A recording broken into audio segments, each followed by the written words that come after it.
Hello everybody, how are we doing? Welcome to the stream.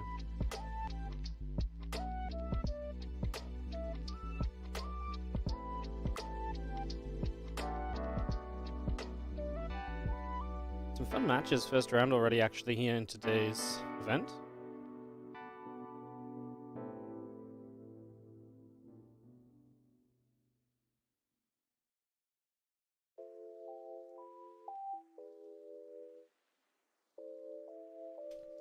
Lots of good matches to start off the day here in the Kung Fu Cup, as there always is. Yeah, so we'll figure this out and get underway, see what is going to be our starting point. Just going to figure out what our games are going to be.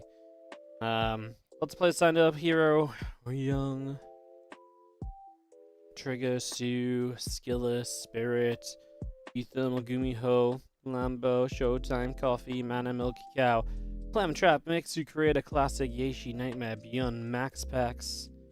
It just goes on and on.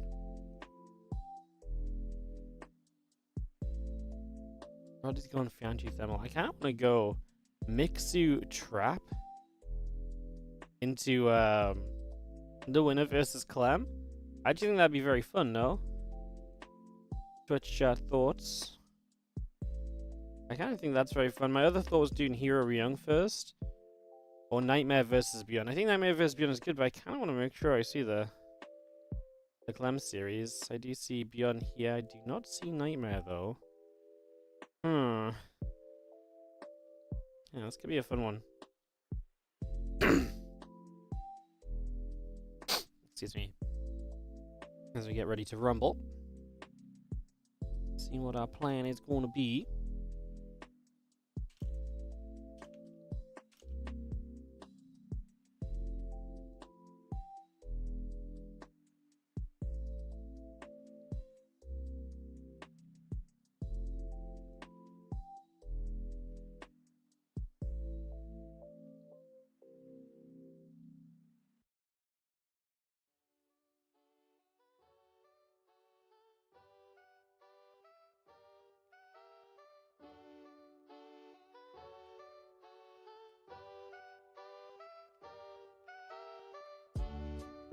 Like I said, just checking to see who's around and maybe we can jump into one of these matches or the other. Yeah, I honestly think Trap vs Mixu or Beyond vs Nightmare. I'll take either or. Not too bothered. We'll just take whichever's up for grabbies first. I see Trap still online on Korea, which suggests he's not ready. I don't see Nightmare online either, though, so this is really a a throwdown. Sorry guys, I got something caught my throat about 5 minutes ago. And apparently I'm still coughing it up.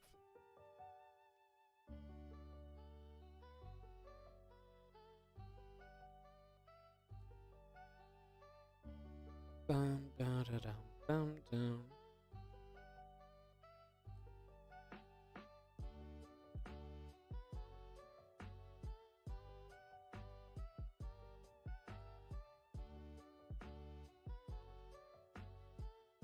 Keeping an eye on the couple of matches. Where's my webcam not working? My webcam's not working. You guys, no one told me. Thank you guys, appreciate it. No one wants to tell me my webcam's frozen. Incredible. 10 out of 10. Community. Unbelievable. Alright, Nightmare's here. I think we're going to do Beyond Nightmare and see what we can catch after that. It seems like a fairly reasonable way to go about it. Let's do that.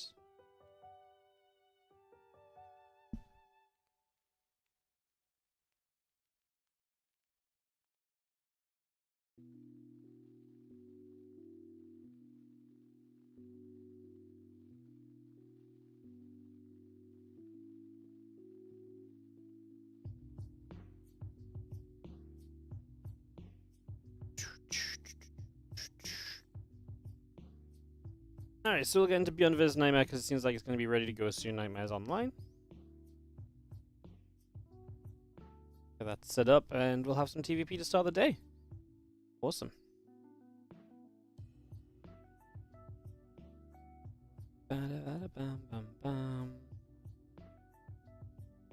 Cool.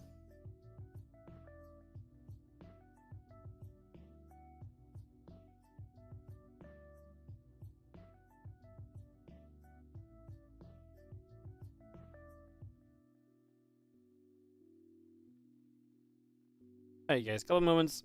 Get this underway.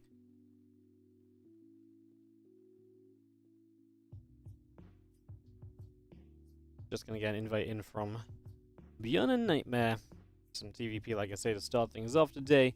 Get things going. How's everyone doing? Hello, TI Beats in the chat. What's up, Aliev? How you doing? Hello. Welcome everyone. We're live on YouTube and Twitch today. If you do get a moment, would super appreciate you going on the YouTube channel and giving that little like button a click. Helps, you know, give a thumbs up to the stream, helps other people find the stream. The YouTube streams have actually been doing really well lately, so that's awesome to see. So if you want to help us out with that, head on over. Or if you're already on there, give it a like. Like I say, super easy to do. Helps out a whole bunch.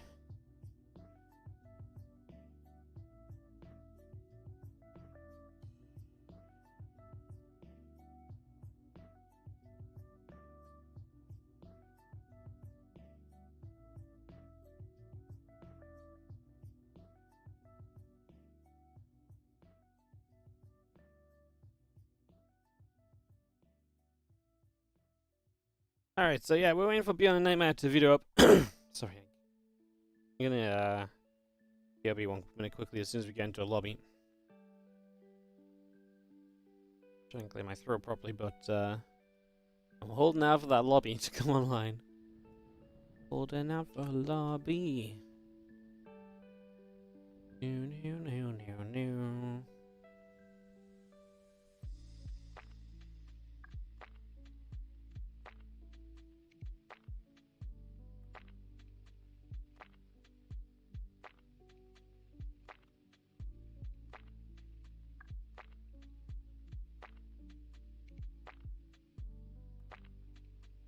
Alright, I'll sign you coming up. Alright guys, I'm gonna be like 1 moment here. I'll be right back and we'll head into this Beyond Nightmare series to start us off today. Just double check the lobby joins properly. Nice. BRB, 1 sec.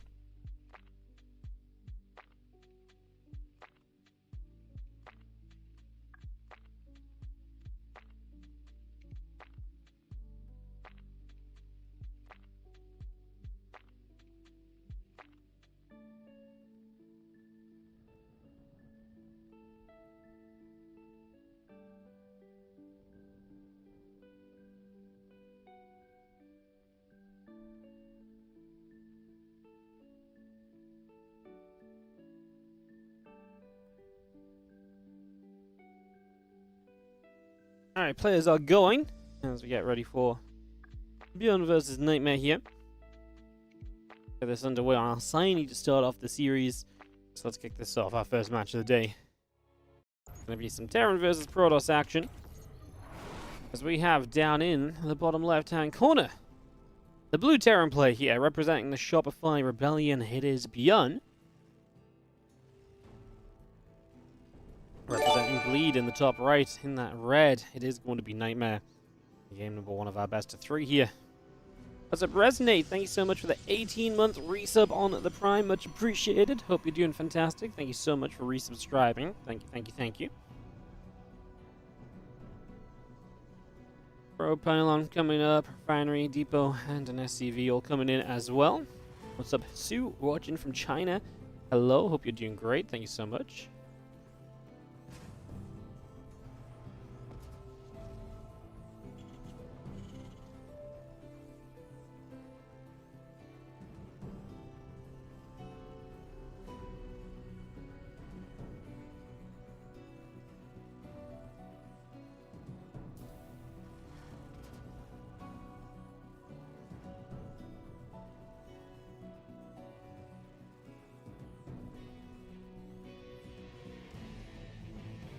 So, we get ourselves underway. And we do have ourselves a couple of gates coming up. Pro coming through. The Rax is on its way. We get that all settled in here for the first couple of moments. As the Proxy gate is coming down from Nightmare. So, Proxy 1 gate, the other gate back at home. Aggression from our Protoss player right from the very get-go.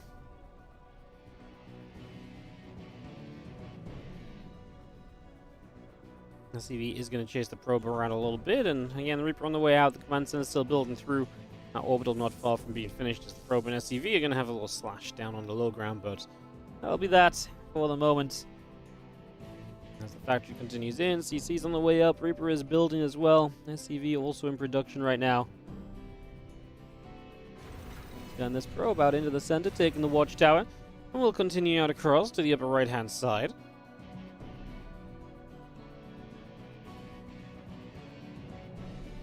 Gazelle now coming into the center. The Reaper's going to meet this on the map, so it's going to have a lot of time where it can kite this Reaper, kite this Zealot, and obviously realize as well also the information here that you're basically saying, okay, well, this is coming across the map very aggressively. We're going to sit in the line of sight block here so we don't take any more free damage.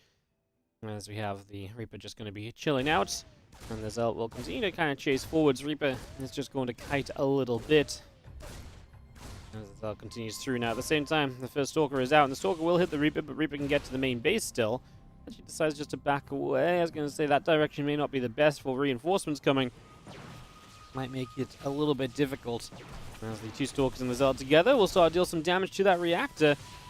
Well, no bunker or anything, but the Cyclone on the way, that will be the saving grace of this defense for Bjorn. He will probably lose the reactor. It's going to be very tough to keep that alive. He pulls the other SCVs. Okay, I mean, with other SCVs showing up, he's going to be okay. There's a lot of SCVs off the line, so chaos definitely being caused here by Nightmare early. As the Adept shade obviously just shades out, and that means the high ground vision is lost. And with the Cyclone, this becomes a whole lot easier now for the Terran player, because the Cyclone really is a powerhouse. And we pull all these SCVs to the low ground too to tank. So Bjorn really with some power here, trying to get something done. In the end, Nightmare has now backed away. Next is coming up for him at home. There's one of those scenarios where because Bjorn high ground CCs, he doesn't get too heavily punished by this.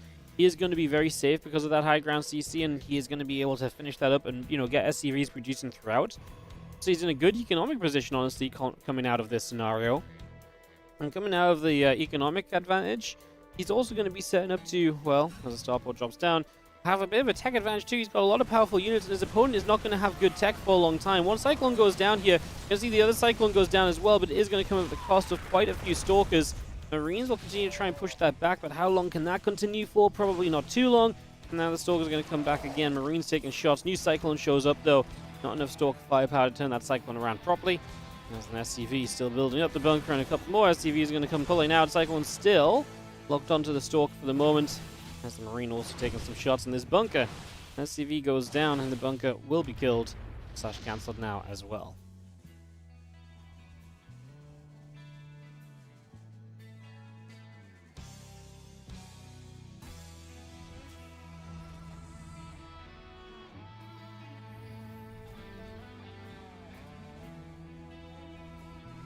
More Stalkers in the natural. Cyclone comes through. Marines as well. We are going to get rid of one Stalker. Cyclone actually does go down. Uh-oh. Problem from Bjorn, losing all those Cyclones has turned out to be a bit more of an issue than it might have seemed, because we've just got this 2 gateway warp impression. Now a Prism on its way as well. Tank shows up, going to try and chase with the medevac. Tank might just want a siege so we can actually get the natural expansion safely in position and looked after without being shot up by Stalkers consistently, so that might be the next step of this. That Liberator coming up, siege tank on the way, Prism still building on the Robo. As we have got a couple of Adepts making their way through on the other side of the map. Just trying to poke on forwards and see what else can be done here. Tank firing, SCV is going to pull in. First tank goes down, second tank is going to be in trouble as well. It's going to have to micro in the medevac, but the medevac's going to get shot at as well. If we get rid of that medevac, that would be huge. The tank should be saved here, but Bjorn misses the pickup. This micro from Bjorn, which is not usually seen, as he's desperately trying to get this bunker online. The Stalkers are doing a lot of work, though. And there's pretty much no fighting units left, just SCVs versus the world. Another Marine goes down. One Marine will get into this bunker, and there's a lack of Stalkers in the end. A Liberator out also, a new tank about to spawn. This is all seemingly great for Nightmare, but I mean, then you look at this and yeah. Okay, we're still coming through. Got a couple Stalkers still pinging about. Just going through that orbital. Liberator sieges, our Stalkers getting punched. So here's the reason it's not great for Nightmare, is that it's so delayed tech-wise. The Robo and now the Twilight Council Dark Shrine just took a lot of time getting set up. As that Prism sits on over to the right, a couple Stalkers coming through. Marines going to be out there pushing those Stalkers around. Extra gates and the Dark Shrine coming up. Pylon coming through. SCVs, Engineering Bay, and Reactor still building. And that Prism just took a shot or two there off of the Viking as well.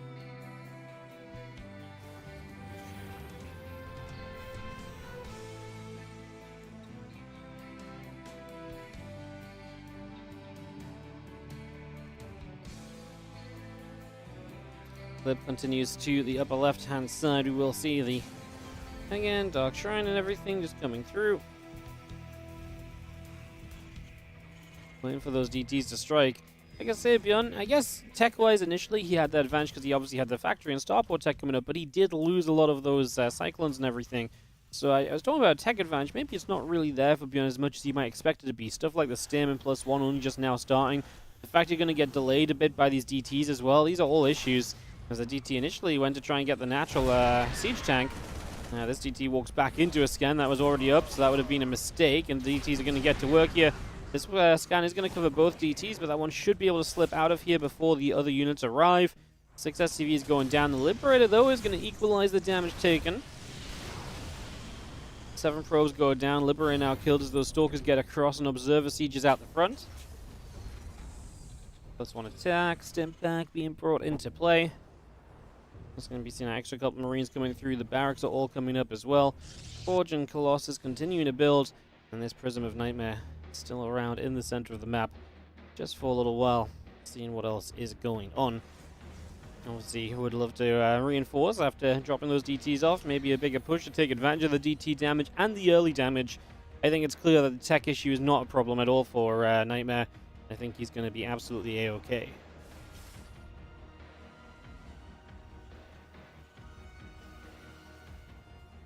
Blink is coming up. Colossus on the way in. A couple more probes coming out also. Observer still out the front, and we have this one Zod sat in the upper left-hand side. A probe chilling on the watchtower as well.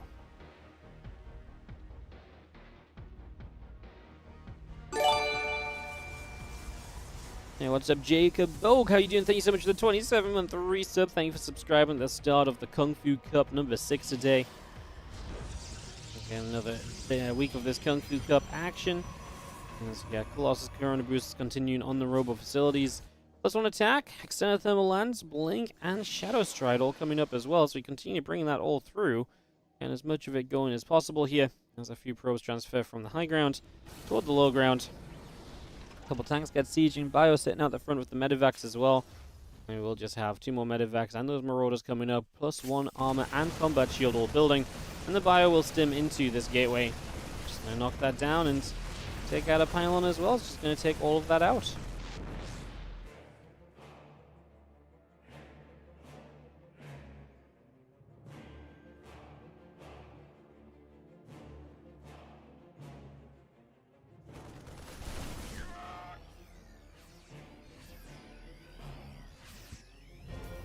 I like a couple of depots. Bjorn going to do what he can to choke up this area and to give himself a chance of defense here. If this is going to go well, the Zealots need to be choked up. The tanks need to get rid of the Colossus ASAP. That is pretty much the main go-tos. If you can get the tanks on the Colossus and get rid of those, you get rid of the splash, and then everything else seems so much more doable from there. Then the game seems almost winnable. But Nightmare's not going to attack in. He does have Shadow Strike coming up, another Colossus in production, so he may just be waiting for more of that tech to be around. He might want the DTs to go blink, harassing about before we really get started as well, so that is a possibility.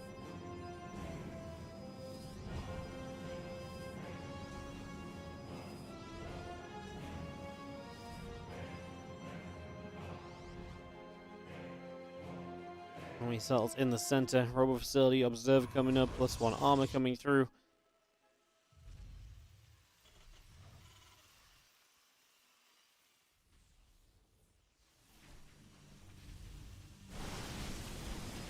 Army is going to come in, take out this set of rocks.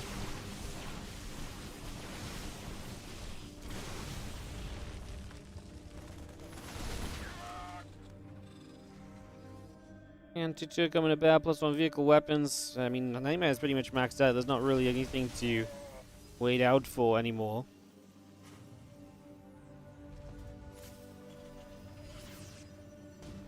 There we go. I mean, Bjorn has had all the time in the world to set up a defense. The question is, has he been able to afford enough of a defense? Having time only matters when you have the resources, and I think resource-wise, Bjorn's been in trouble. The Colossus are pulling back. They are not dying as I said they need to if a defense is going to be made. And Bjorn is going to say GG as Nightmare executes Bjorn out of game 1. Comfortable after the start. Definitely put Nightmare into a lead and made it a difficult scenario for Bjorn. So Bjorn will be trailing by a map here to start off the first round of the Kung Fu Cup today. heading into game 2 in just a couple of moments. Get that ready to go and see where we are heading as Nightmare. We'll have Site Delta to work with, so Site Delta for our second map. Get this underway here in just a second. Get our game hosted in, and we'll be off and away. And thanks everyone for joining us. Yes, this is the Kung Fu Cup number 6. What's up, Shiesty and Boss Up over in the YouTube chat. Hello, guys. Jode in the Twitch chat cheering on Björn. Let's get it going. We are going straight into game 2. Nightmare Björn's second round starts right here. Now, Merham, thank you so much for the 66-month resub as well. Just here, thank for all the content. Hell yeah, thank you so much. On the tier 3 as well, going above and beyond. Thank you so much. Is in the top left. Now, Blue Terran player unable to get his feet under him in that game number 1. This is Björn.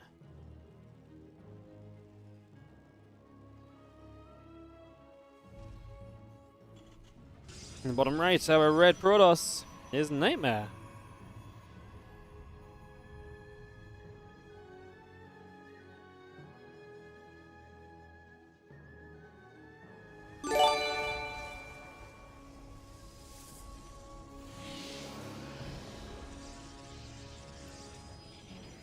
What's up, Matt in the crown? Thanks so much. 45's kind of boring, but we'll be at 4 years in no time. Feels amazing, man. Hell yeah. Thank you so much for the 45-month resub as well. Appreciate it. Thank you for the support. Thank you, thank you, thank you. As our probe moves up around the side.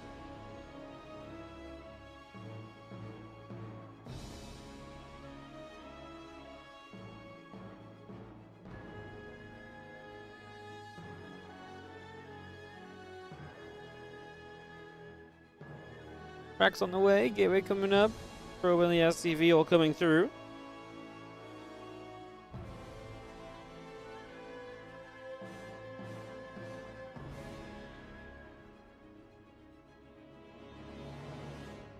Sign core is going to drop down. Obviously, no second gateway proxy, no super aggression starting off from Nightmare this time, so this is already going to look a little bit differently.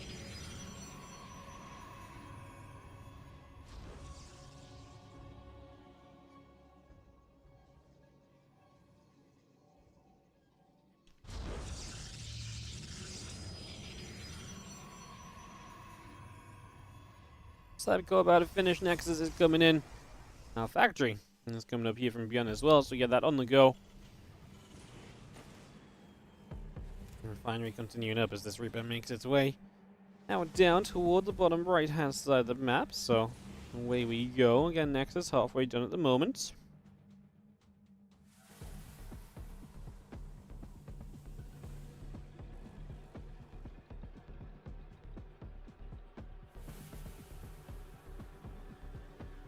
Sentry just on its way. Obviously, that provides good information in the early stages.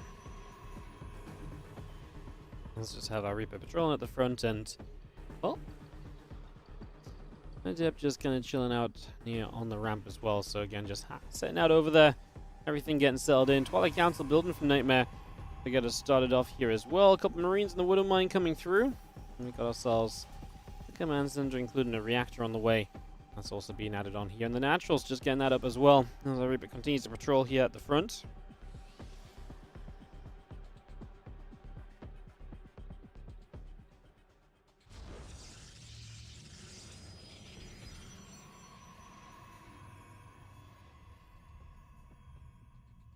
What am I about to finish up? Gateway is coming. Hallucination is going to begin to make its way out across to the upper left-hand side. So just going to go and journey over for a moment.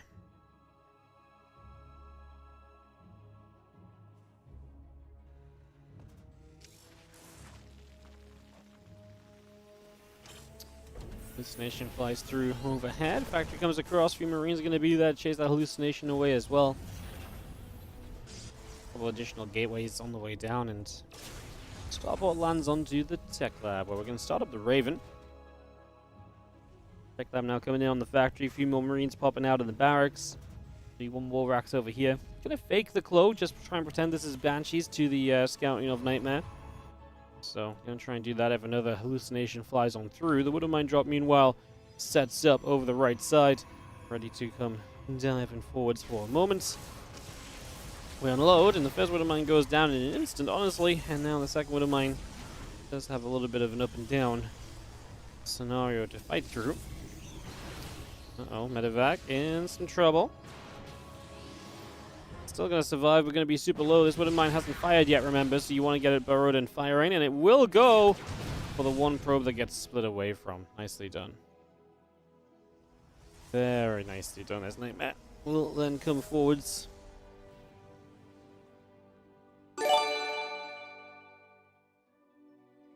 What's up, Garmans? Thank you so much for the 2-month resub on the Prime.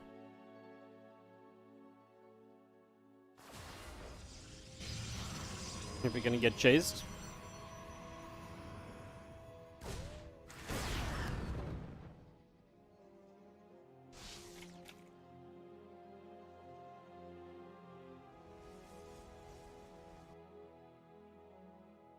Stim on the way up. Marines and a siege tank coming through. +1 also on the way. And Stalker's just gonna sit here and get ready for a jump toward the main. More Marines sitting out on the ramp as well. We'll be about to finish from Nightmare. A couple of gates coming up. Our Nexus building on the 3rd base. Our Stalkers will continue back down this left-hand side.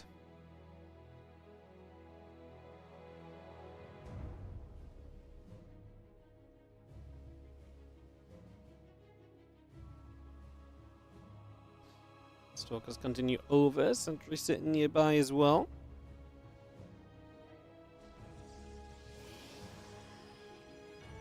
Everything continues to just settle in here for this game. Number 2.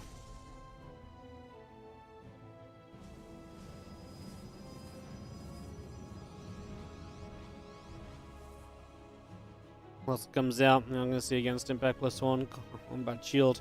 Once all those buy upgrades finish up, we will see Bjorn go on the offensive most, you would imagine. Get aggressive, get across the map, try and get something done. That would be the logical way for Bjorn to play this out. As again, that stim, that combat, that +1 is all coming in. Just bringing all of that by for now. So again, the extended thermal length, the charge, etc. coming through and forwards as well. Still the rest of this bio then moves into the center.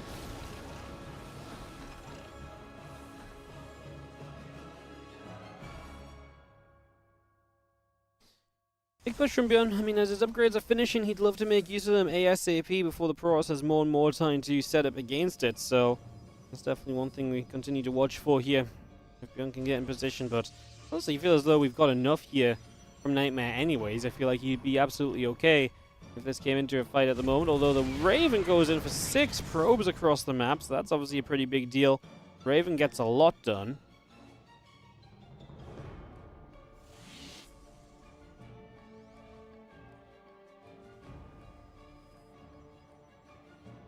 Army continues through. We are going to have ourselves a couple of depots on the way up. Reactor refineries building as well. The Zealot Stalker army still moving out and going to come over, clean up this Marine.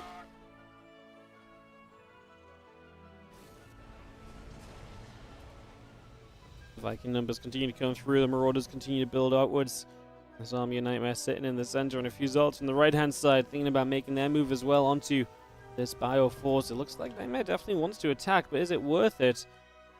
Yeah, he's got charge, but he's going to be down in an attack upgrade. There's definitely reasons to be concerned here.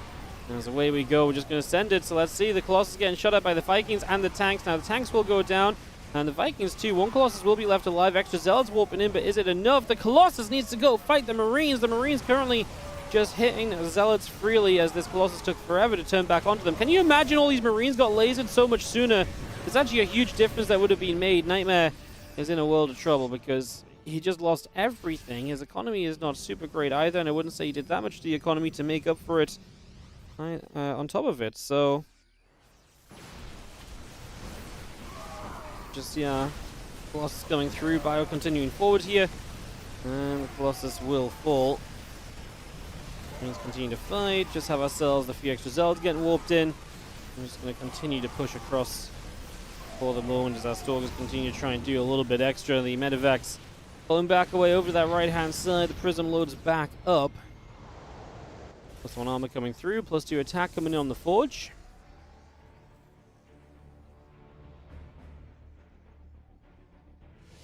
27 SCVs died. In the end, Nightmare did a lot of worker damage, but he's still only 4 workers ahead. He's still going to be lacking in army following that. So definitely ways in which he will continue to struggle along. Medivacs, Marines, Marauders, 2-2 all coming out. The +2 attack upgrade coming in as well on the side of Nightmare, so we bring that in as well. Also getting that up and running. One Prism with 2 Archons going to try and harass. And I do wonder what the difference would have been if that Colossus had been able to get onto the Marines, because those Marines were really the last thing standing. If that Colossus had got like 3-4 lasers off, it hit this depot for so long. There would have been, honestly, a lot of potential. Now, Vikings are going to chase this Prism, so this is not looking fun for Nightmare. Because how do you get out with these units? You probably just don't. Which means that these Archons are going to do what? Kill a couple of SCVs and then recall away. One goes down. The Prism lost as well. More control over this game being lost for Nightmare here, so he loses out at this point in time. And at this stage, I think you've got to look at that and just say, well, that kind of sucks for me. 4th base coming up. Stalker's in the middle of the map as well. Bio units are going to be on the hunt, as Gun is not going to let those get away easily.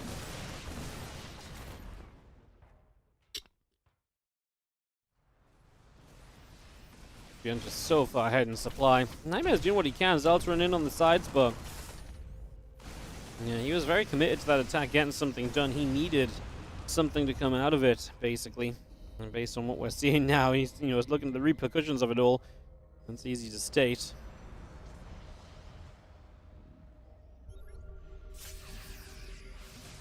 Well, Army is already going to stim down over here. This way, Bjorn is just going to press the issue and probably find himself. Well, I was going to say a fairly successful attack. There's 3 Colossus, so attacking him may not be easy. We do have Vikings. The Raven gets taken out by the Stalkers already early on, so that's nice. Nightmare trying to hold back a little bit further. 2 Archons in the front. Anti-armor missile not going to last forever, however. We're doing better than expected, but we are losing a lot. Again, now only 1 Colossus remaining, so that splash damage is going to be limited here. There's the rest of the bio coming back through. The Archons are still chasing. Super Battery putting in some serious work. There's a lot of bio on low HP, and Gun might have overstayed his welcome. The low HP aspect of this, the fact these units are very close to going down. Good force field to catch a couple extras at the end. We can chase with Blink Stalkers as well to maybe even find a couple more units still.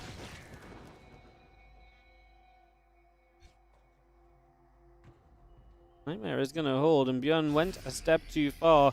As his units got to low HP, definitely became more of a problem than it perhaps should have ever been. This looked very good for Bjorn. If he just fell back for reinforcements and then went with everything again, I don't think you can really hold on against that as Nightmare, but, well, mistakes were made. As our Zealots continue through. Just going to go running towards that planetary fortress. Just this army from Nightmare coming forwards. Marines getting knocked down. These Zealots getting shot at. Archons continue to press forward here and just try and be in the front. There's 2 Colossus, not really much answer for them. The only answer being like maybe the fact that there's not much to tank for those Colossus. That's because the Zealots are hitting, workers over here. And Nightmare is finding himself a whole bunch of damage once more. 5 SCVs.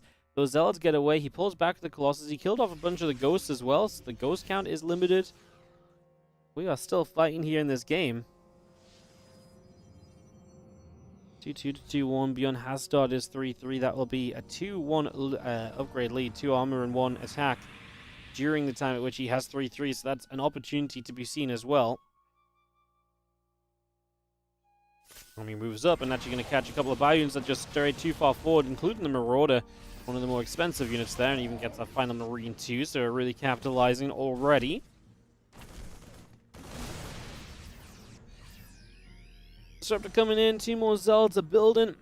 +2 armor, still Chrono Boost on the Forges. You start to run up this ramp. Oh, Nightmare. Dangerous position to put yourself in, but there's not really a lot up the natural. I don't mind a few Zealots seeping up there and picking reinforcements off and so on. We're going to turn our attention over here. Colossus, please stop fighting supply depots in this game. The Colossus are the biggest issue in this game for Nightmare. They are not pulling their weight. As I actually think he has turned this around, guys. He's going to turn it around once again. Beyond 3 Vikings on the way, but not currently with an answer to those Colossus. Let's just have, yeah, GG called. Nightmare going to get a 2-0 here, and that will be that. Nightmare finds himself a victory in the early stages. As we'll get rounded out. Alright, let's see what else we can catch as other matches are continuing on. Creative MaxPax Winner Plays Classic is going on right now. I wanted to see if Clem Trap had started. That's 6 minutes in game, so I'm going to go ahead and say probably. I don't see... Oh no, actually I see Trap out of game, so I actually think Clem is playing his prior opponent. So I don't think Clem is playing Trap yet, so we could actually wait for Clem to play against Trap. Could be a possibility. Is anyone live with... I can't imagine anyone's casting the Clem game, but Clem Trap as the next round could be kind of cool. Just gonna do a quick run through the coffee showtime. No one on that stream. Okay, yeah, the French stream actually has Clem.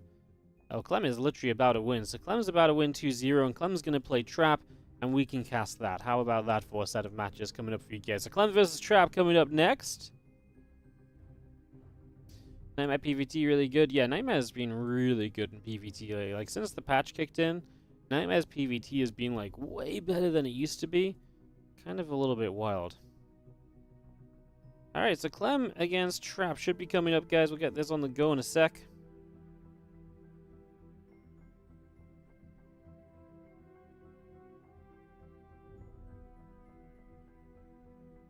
Perfect. Alright. This has worked out. Nightmare Beyond ended at the right time for us to catch Clem Trap. Big fan of that. Amazing. Alright, we actually even have a party for this, so we can get that underway. Have a look. That looks like they're going to put it on the official stream. Perfect. Alright, we just wait a couple moments for them to video and stuff and get that underway. Go, go, go. Showtime did 2-1 Coffee. Let's run through some results. So, Hero 2-0 Ryung. Firefly 2-0'd his opponent. No one too noteworthy there. Trigger Sue still in game. Showtime 2-1 Coffee will play the winner of Lambo and Gumiho. Kua is playing, and he will play the winner of Mana and Milky Cow should he advance. Clem Trap here is in the round of 16 as mentioned.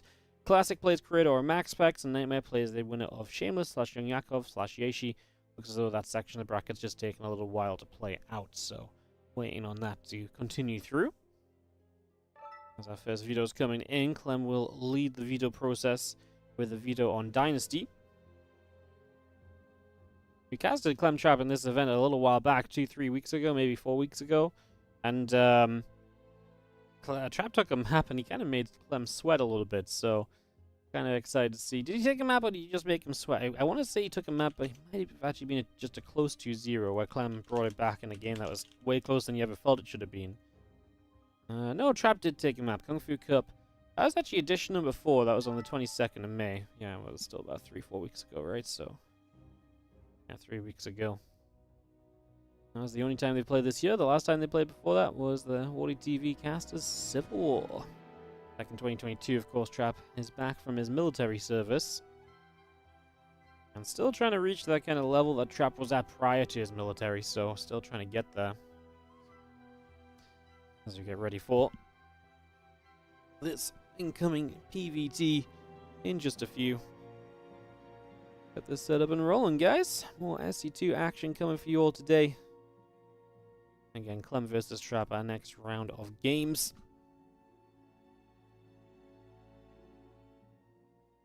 Very exciting. Trap seems to be getting back on form very quickly. Yeah, I feel like it's funny because to me, usually players come back and they're like, they can do okay early game, but then they struggle later game. Trap seems amazing later in the game. Trap's issue seems to be getting through the early game without dying, which to be fair is a pretty typical PvT issue, but in this case specifically, it's interesting to me that that's what he struggles with, having returned from military, you know? So, yeah, I just find that kind of interesting.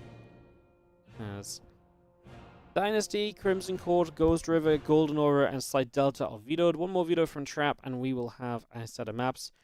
Post Youth is still alive in here. Just got vetoed. Never mind. Oceanborn, Amphion, and Oceanborn, Amphion, and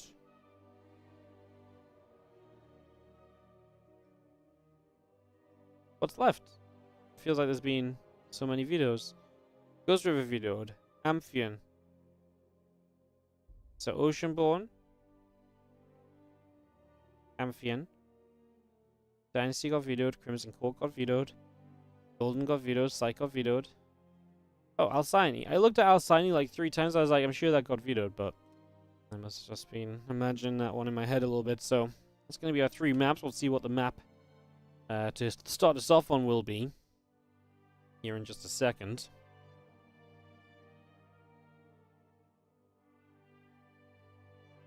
Set to go.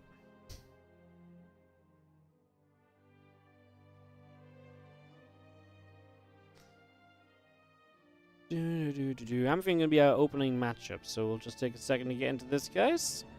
So Hero hop onto NA. Who's Hero playing? He's playing the winner of Euthermal and Spirit, so he'll play that. So Euthermal did 2-0 Fiant. Beautiful. Clem Trap, one of the first round of 16s to be on the way. It's gonna be an interesting round of 8. Ordinary or triple, one of those two will make round of 8 today, and into the prize money will likely be beaten up by Hero, Spirit, or Euthermal, but actually a cool run for them. Again, Trigger Sue's still in game when they finish. Winner plays Skillers, winner plays Fireflies. That's a set of matches that's pretty much set in stone already as well, outside of the result of that first map. For us now, though, we are heading into this next bit of action, which is going to be TVP between Clem and Trap. We are underway. We are starting off. Thanks to your patience between series, guys. Sometimes it does just take a moment to get everyone vetoed up and ready to go. That's the case right here, as we are now vetoed up and ready to go. Let's set it into it and see what will happen here on Amphion. Any second now on Amphion.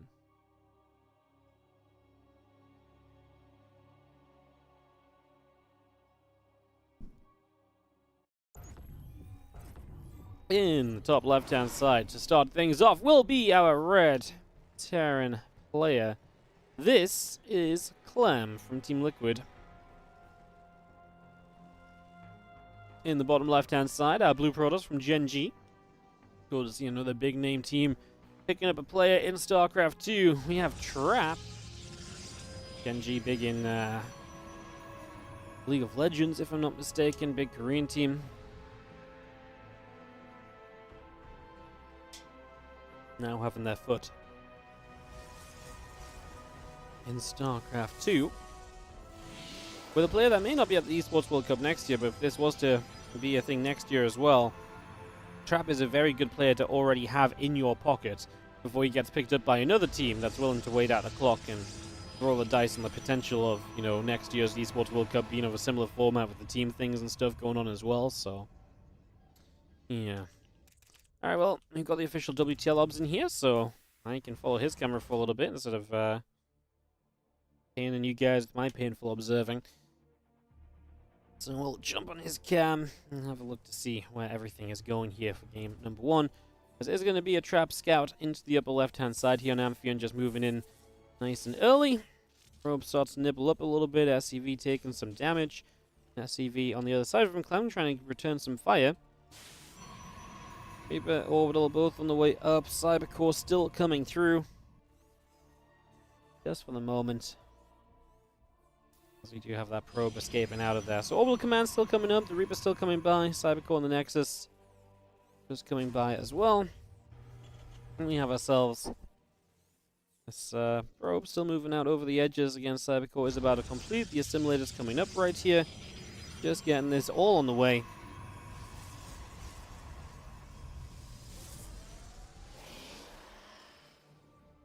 Hydrogen reactor, continue to build around.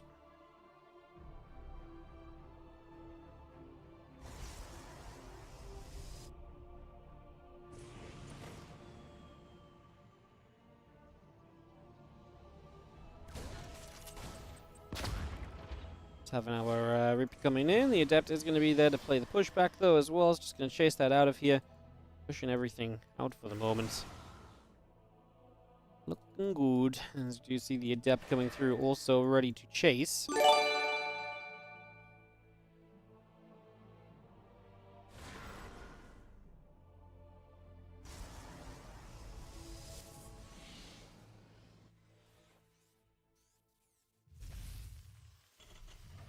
Hey, what's up, Jazvan? Thanks so much for the 16-month resub. Welcome back. Deb comes over, gets the SCV, the probe's still moving about. Reaper heads to the upper left-hand side as well, as the Cyclone will come down. Picks up on a probe, takes that out immediately.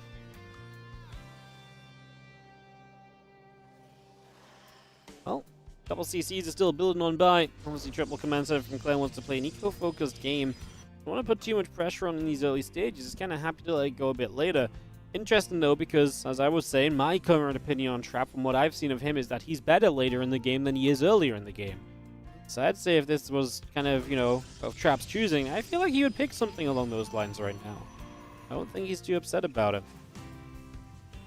Warp gate is about to finish. The blink is halfway done. Robo facility still coming through here from Trap as we get our gateway continue to build. Also, Adepts do grab a Reap out the front, so that's one nice pick off as Clem just has his extra barracks on the way. Obviously, factory initially with a tech lab.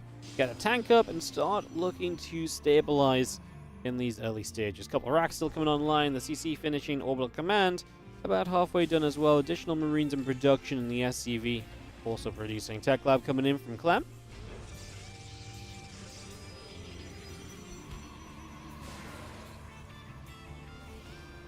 A few Adepts going to go shading up in towards the high ground there. Still Blink producing through. Going to be finished up in a couple of moments as our extra probes get into production as well. So just bringing all of that by. The stim pack also coming in on the side of Clem. Just getting stim, Marines, a little bit of everything he brought through for the moment.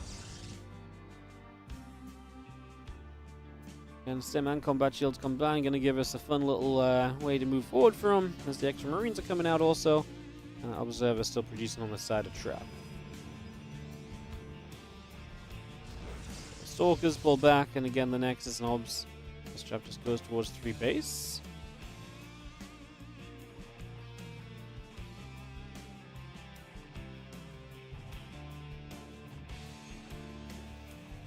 Stim combat shield coming on in.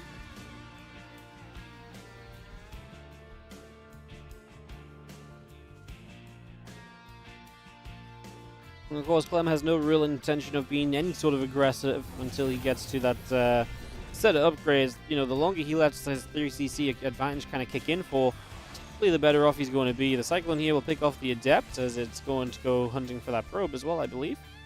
And just looking to try and get a grab on that.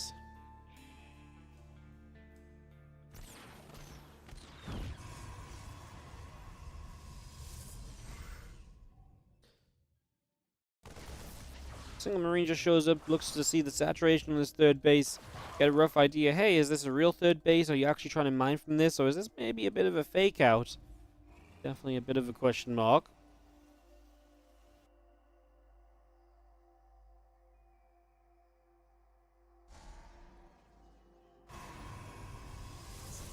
Gates, probes, the Immortal will continue to come by. Our Stalkers are just going to intercept a medevac here. Takes that out. The other medevac taking some damage as well. Bio coming over, hunting those Stalkers, and the Stalkers get pushed away. Just gonna get another catch here, though. Good play from Clem. Good movement. Will get force filled, so at least Trap gets some units in return for your Stalker losses.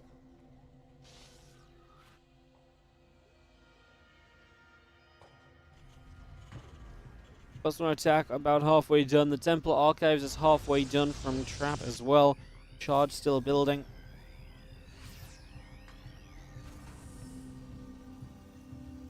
Additional barracks on the way up with more depots being brought through as well.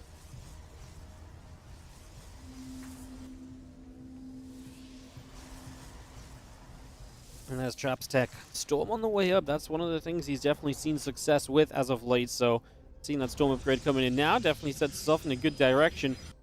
And the +1 attack upgrade coming up from Clem. A couple of barracks are still building through. Depots and a Widow Mine coming up as well. Viking also out very shortly here. So that Bioforce of Clem will work its way down to the south. So heading down to the bottom.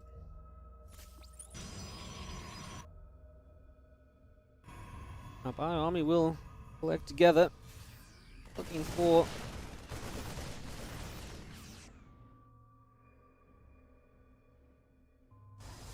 a little bit of a move.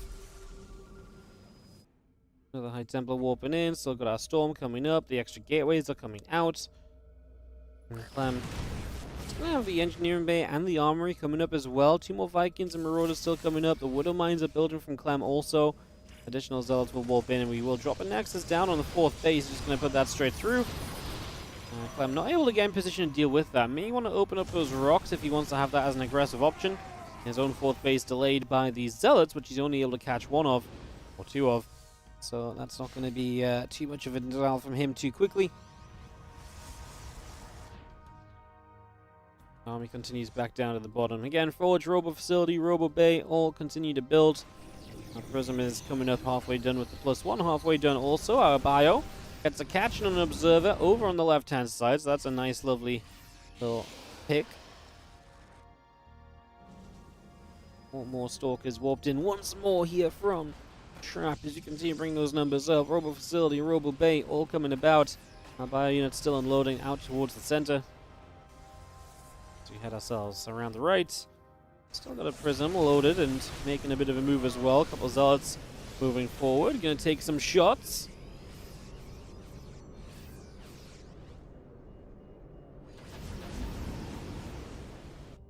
Up go those Medivacs. Cyclone in position. Prism going to get locked onto.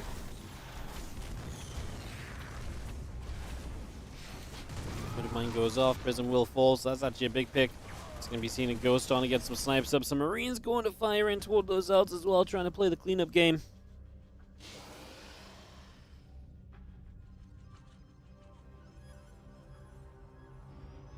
Big drop from Clem, actually heading down the left while a lot of his other army heads around the right. So trying to split up the aggression here, trying to make this happen in a couple of different places.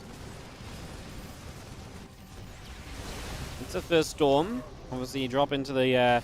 Actually, this position here, so not kind of into the main or anything, but kind of on that low ground. Storm comes in, Clem just going to lift and leave. He's got to be careful not to get feedbacked as well on the medevac once they're low. That was a great storm over here, plus a feedback got a kill on a Ghost. Just a lot of splash damage going down there in general, adding up and definitely making good progress. But the Widow Mine shot lines up, +2 attack and extended thermal lens still on the way. Prism and our +2 armor continuing through as well as our Bio continues to unload into the bottom right hand side. Stalkers and Immortals looking to get set. A few force fields coming down. The units going to get picked away at.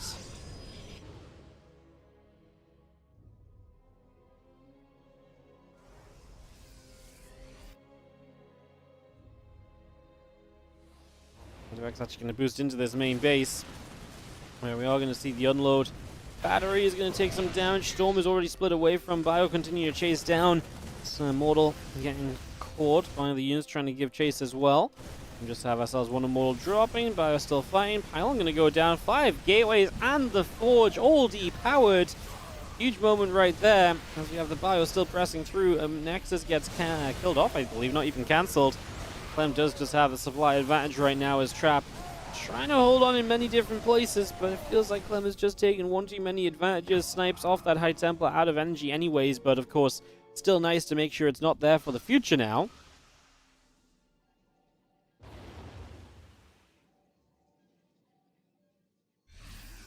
Clem just pulls back up the right-hand side.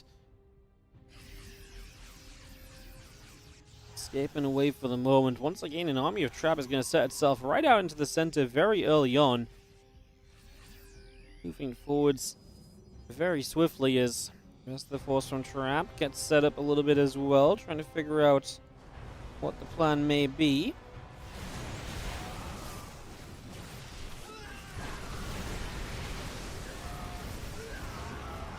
You see our Stalker's still fighting, a couple of those Vikings going down. Damage being done. As actually Trap gets a good chase away, but I still am not convinced by the overall numbers for him in this game. I feel as though he is still missing a little bit to truly see some successes. I mean, he's just not quite got the army supply. If he had like +30 army supply or so, then I could believe, but right now he's just absorbing blows, and it feels like he's getting further and further behind because Clem is expanding effectively. Trap is getting no harassment on the other side of the map at the same time, so he's not making any progress there.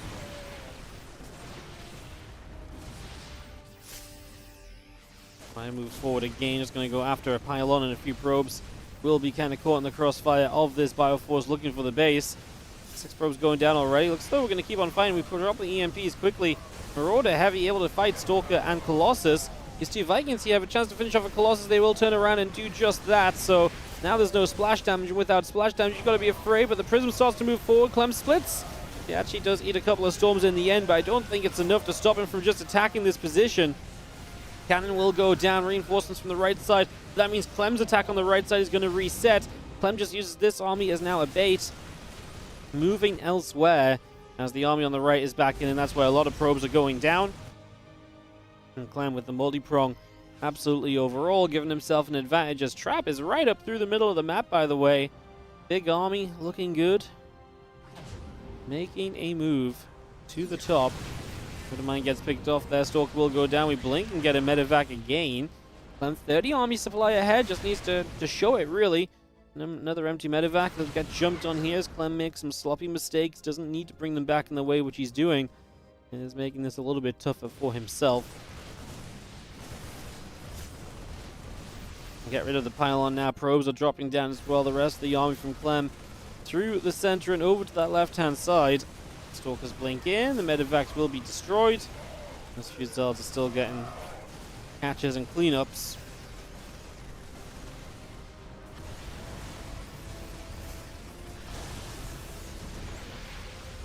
One more storm and those Vikings have to back away. Right, we've lost a base in the process. We're losing probes in the process. Clem is chipping the damage onto Trap. The more damage he chips onto him, the less likely Trap is going to be able to recover from any of these positions and situations. So that is the issue that is beginning to arise.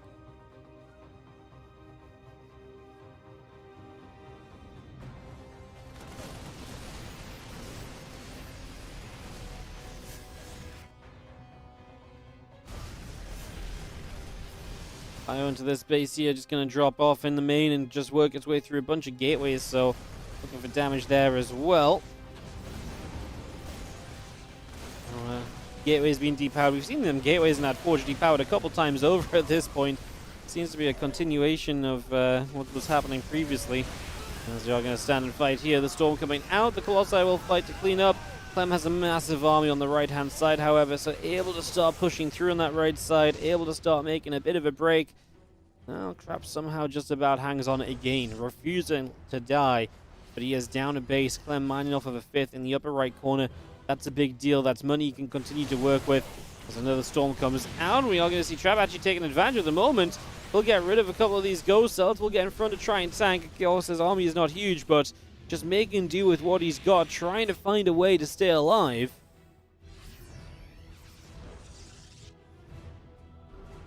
Well, the rest of this army from Trap rallies up through the center. The Bioforce is already in position in the bottom right. Once again, Trap is going to be out of location. As the Zealots, the Immortals, the Stalkers all continue to chase through, and we have ourselves a Trap army. Just going to, again, fight one more time, but you're under heavy duress at home. It's unlikely that this army is really going to get too much done here, because eventually Clem is just going to play cleanup. He's already working his way through the Colossus, so the splash damage is being limited. The Immortals are not going to be too much of a buffer when they've got nothing to buffer for. The Vikings will land, and again, across the map, Clem is putting in serious work to close this game out and to take us to a Game 1 victory in favor of Clem. So Clem gets himself the first game of this best of 3. Heading into a game number 2 then in just a second. It's going to be Oceanborn for our battlefield for the second game. As Trap again is so good at not dying. Just if he could get into a slightly better position in the first place would be just so good for him. I feel like that's all that's really missing. A little bit of magic to take a lead and then to get to play out from a lead instead of play out from behind would make all the difference.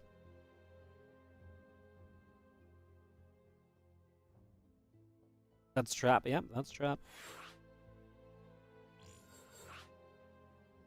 He was the best host, not really before Hero. When Hero and Zest and everyone went to the military, he kind of became the best Protoss. He was like the last Protoss standing. And then he obviously kind of dominated the Protoss scene career from that point on. But then he went to military. Kind of as Hero came back, I guess. How long has Hero been back for? At this point. Let me go find out.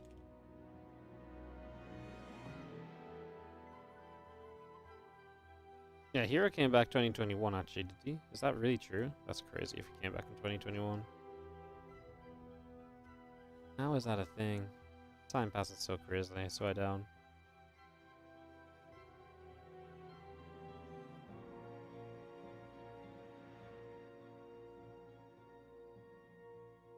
Waiting for our players to accept lobby invites, by the way, guys. That's what our current delay is.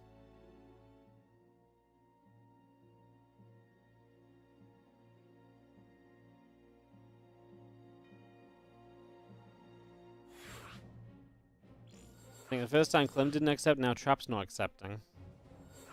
There we go, this time everyone accepts. And we will be off into this in just a few. Hero, when did you return? He plays so many matches. This list is long. Yeah, he was back in 2022, so he was back when, it's crazy that he's been back for so long, because, yeah. That's actually wild. So, Hero came back actually like late 2021, so he did overlap with Trap. Trap was probably better than Hero for a while during that time. And that's actually crazy. I didn't realize Hero's been back for like 3 years already. Holy crap. Yeah, that's wild. I guess it makes sense because Trap has been to the military and everything. Yeah, some of these timelines just don't make sense in my head because in theory, in my head, it just can't possibly be that length of time, right? But apparently so. Bottom right-hand corner, Blue Terran player from Team Liquid takes the 1-0 lead with comfortable play on Amphion. I wouldn't say he was ever really in too much danger. Comfortable series so far. It is Clem. Can he keep that up going into game 2 here? As in the top left, our red Protoss player from Gen G. It is Trap. In number 2, get this underway, is DJBSTN Sue. Yes, that is Sue's ID on the challenge page. Let me actually just have a quick mention of any results for you guys as we come out of that last game. Obviously, we're at the point where results continue to trickle through. So Hero's still waiting for Spirit or U-Thermal. Firefly is still waiting for Skillless or Sue. Sue does take down Trigger 2-1. Lambo took out Gumiho 2-0. So Lambo plays Showtime today in the round of 16. Kua takes on Mana, who took out Milky Cow. So that's a round of 16 matchup alongside Clem Trap, which we're watching. MaxPax 2-1 over Creator will take on Classic now in the round of 16 for more PvP. And there's potential for more PvP in that section of the bracket, as Young Yakov did beat his first opponent, but now plays Yeshi, and the winner of that plays Nightmare. That's the same section of the round of 8 as MaxPax in Classic, so they are all potential opponents down the line. That's where our tournament is looking today. That's where things are at so far. If you want to see that bracket, it's pinned at the top of the chat on YouTube, or you can !B in the chat to bring up the bot here on Twitch. Engineering Bay block to start us off for this game 2, so Clem already looking to take control of this second game from the start. Put a slowdown on his opponent's expand, maybe force his hand a little bit. There's going to be a pro pull to deal with it. The SCV comes back in to try and get some extra time built onto that Engineering Bay, kill off that probe mine time for as long as possible.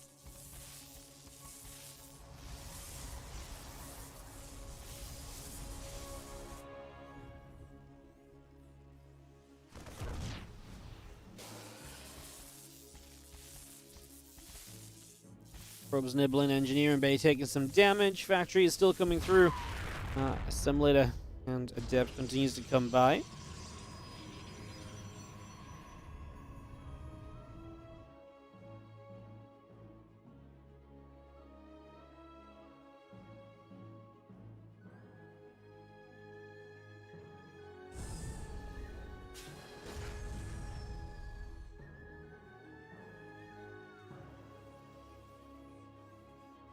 Couple Cyclones coming in for now. We get this all underway.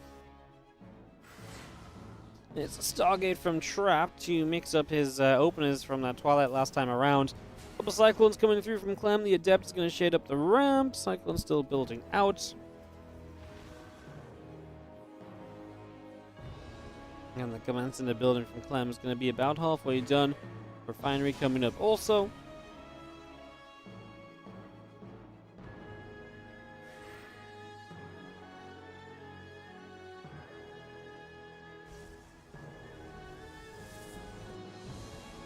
Cyclones coming about here. It's just, yeah, Nectar's coming through, Phoenix coming up, Warp Gate on the way. Now 2 Cyclones together, pushing towards the upper left-hand side. The depths are going to come shading out. Cyclones with the lock-ons.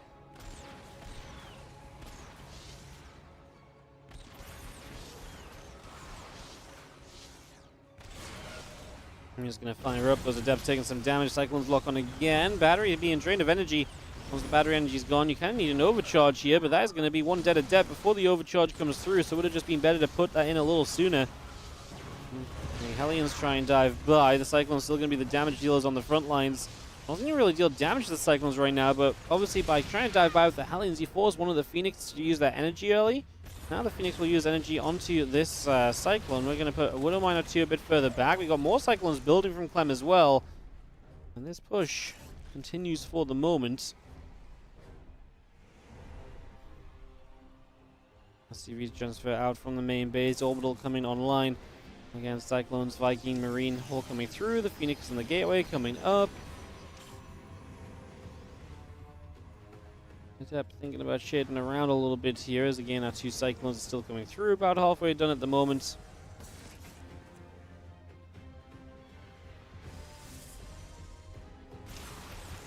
Stalker's still putting on pressure. Actually going to find a Cyclone. The Widow Mine goes off on the Adept that was basically dead already. All the Cyclones will end up going down here. We're going to clean up, what, the Stalkers, but only the Stalkers, it seems like. Even that last Stalker stays alive, and that Viking is obviously just... Oh, we actually got the Stalker release, but that Viking is likely dead to the Phoenix, given enough time for a lift to be available. I'm still going to rally and reinforce toward the center. As we get another pick, so there goes the Vikings. So Clem's still looking to try and force something of a fight, knowing the Phoenix are low energy. And knowing that he's cleaned out the ground units, he's actually going to get rid of one Phoenix right now. We commit in as trap. Two Phoenix for a Viking is going to be the first cost of this trade. And that ain't pretty. That's a lot of lifting energy. That's a lot of damage output lost to you just there. That was a mistake made from Trap. That was not the trade you were looking for. And this makes the whole situation that little bit better now from Clem than what it was looking to be before.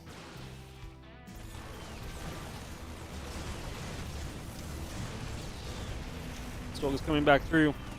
Cyclone's taking damage. The Phoenix still pushed away.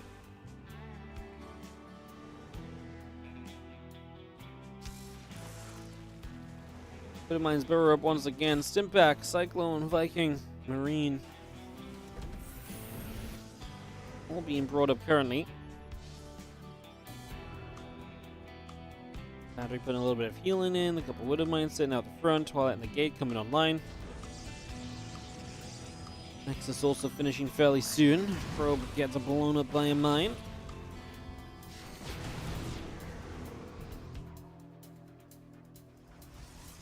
And that pylon coming through as well.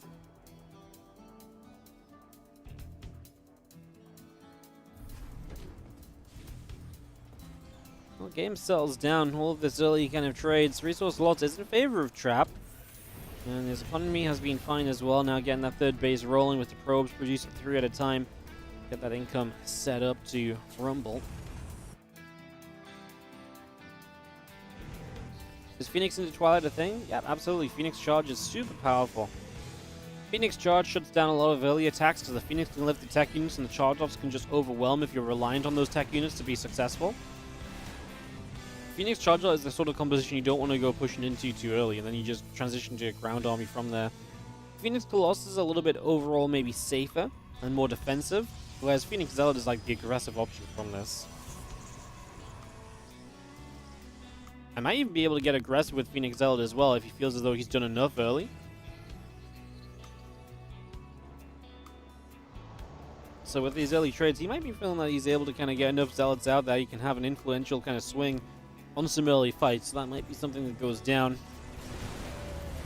See, Liv's coming through on a bunch of Marines, but they get dropped back down again.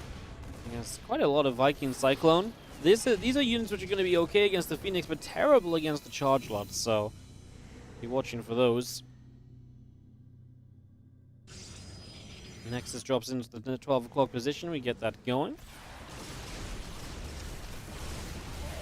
Cyclone's going to get locked onto straight away here and lifted up, so already we see Trap actually able to take something of a decent fight. He's really just missing Zealot numbers though.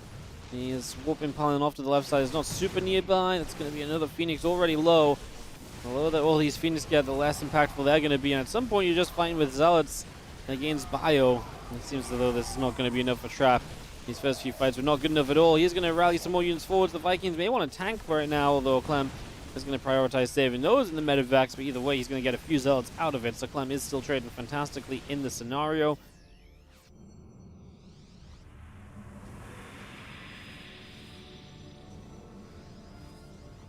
Two Archons morphing in. Phoenix Zealots still coming about, +1 armor finishing shortly. We have the Ghost Academy coming up from Clem.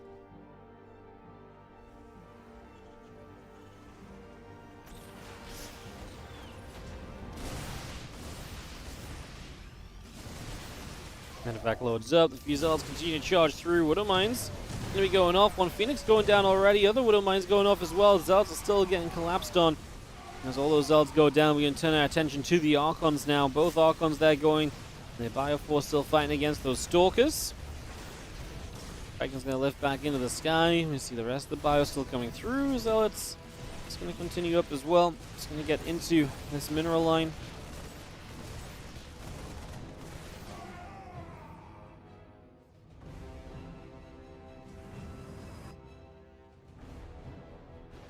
And +1 Phoenix and Archon production still just continuing up. Our Vikings in the skies, Liberators are sieging. It's going to be Phoenix Zealots move around in the center a little. Command center building on the 4th base.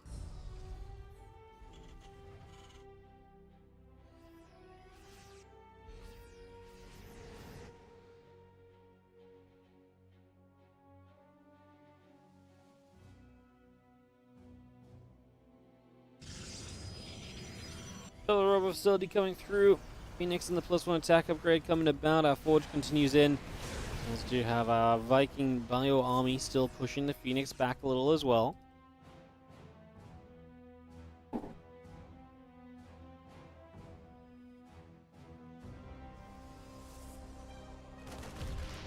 Marine gets rid of a probe. The Zealots still joining up together and just seeing our T2 upgrades still coming about here from Clem, so still bringing those out. The extra rack still coming in. Missile turret coming up also.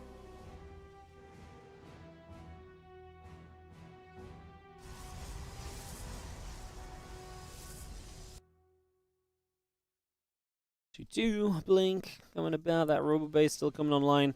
Game gets to settle down in a big way, but I think that benefits Clem. Settling down, gets more of his upgrades up, get the army size pumping as well. It's kind of a big factor. As we dive in here, battery falls. Immediately going to see the rest of this army from Clem coming up from the south side. It's going to come through. Zeld Archon is pretty good though against these smaller units, number of units, and that's a fight I think Clem would wish he had back. He's going to try and turn this into a few probe kills, which is going to be successful. He gets 7 in the end. So, to be fair, that's really not a bad deal. Could have been so much worse. So much worse.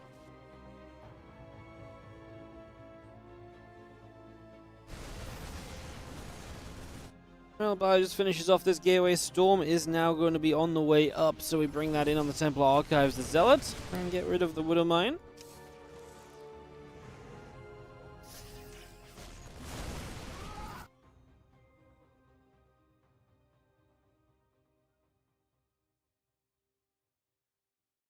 Zealot, Archon, Phoenix moving about again, +2 Storm, Blink, all continuing in.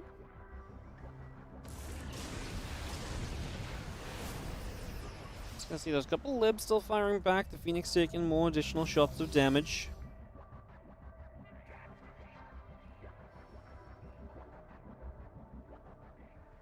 Now that Storm coming through, extended thermal lens, T2 upgrades all coming about. Our Vikings will get there to shut down that Warp Prism, so the Warp Prism will fall.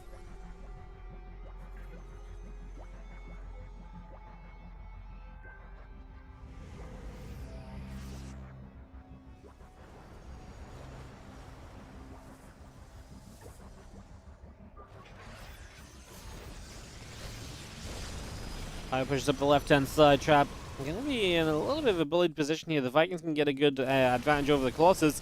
Love the Zealot counterattack, going to catch reinforcements, maybe able to lead into a base, but yeah, Trap can't bring his main army in over here, so that part of this is going to go a little bit worse.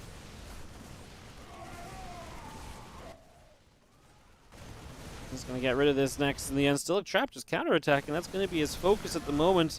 Heading down that right-hand side and across to see what he can do. against his opponent. Against see Clem though just says, "Well, I'd actually like to just continue to fire forwards." Gonna do exactly that as the Zod's on the other side now getting cleaned up.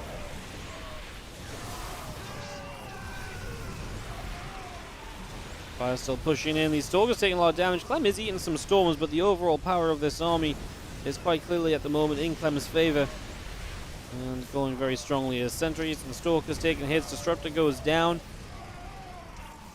This 3 armor continues up. The couple more Colossus on the way from Trap, but Clem's army supply lead here, and just lead in general here, is definitely becoming pretty serious.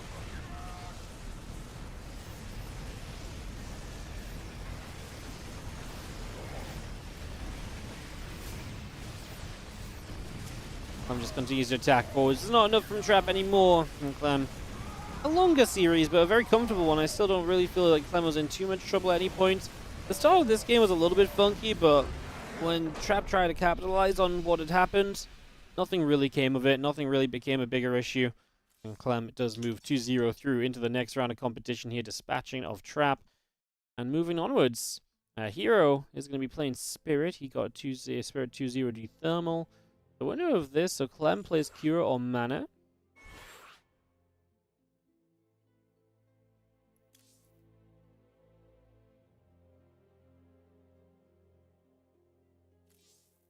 Wondering what our next match might be. MaxPax Classic, Yeshi, Nightmares, Yeshi beats Young Knuckles. That's all PvP down there. We could stick with Clem against Cure or Mana, and then we have set up into that bottom semi-final, though we're going to end up casting both semis anyway.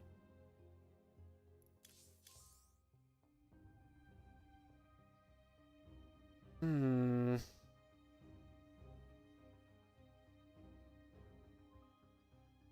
don't actually know. I do not know what we should do for the best, actually.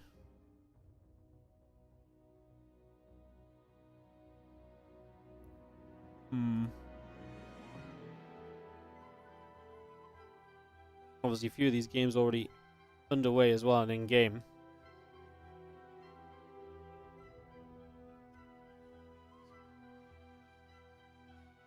Are Skillet and Sue holding for the stream? If Skillet and Sue only just started, then this entire bracket is going to be held up by their section. I'm going to check on that. I wonder if that would play a Firefly and then continue onwards. All the other round 16s are underway, just Firefly waiting for Skillet or Sue to come through. So yeah, Spirit and Hero already in game as well. Hero and Mana are 10 minutes deep on their current game. Let me actually check some streams and see if there's any scores I can pick up on. Hero Spirit just started. Okay, Sue is up 1-0 over Skillet.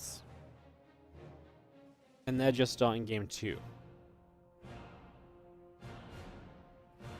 Sue up 1-0.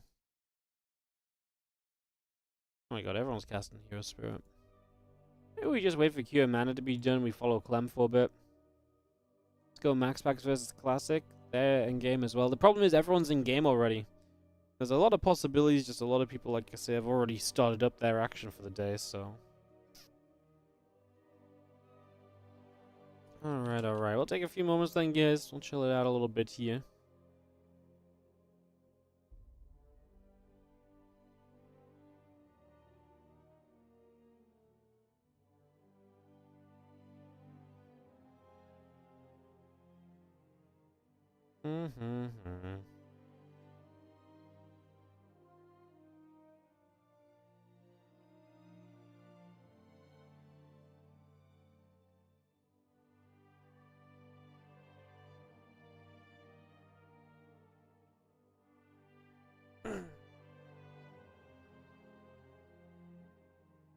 So slowly, hello.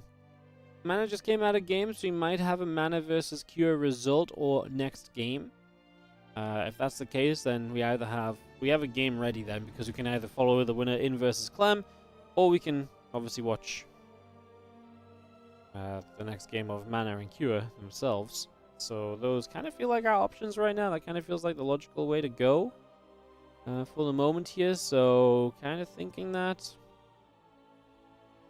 keeping an eye on scoreboards and friends lists to see if I need to jump in game or not straight away.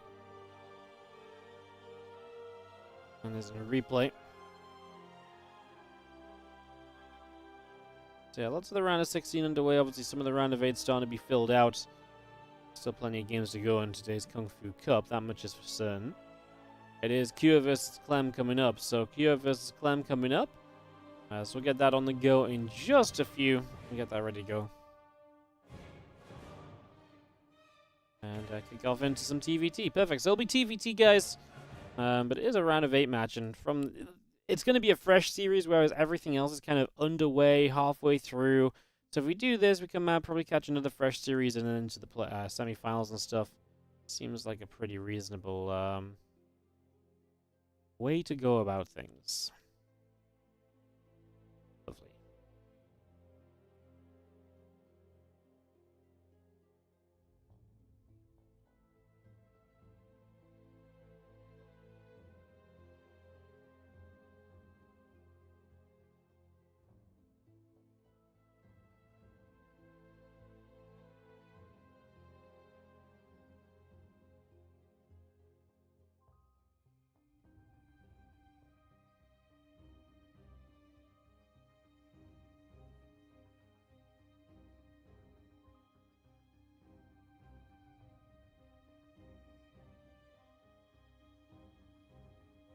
Alright, so just a couple. Wait for the TVT to get underway.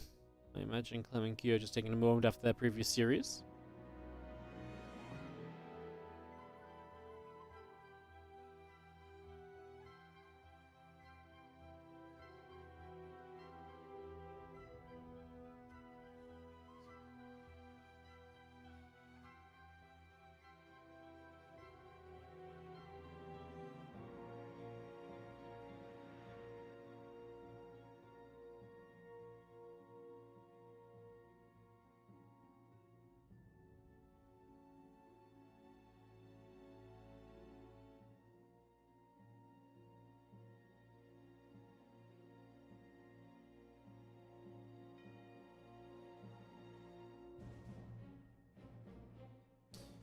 Alright. Clem said sure, so we are making some progress. So Clem versus Kyo coming up, guys. Clem versus Kyo coming up.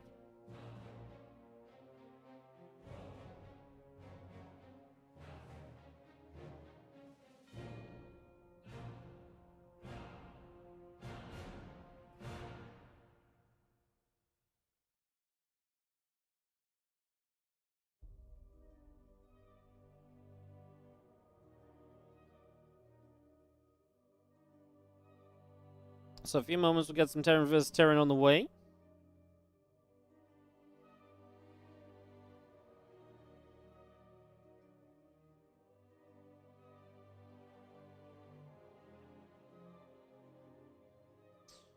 Just waiting for the videos to be done. We'll get this going. Interesting TVT.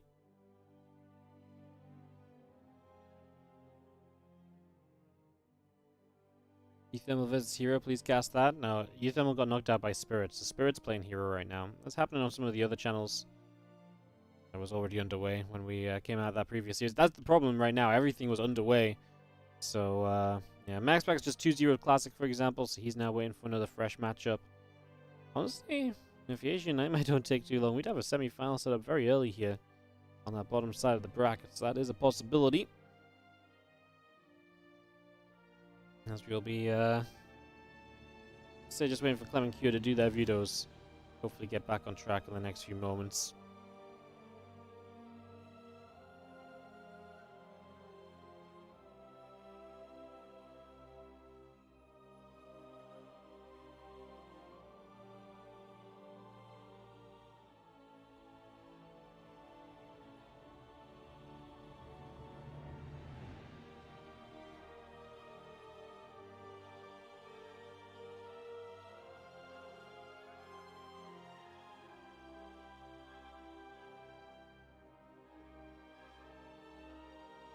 Oceanborn going to be our map to start it all off on.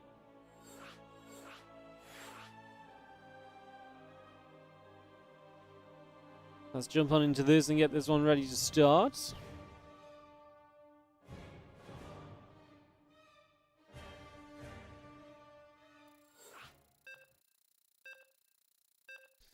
Let's hop into some TVT.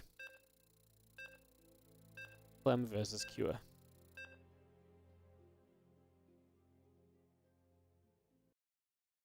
Are we watching any MaxPax games? Really depends on if he continues to win. Right now he's in a PvP section of the bracket, but he would play, if he wins, he would play the winner of this, and that would be a semi-final, and we do cast both semi-finals, so providing he gets to the semi-finals, absolutely, but we won't cast this round of a PvP because we're going to be busy here, and likely in other matches as well. As in the top left, our red Terran player is going to be Team Liquid's Clem. Of course, this is a Team Liquid TVT as well. Got that Q is on Team Liquid nowadays, as it is Clem in the upper left-hand side. And in the bottom right, it is going to be our blue Terran from Team Liquid. This is Q. Absolutely one of the Terran players, very capable. I didn't change scenes, yeah. I was wondering what you were saying slowly. I was like, I didn't change scenes. I was like, what scene do you mean? Like, from the Starcraft scene? I was like, no, I like Starcraft. I didn't change scene at all. You're right, my hotkeys hung up on me. Top left Clem, bottom right Q. You guys missed nothing. Nothing's happening. Q to me is one of the few TVT players that really can continue to challenge Clem in this day and age, you know? To me, Clem is really kind of well-rounded in his TVT. He's definitely improved. I wouldn't say it's necessarily so much of a weakness of his anymore as it used to be. So that's great to see, but Q is always going to be dangerous. He was absolutely one of the best TVTers out of Korea for a long time, and very much so still is. So yeah, definitely feel like that could be a factor here as we get into early stages of game number 1. What server this played on? This is NA West. So game 2 will probably be NA Central, and then game 3 probably goes back to NA West. Usually it alternates West Central West or Central West Central based on the seeds of the players to determine the first server when it's EU versus Korea. Overall, they're both going to have fairly similar ping. Clem being like in France has a little bit better connection to West NA than certain players do, so it's not as much of an issue for Clem as it would be for other guys playing on West. Obviously, ping is still there; it still exists. Clem's never been one to be like, ping, or he's never really complained about ping. Hero as well has never really complained about it, but they're both kind of non-complainers, so obviously it's still there. But it's going to be fair. For the most part, the most important thing to know is the ping is fairly even between the two, game by game. A little bit of an advantage alternating here or there.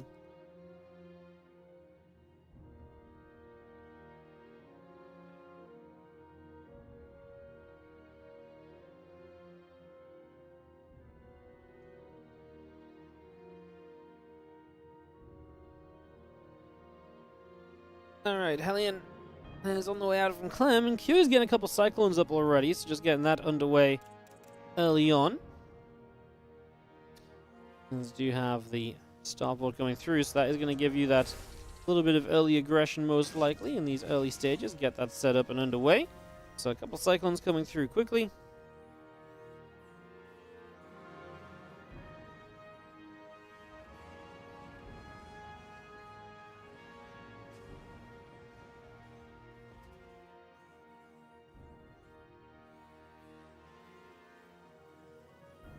Couple Cyclones still building up again. Starport is coming by. Let's get ourselves the medevac on the way. Orbital command building from Cure down on the low ground. It's an orbital from Clem at home. And again, two very different openers with Cyclones versus a siege tank on the setup initially.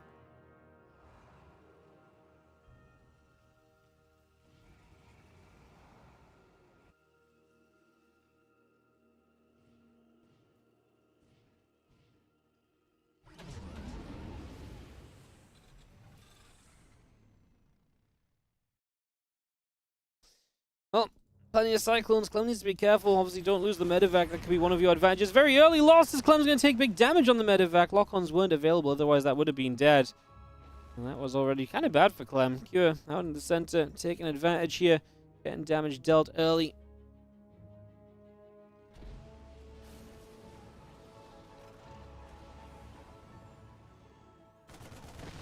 It's going to be seeing a couple of bits and pieces coming through.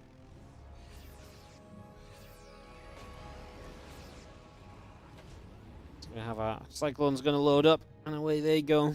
Gonna start taking position elsewhere for a moment or so.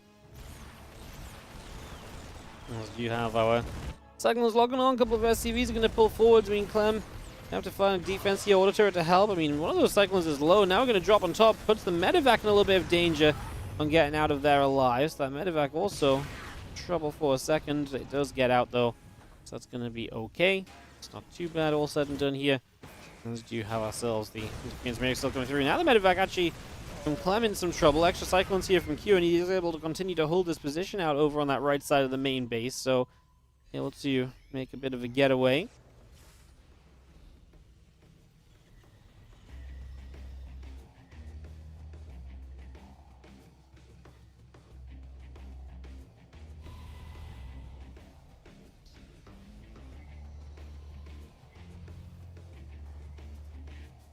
Still got the interference matrix coming up. The Raven is still on its way in on both sides, so we're still increasing those Raven numbers. Definitely putting some priority onto that.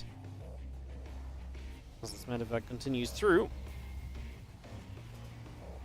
Just getting back home. Kira is ready to move his third CC out in position. So a little bit faster that third base than what Clem is. Clem's is about 30 seconds away, so yeah, little advantages to Kira for the moment. Definitely playing a solid game here. Little things just edging his way so far.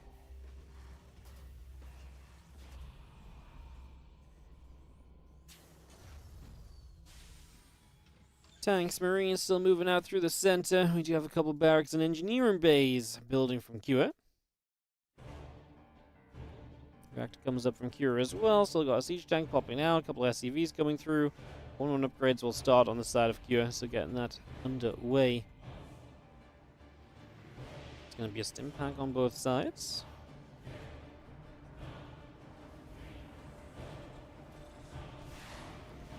Viking gonna hit the medevac. Another fumes popping through. Clem's actually gone across the map, and Q, if he hasn't realized this, is obviously going to be in a bit of trouble.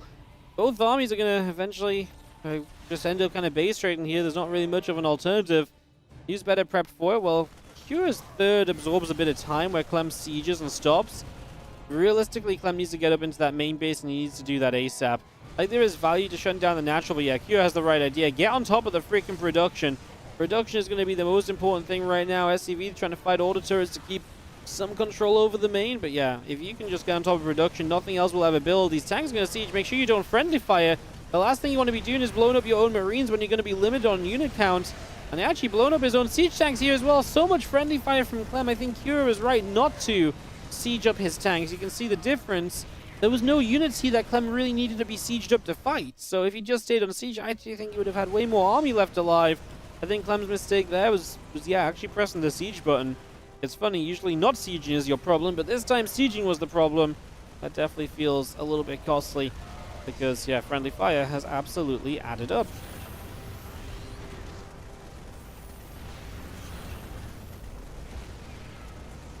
Well, 54 SCVs go down from, well, both sides have lost a lot of SCVs. 3 SCVs to 2 remain. Army supplies even up a little bit. Clem is going to get triple orbital flying out across the map. Q already has landed a base bottom side. He is going to lose some of his orbitals though, so if this game does go on long enough, Clem will have that advantage. Oh, I tell you what though, Q having 1-1 is massive. Finishes that up on the natural. That is so big for any Marine versus Marine fight.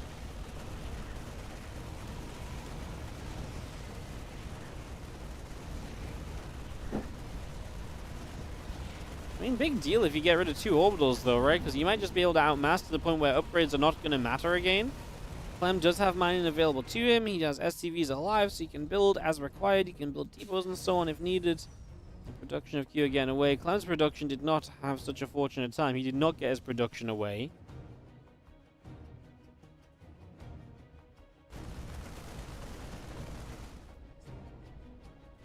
Viking, Cyclone, and Marines continue to set up. The other couple of barracks coming through.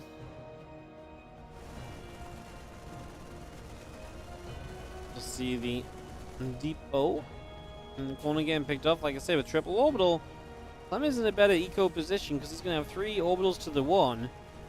But look at the army of Q. 38 to 24 army supply, and Q's army is also just going to be on better upgrades. 1-1 to 0-0. I think that's going to be the game decider right there, honestly. That's going to be the thing that really sets the tone here as our matrices go down. Clem does unsiege those tanks, but one of them already getting caught. Auto turrets as well. Clem doesn't have a lot he can really kind of hold on with here, and he's already losing some of what he can, and yeah. Here, just a little bit too much army left alive. There's that orbital. Continues over. And Clem trying to make a last-ditch stand, but it's just not really enough here. He's got one tank in the background. That now dies. The Raven's out of energy, and that will be that here on this game. Number one looks like here will have the upper hand to close this out completely.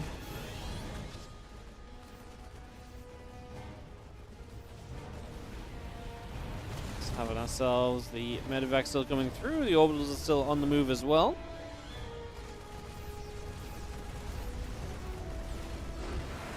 GG is called Cure. Is going to take this first game. And is going to be up a map in the best of 3. So Cure looking to make it through toward the semifinals today. Very, very nicely done. All right, next game coming up. Trying to kill it day to day with some of the other scores and so on going on. Keep you all up to date on what's happening. Sue and Skillers did go to game 3. They're playing on Alcyone for that third map. Winner of that plays Firefly in the next round as well. So that's fairly worth noting. Again, that's actually potentially going to delay our full tournament right now. That's still round of 32 action, whereas the rest is going to be round of 16 and round of 8 and stuff. That wouldn't matter. What I feel like is going to happen is they're going to cast all of that section on the stream, and because of that, we're going to be kind of waiting with a semifinal ready to go for a long time that isn't actually allowed to start. That happened a couple weeks ago in this event as well. That's all good, though. Probably means more games for us throughout the course of the day.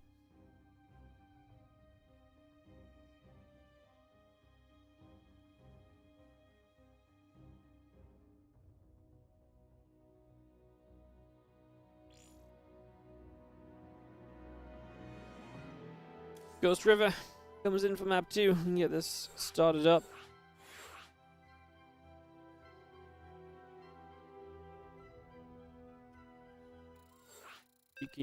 Goes and ready's cold. Clem down a game. Cure up by 1. Game 2 coming up right now. Let's get this up and running. Get this underway.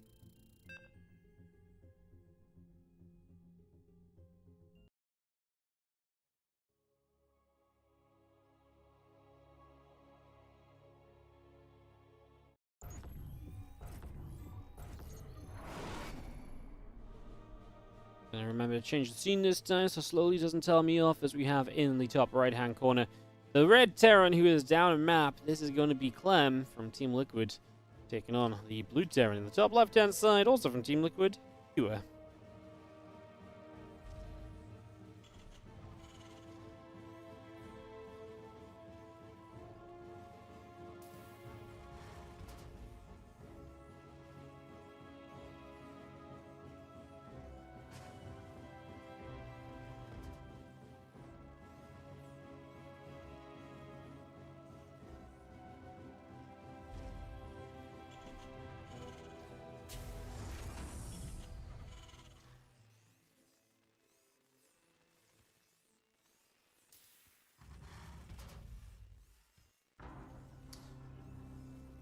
Alright, so into game 2.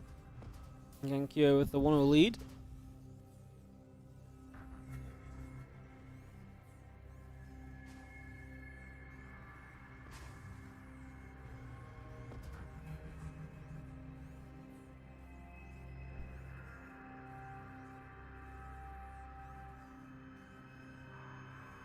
It was a pretty close game. I honestly would love to have seen what would have happened if Clem just didn't siege his tanks, because I actually too believe he, 1 or 2 more tanks available there, and Hugh has much a tougher time pushing in. And then Clem can sit there defensively on extra bases. Would have been, honestly, like I say, a cool game to kind of resume from replay on, because I just wonder the difference that would have made, because he definitely did a lot of friendly fire damage. Very cool.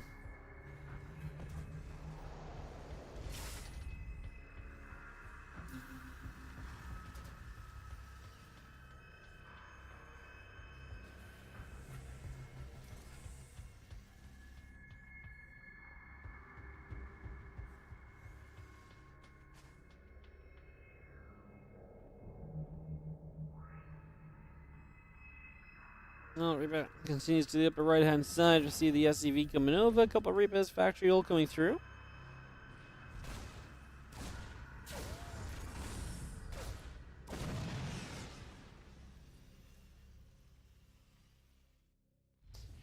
It's going to be a quick little pick to start things off. SCV down from Clem. Cure the first to draw blood here in the second game of our series. Reaper is popping shortly. There's going to be Cyclone play from the way from Cure. Waiting to see what Clem's up to. Still yet to really commit to tech units off the factory. There we go. It's a Cyclone from him as well.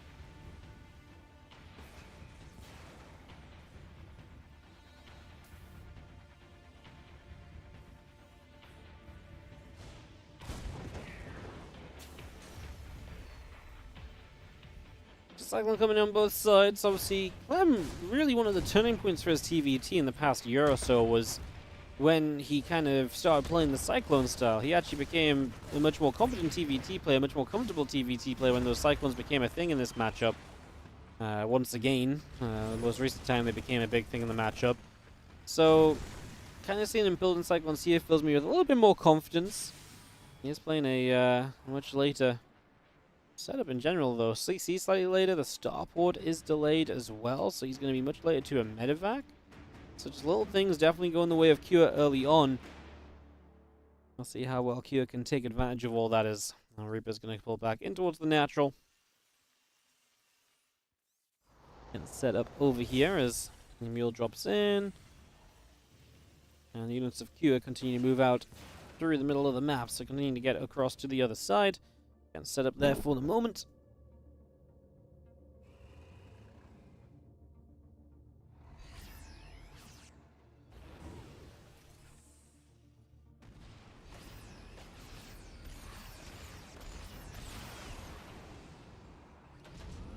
Here's a Cyclone still continuing about here.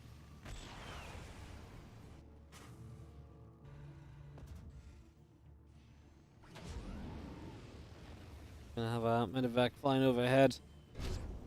Obviously, the Cure pulling back a little bit. We are not moving forwards aggressively just yet on the side of Clem. The factory, though, is about to finish up a siege tank. Everyone is just going to continue to play that setup for the moment. Raven and Interference Matrix on the way from Clem, too. There's a couple of those Reapers will go down, so we get rid of those. And we just see medevac of Cure coming back up and around the top, still looking to try and poise itself aggressively. We're actually going to see medevacs passing each other here. Who gets the drop first? It's Cure. Clem not playing as quickly as he needs to today. Now, he turns this out to be okay for the moment as the medevac came back alive. But now you have no medevac versus a medevac. Well, you really got a lot of damage on those Cyclones. Can we get the finishing touches? Okay, medevac basically is the net gain there from Cure. Still not bad, though. I mean, you trade out Cyclones, they're really mostly useful for this stage of the game, so now neither player has them, but you've still got one medevac your opponent doesn't. Overall, it's a little bit of a mental victory, too. You definitely won the micro war there, so the little things that definitely feel a little bit rough for him. Marines trying to move up, gonna start getting blasted by some siege tanks. Other Marines moving forwards, auto turret comes down. Marine tank gets chased away through the center. A couple of additional barracks coming through. The Raven production continues as well.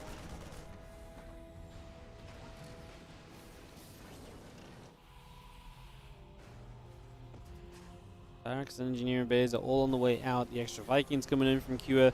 Siege tank is about to finish up.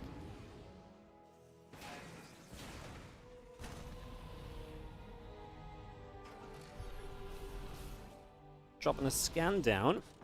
See what's going on. Okay, figuring out where he wants to fight. He's going to get a Raven, which is an amazing pick. He's got two tanks in his opponent's natural. Not going to siege them, but just a little bits of damage force SCVs away from mining gas. Things that will disrupt Clem's continued build as Cure definitely looking good here so far. Controlling early on Ghost River. And what a map to control on, because it's such a short map too. If you're controlling, you can definitely push across, make more things happen, get yourself into even better positions, for example. So these are all possibilities for you.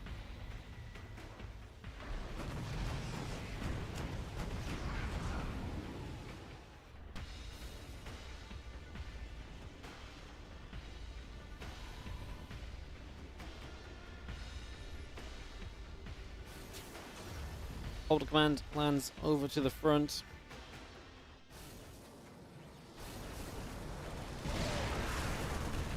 I'm going to be seeing Clem actually just not in a great position here. His tank is going to get knocked down, so losing the tank quickly. Now the Vikings are going to land to just overwhelm this position. I mean, with the tanks all dying, it just means that Kyo can slow push into position. He doesn't have to do anything too hasty or overly crazy. He is going to be extremely well set up, and this does seem as though we've probably got ourselves a game number 2 victory kind of on Kyo's hands. This feels great for him. Now he's actually a little bit of army, a little bit of supply ahead in general. Can he keep up with that? Absolutely. Clem just says GG's. He doesn't have the standing kind of tanks or anything to kind of keep this going at this point. So that is just going to get it done. And Kyo gets the 2-0, clean and simple. Move on through into that next round. GG's. Looks as though Sue and Skillers did finish. Winner would play Firefly.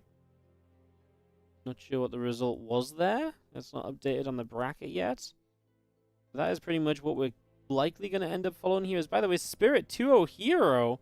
Okay, this tournament is starting to look a little bit wacky and a little bit crazy.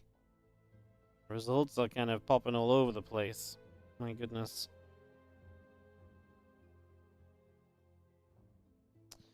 So yeah, just figuring out, because obviously Kyo goes to the semifinals. MaxPax is still waiting for an opponent. Basically, the section we should follow here, by all logic, is the Firefly section. Because if Firefly is playing against Skillus or Sue, I mean, basically just, yes, like, that should be what we follow.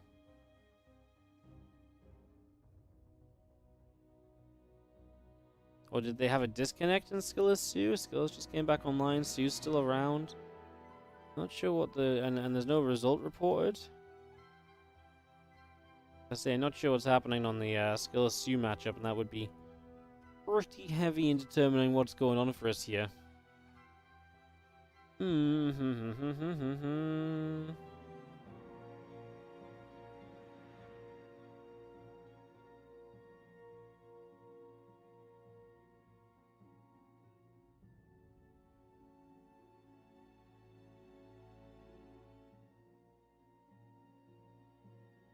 Waiting for that bracket to update. MaxPax will play Yeshi in the round of 8. So an update there, that's going to be the PvP. That would lead into the semi-final. I would also do that if I knew the semi-final was going to start. I'm just not convinced they're going to show that. I'm more convinced that the mainstream is going to do the Firefly match, and then that round of 4 is just not going to start until all the round of 4s are ready. So we're basically going to have a bunch of downtime waiting on that QS series.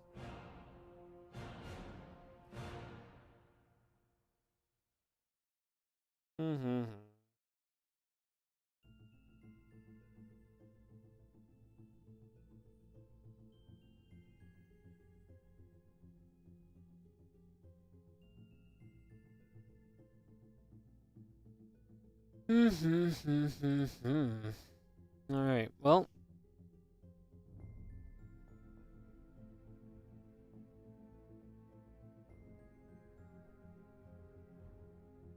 No one's showing us any results or updates or anything, so we just sit and wait to find out.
Just trying to figure out what's going on, guys. Trying to figure out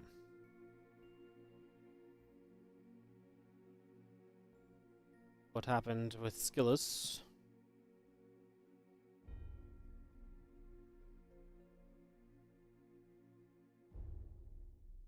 MaxPax is done up with Yeshi. We could go cast MaxPax Yeshi. There ain't much else going on. Right now there is not. Actually doing that on the mainstream. Okay, maybe we actually do that. Yeah, if they're doing that on the mainstream, that's actually good for us, because then we could follow into the winner versus Cure maybe. Maybe they would actually start that semi-final straight away. Not sure what's happening between Skillis and Sue.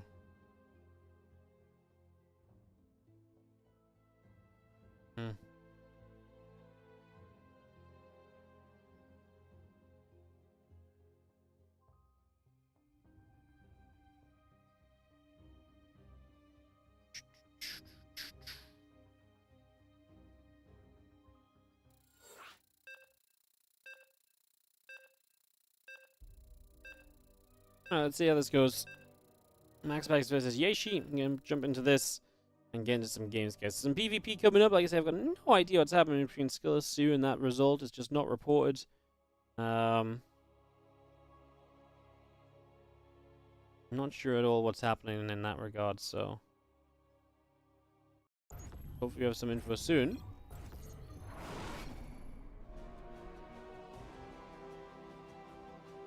Let's party into it. Let's go, go, go. As we have ourselves in the bottom right-hand side, in this fresh best of 3, it is going to be Yeshi in the quarterfinals of today's Kung Fu Cup, while in the top left in the blue will be MaxPax. Let's see what happens.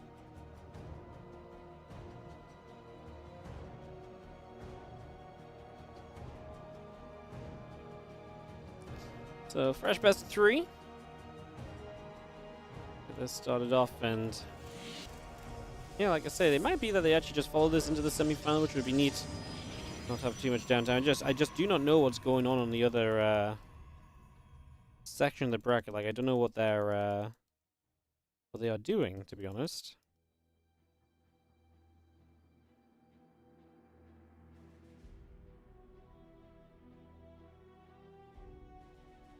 Yeah, we'll figure that out maybe when we come out of this. For now, let's busy ourselves with some PvP, where MaxPax will be a hefty favorite. His PvP streak is freaking amazing. There's a gateway coming up on both sides. It's going to have our probe nibbling probe for a few.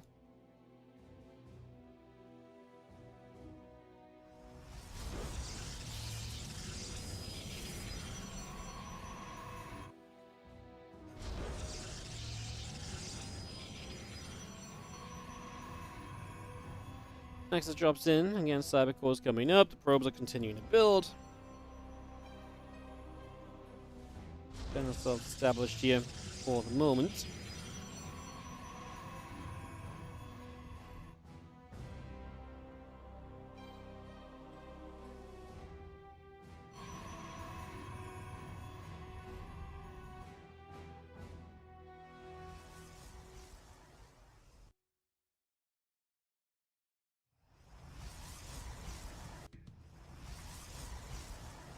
Have a Cybercore about to finish.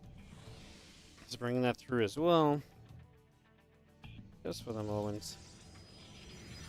And a couple different bits and pieces set up. So it's going to be Nexus, it's going to be Stargate. Both players are going to be expanding early for this PvP, which is obviously worth noting as well. And there's going to be Twilight Council quickly from Jaishi, so he's just going to go straight by and try and make something happen there. That is very cool, as Deb's going to come shading in.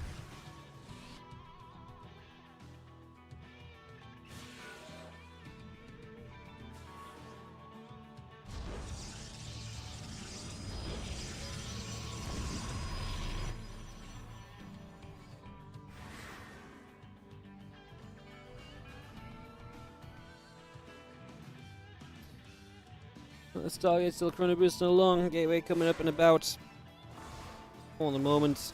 As we do have a couple of adepts going to try and get onto the adept over here. As she's going to get into this mineral line, and it's going to be MaxPax the one to deal some early damage. So we are going to be seeing a bunch of those probes going down. Oh, that's actually great damage already from MaxPax. He gets a ton of damage done.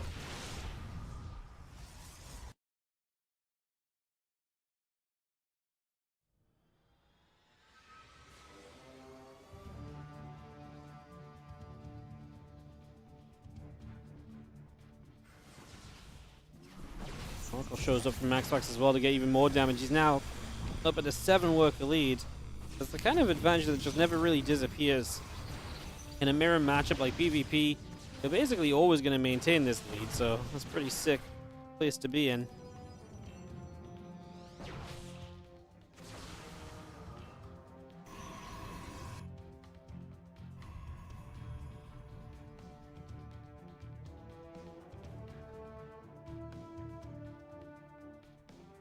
Look at that blink coming through, a couple extra gateways and the robo facility coming online as well.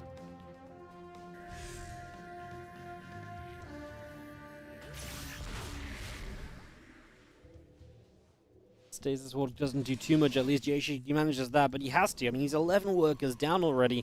Yeah, he's going to have blink coming up. His opponent will have the robo up as an answer to that as well, so that's also going to be a factor.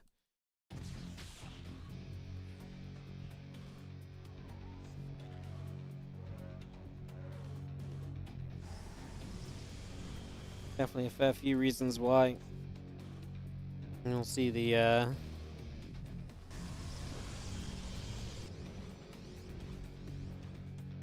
game just continue to be MaxPax. I mean, MaxPax is just in a really solid position. Again, you cannot deny the strength of his setup at the moment.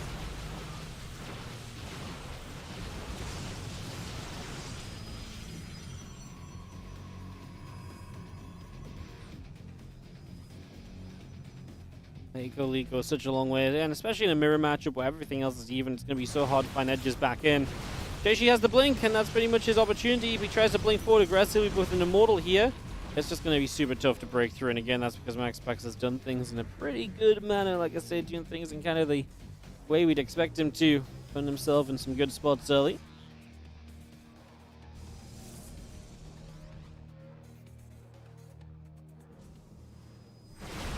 Stalker's blink up, just going to be seeing the Immortal. It is going to go down, but Jaishi had already typed GG, so that is going to be that. And that will be MaxPax taking 1-0 in this lead in this best of 3. So MaxPax gets to a 1-0 advantage. It's MaxPax PvP, man. Like, what do we really expect? Like, he's going to be a heavy favorite. There's not really anything to say there. This is kind of why I didn't want to cast the series, because I kind of knew that this was going to be like a bit of a one-sided scenario, but sometimes you just got to give it a go, don't you? Alright, game 2 coming up.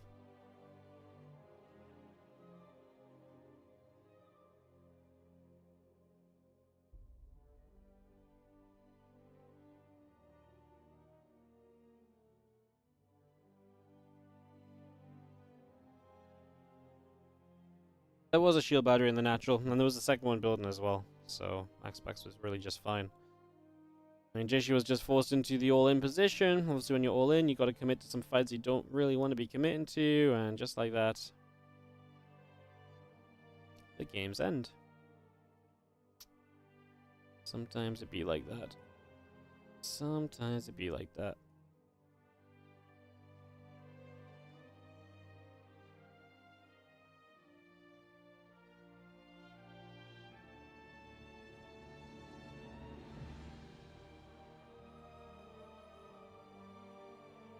Alright, then a couple of moments. As we actually have a map switch, so let me try and make sure we get into that. Golden Aura.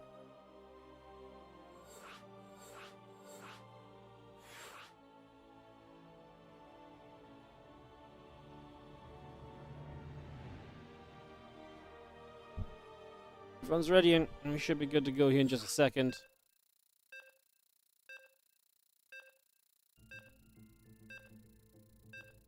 As we count down in and get into MaxPax Jaishi game number 2. Winner of this then plays Cure in the semi-finals. In the end, by the way, it is Skillless. He beats Zeus. So Skillless plays Firefly. Winner of that plays Lamp or Showtime. Spirit in that top portion of the bracket likely to end up in the semis as well. Kind of a weird Kung Fu Cup today. We're a little bit all over the place. Alright, well, let's get into it. As we have ourselves in the top left corner. Red Protoss player currently down a map is going to be Jaishi.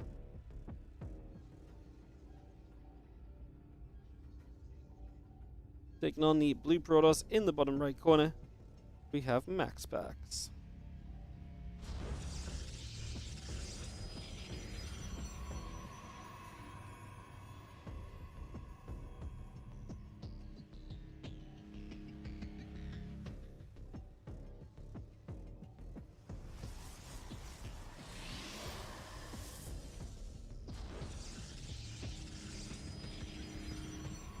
So into game 2 we go. MaxPax with the edge, and again, big favorite anytime there's a PvP on the screen. Let's see if he can keep that edge in this second game as well.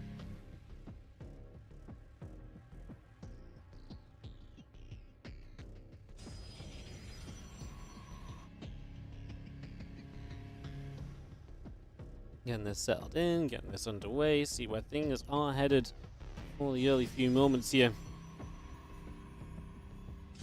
Try and see what is going to happen. As it's going to be double gateways against currently a single gateway from MaxPax, so getting that rolling, going to be our starting point.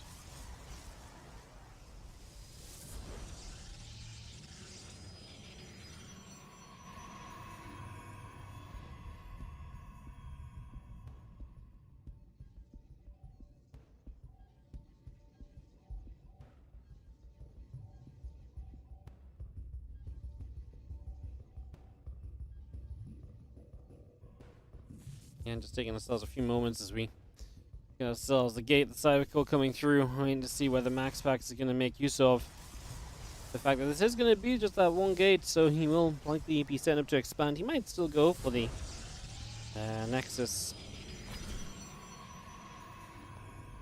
after a Stargate still, so that could be one thing we're still watching for.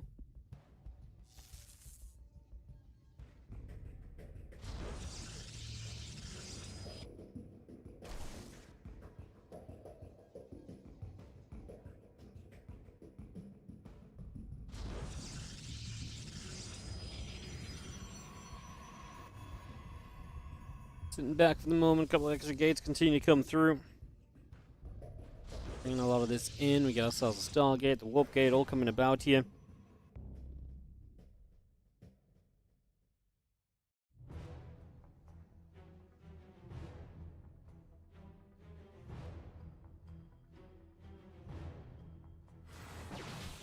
The two Stalkers is going to go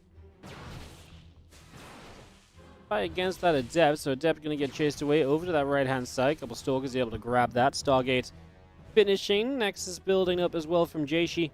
There's going to be another Phoenix on the way. The Warp Gate still coming out. Two Stalkers of Jaishi still heading to the upper left-hand side, and the Nexus continues to come through from MaxPax, so we get that Nexus underway. Oracle pops out the Stargate. The Void Ray is being chrono boosted as well.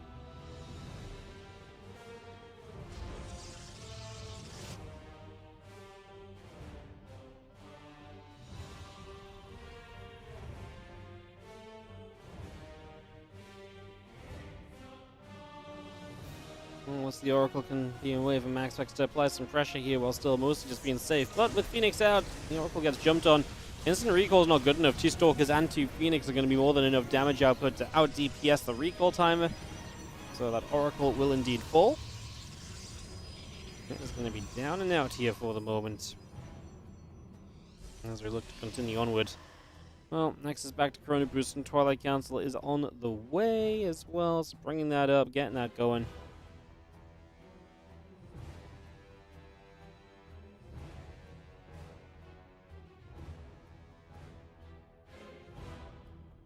You have the, again, Twilight just continue to come through. Phoenix going to lift up a couple of probes. Stalker's still fighting.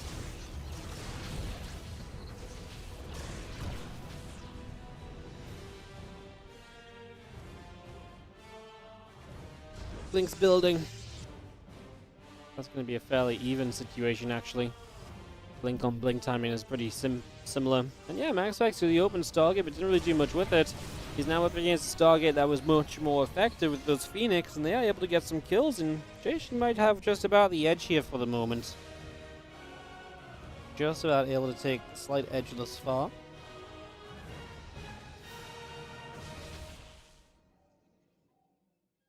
Phoenix still moving about. Stalkers are going to be there, trying to deal with that as well.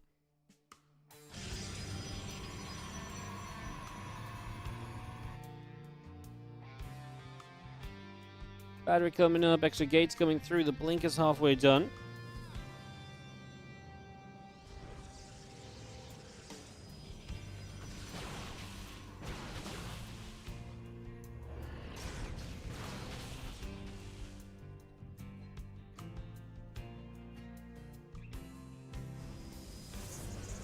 See that gateway coming up. The blink is coming around. Continue to get this going.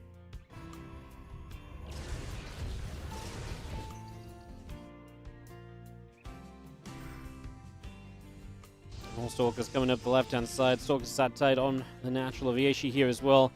Phoenix don't have any energy left, so MaxPax, as he looks to attack, obviously really wants to succeed with this. He can take an edge with these Stalkers. He's actually going to blink in. He does have one-shot potential, so he can get a bunch of kills without the battery mattering. That's exactly what he looks to take advantage of here, as he's still got one-shot potential. How much longer does that last? Blink back there, as the Stalkers were out of sync. Now he blink forwards as Jeishi, but he's going to chase, but he's going to take losses at the same time. Super battery fades away.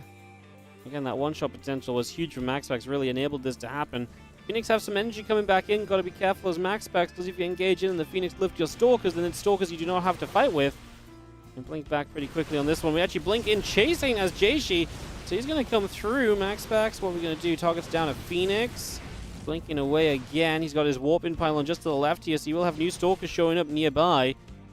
I think Jeishi has held on, but MaxPax will be the one expanding, and honestly, army supplies are similar, work accounts are similar. I think MaxPax is going to be okay just to kind of head back and not do too much. You'll lose power to one gateway there on the left. It's going to bring him down to just 3 gates against the 5 of Jeishi, so that's still an advantage, Jeishi, and that's actually one way in which MaxPax will trail in this game, as MaxPax will continue to look for a way back into it. All off of that opener, though, was Phoenix able to do so well, and now the Phoenix getting deleted. Big deal, actually, because now no more of those lifts, no more of that kind of like little bits and bobs that Jeishi can find to keep on taking advantage, so.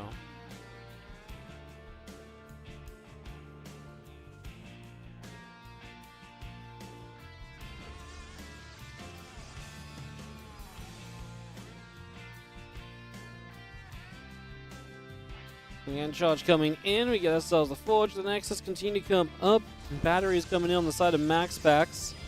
We got that third base coming through, additional Stalkers are still pressing forwards, and they are going to move onwards and move into position here as MaxPax is trying to apply that pressure, but I don't think he's got enough to go up a ramp here.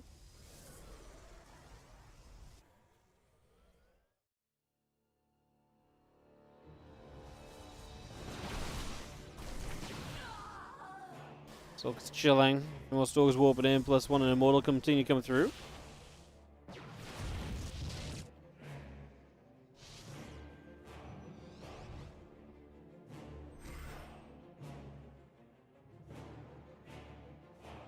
And then plus one attack coming in, a couple Stalkers still coming about, extra gates coming in on both sides.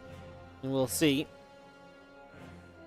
This group of Stalkers ready to jump in towards the main, so actually MaxPax is now going to find himself, well, the pylons, that's going to be 2 gates depowered and a supply block. Super out of position is Jeishi, so he's going to lose gateways here. That's actually huge.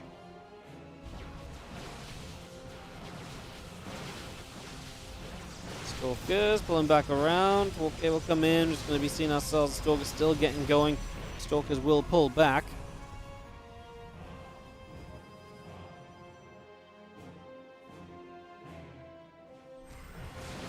Plus one attack is about to finish from Jeishi, so he will have an advantage upgrade-wise, and MaxPax is again losing out numbers.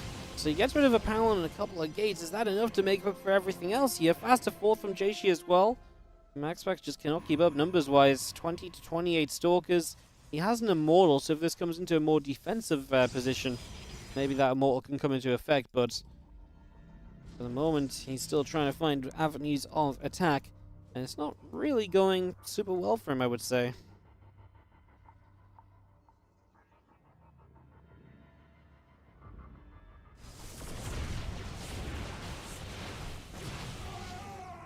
Stalkers come back into the center. Still got a Dark Shrine coming up. Extra gates and charge building as well.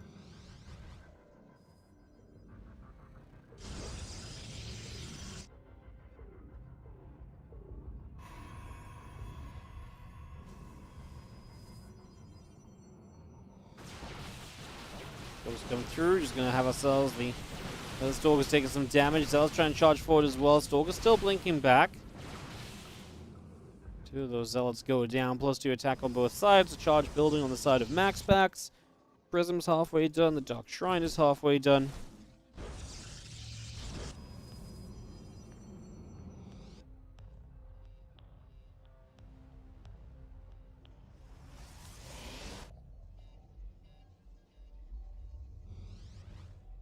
Stalkers come back around the top.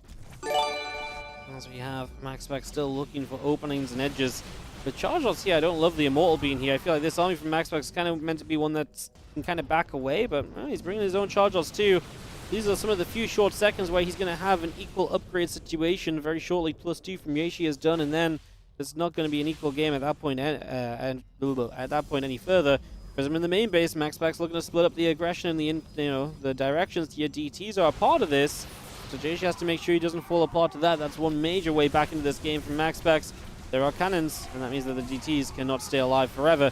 And as we take this fight, I actually think this is a better fight from MaxPax here. Looks as though he's got the numbers, although he is not fighting with everything. Some of his units sit in the back, not looking great. And he's going to lose the Prism now, so that gets shot down.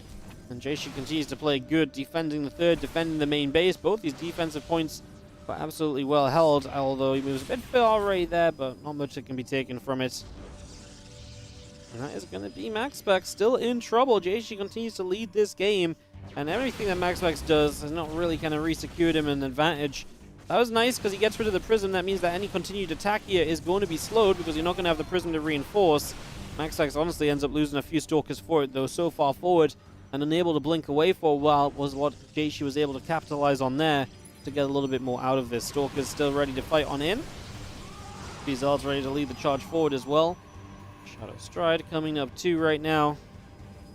And we have Stalkers just sitting in the front. Super Battery's going to activate. Stalkers blink in. Probes taking some shots also here as MaxPax is trying to find a defense. This might just be one of those times where Yeshi has a bit too much. That lead from the start, he was able to just play it out well. I mean, again, credit to Yeshi because it's not easy to do that. Playing out a lead against MaxPax. Many people have tried to do it in the past. Yeah, Yeshi played a solid PvP here. Can he put the finishing touches to it? Or is this attack going a little bit too far? He's in a position now where not all of his Stalkers are fighting. The Immortal coming through from MaxPax as well. Still an army supply lead from Yeshi as MaxPax's own Immortal gets caught up a little bit. Battery out of energy. The cannon will obviously help a little bit too. Pressing forwards. The Immortal barrier on the side of Yeshi popped. MaxPax no longer with this base, but is expanding to the 6 o'clock, so we'll get a 4th. That's that 4th base up and rolling. Additional Stalkers here warping in, +3 attack. Still closing in on being done.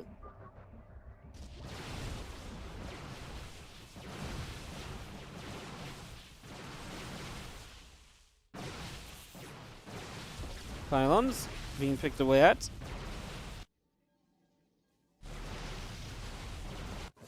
And Stalkers of Yeshi continuing through pylons. So, DTs get rid of the cannon over here. Could be a big deal. How many observers have we got? We've got 2. Obviously, losing the cannon is some of that detection then being lost. Stalkers, Zealots, Immortal continue to hold tight. Yeshi gets pushed away once again.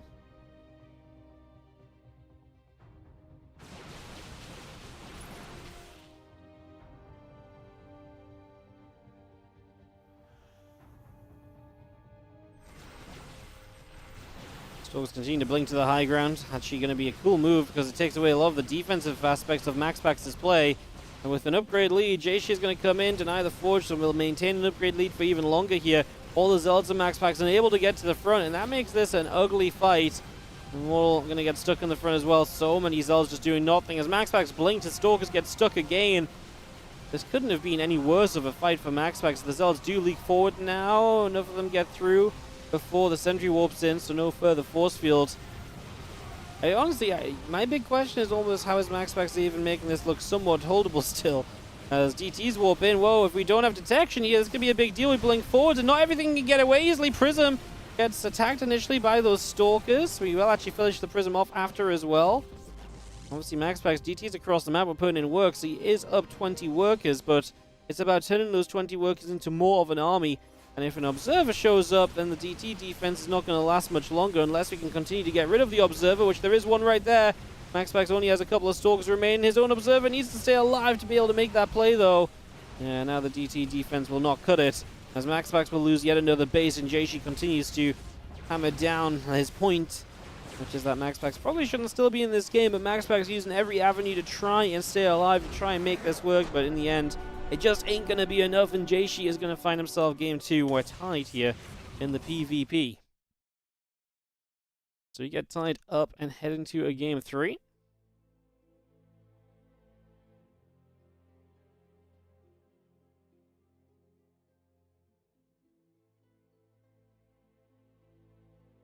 It started off in just a couple. Get this ready to go, go, go. Our third map, final map of this series, MaxPax. Unable to close out in the PvP. How did he end up with a high work count? MaxPax had DTs across the map throughout, so the DTs were kind of, slicing and dicing up workers, but that was obviously an investment from MaxPax. That meant he had less at home to defend with. Who is Yeshi? Yeshi is a player who's been around for many years at this point. Chinese Protoss player. Has definitely had some highs. He played, I remember seeing him at WCS Austin 2018. He actually had a pretty good run there, was quite the challenger. Has never really broken beyond that, but has always been a fierce point of contention in the Koreans, in the Chinese scene. Has no other results just yet. Actually, Lambo 2-1 showtime, so Lambo plays Skillers or Firefly in the round of 8. Again, the winner of this plays Cure as well. So lots still going on. Let's get into game number 3, sorry, of our PvP. Top right side, Yeshi is the red Protoss up game right now. Taking on the blue Protoss. Bottom left side, MaxPax. Hop through a couple streams and give you guys some updates on scores of some of those other series and who we might continue to see coming up. So it is Spirit is up 1-0 in his series. That was probably the expectation there. I kind of want to see the Skillers score. I'm trying to figure out who might have that. Did no one join the Skillers game? There we go. Looks like Firefly is up 1-0 against Skillers. But is dead in game 2, so it looks as though it's going to be 1-1 between Skillers and Fireflies. That's also very cool. Awesome. Alright, so plenty happening as we have ourselves the gateways coming up. The probe moves into the main. And it's going to be one gate again from MaxPax. Again, his Oracle play last time so heavily shut down. That really is what knocked everything into kind of happening in that last game.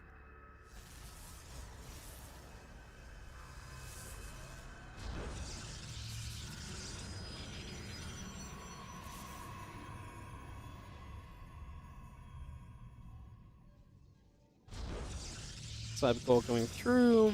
And again, Yeshi with the double gate. We'll see what his plan will become here, see what he wants to get done in the near future.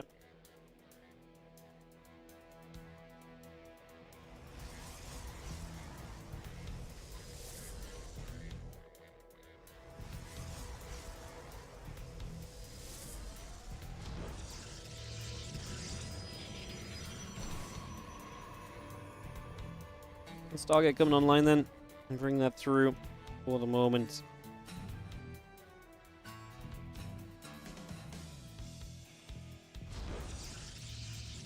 Get that brought on by.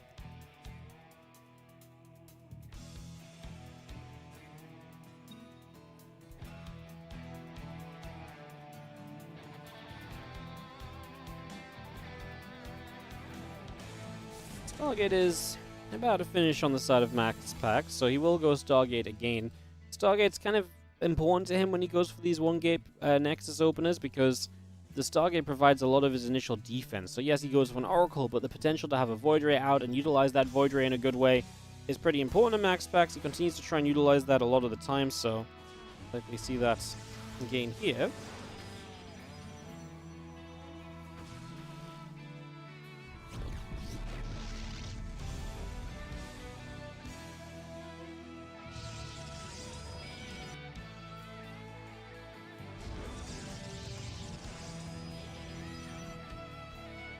Nexus.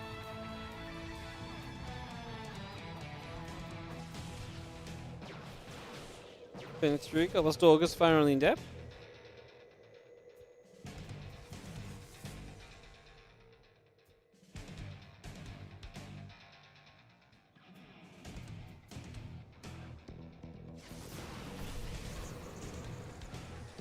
Revelation comes through. Stalkers, sentries getting grabbed.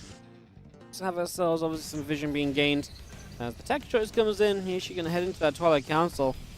I mean, this is a MaxPax who has taken a faster expansion, he has taken a faster Twilight, and he's going to have Stargate play up and about for himself as well.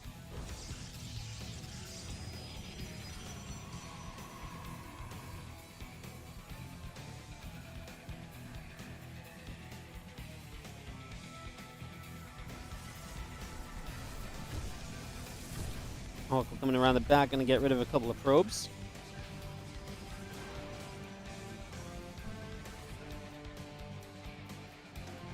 So that blink coming through, Stalker on the way, the gateway and the probe still being brought out as well. Just have ourselves the hallucination, continues to head down to that bottom left-hand side. And obviously information will continue to be critical and key here. As our Stalkers get onto that Oracle, Oracle taking a couple more shots, getting pushed away.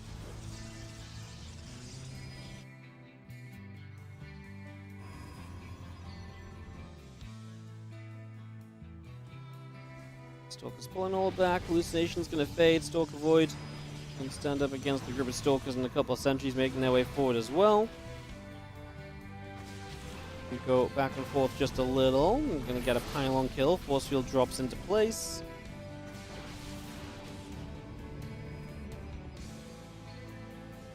Another Stalker comes running across.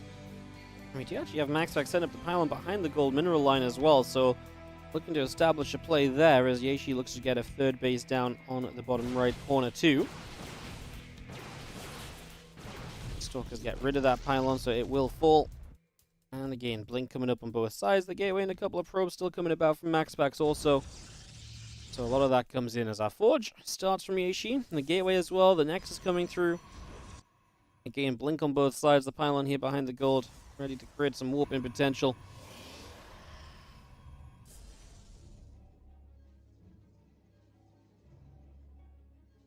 Couple of depths coming up on the side of MaxPax. They're bringing those in. You will see Yaeshi going to drop a pylon down in the natural as well. So I say the natural in the in base, but it's to watch for stuff exactly like this, seeing those adepts setting up. The problem is they're already here, and they're going to shade, and that's going to be some good damage done. Can blink after them as well. Oh, Yaeshi is getting caught a little bit by a group of units here. He's going to lose 1, 2, 3 probes already. Apparently still no game hard in this series, so I'm not seeing the probe kills add up, but those numbers are going. And that is MaxPax able to create now an 8-worker lead for himself. Checks the front, sees some units there as well. Has been chasing quite heavily that group of Stalkers. The Oracle in trouble as the Stalkers try and get a catch. They will be caught by other Stalkers. Void Ray is still here as well as a bit of a power point from MaxPax. Something that can just add a lot of damage in. We blink forwards. Don't love that with the Void Ray being around. Blinking for a Stalker feels terrible. Now you don't have blink defensively for a few moments longer as well. Sentry goes down, so there goes the Guardian Shield that was maybe going to give you a bit of an edge. So many of these Stalkers already bruised up from Yaeshi, and that means that MaxPax can really just pick up the kills so much more easily. Is he going to have enough in the end? This Void Ray is still fighting, by the way. It's going to fly forwards, not sure where he's off to there, and MaxPax is actually going to lose out in the end, has to back away. What was that Void Ray doing, by the way? It just moved. Almost like he moved command or like had it on target fire. I was not really expecting that to be the case. That's kind of wild.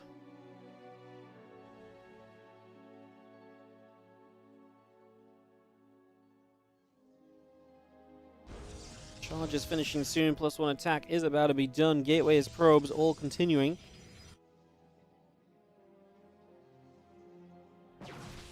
There's a couple of Stalkers here just going to go after that pylon. Why is MaxPax being so aggressive? I just feel... I think he just thought that he could be. Right? Work a lead. Looked like he had a better army, honestly, on the front lines for the most part, too. But, yeah, did he really need to be? Well, no, not really. It wasn't a necessity. It was more just a... I think he really felt like it was a good idea. And obviously, Jayshi's micro said nuh-uh to that. I thought it was pretty good for MaxPax as well for the start of it, to be honest.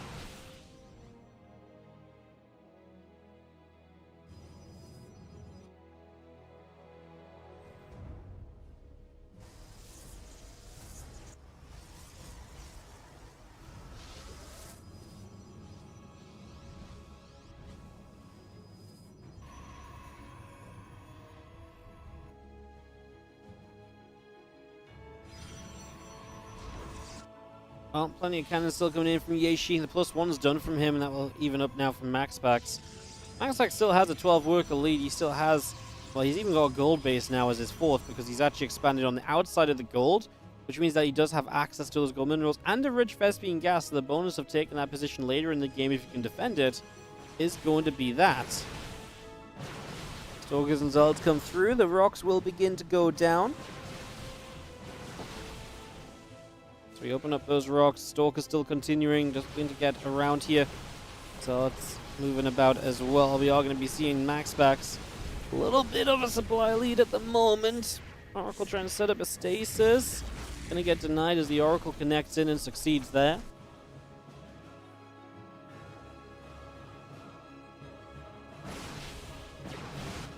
Plus 2 attack on the way up. The extra units will open in here from MaxPax as well, being brought out to the front. We'll see Jaishi trying to come back down this ramp. A couple of Zealots already taking damage. Stalkers blinking in afterward.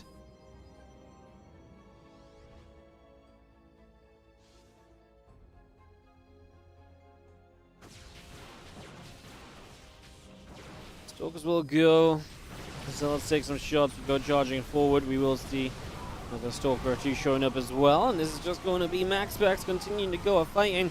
Just going to be seeing the Stalkers of Jaishi jumping in to get rid of the Immortal. And MaxPax's numbers are looking very good here. As honestly, MaxPax still ahead on that economy. And he's got units attacking the other side. So his fourth base of Jaishi under attack. He definitely feels the need to be attacking. And unfortunately, it's not going to go well enough. MaxPax will chase this away. As Jaishi finally cleans up, but again, 15 workers down. He will bring Zealots into this fight. And MaxPax will have to get his own Zealots to the front, which currently is the struggle. It is turning out to be a little bit difficult, though.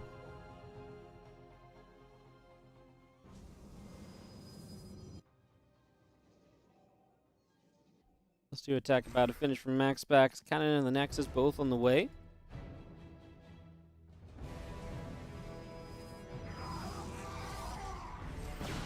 Stalker's coming over. Just going to get rid of that prism.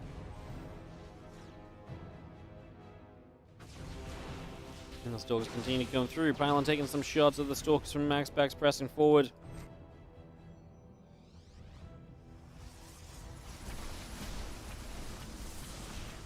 And Zealots will fight other Zealots. A few Stalkers come through too. Jaishi gets pushed away back down the bottom side.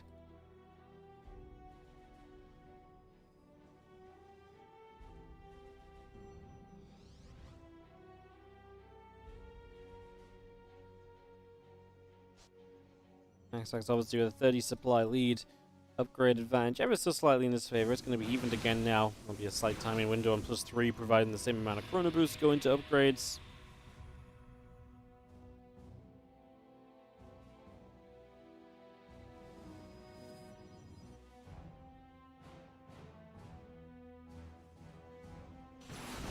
Stalker's moving on up. Stalker going to get going.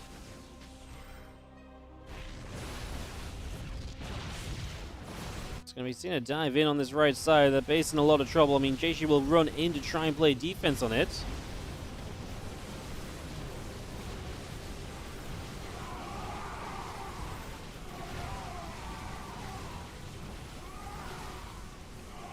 Base is very low, but Jaishi is going to be able to, for the moment, at least chase this away.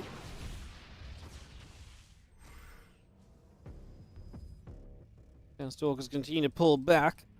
Well, I feel like getting rid of the base for the most part is decent. We also have units on the top side. Observer not showing us, but Zealots running in over here could probably commit. Decides to keep pulling them back, as we are going to see Jaishi committing over on this side. And target fire down the super battery. Maybe MaxPax was very right to bring these Zealots back to make sure that this is going to be a defense. The Archons do go a long way to helping the Zealots get a wrap. And the Stalkers are in trouble. Jaishi knows that that's actually just going to do it for game. And MaxPax will take it 2-1 in this best of 3. Pretty cool best of 3 series in the end. Actually turned out to be a really cool matchup, as that will be that. Skill is advanced to play against Lambo, so that's a round of 8 match he will play. If he wins that, he will play Spirit. And then Kyo is going to be playing against MaxPax, which I feel like we probably head into right now.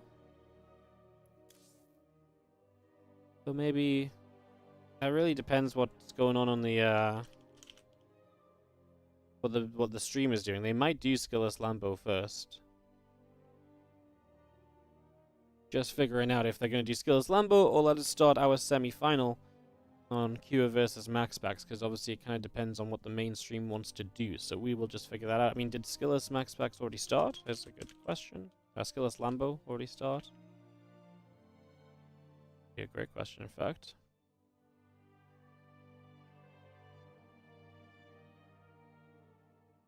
Don't think it did.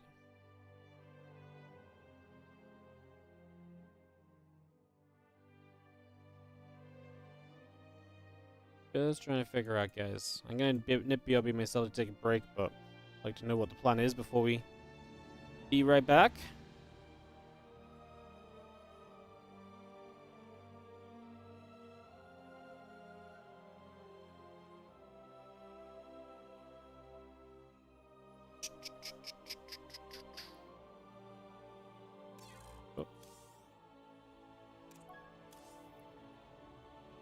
Okay, Cure MaxPax is now. Perfect, guys. I'm gonna BRB then.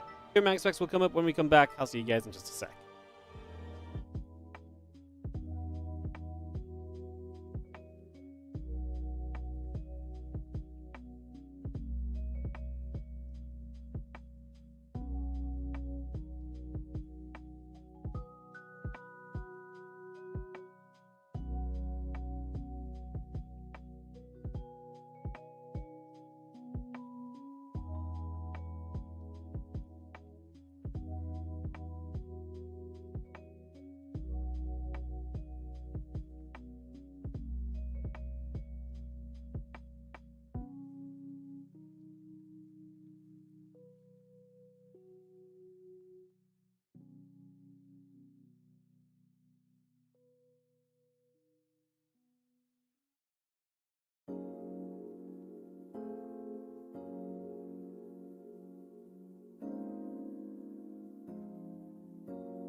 videos are coming in for Cure versus MaxPax, guys. We'll be into that in just a moment. Here in the semi-finals.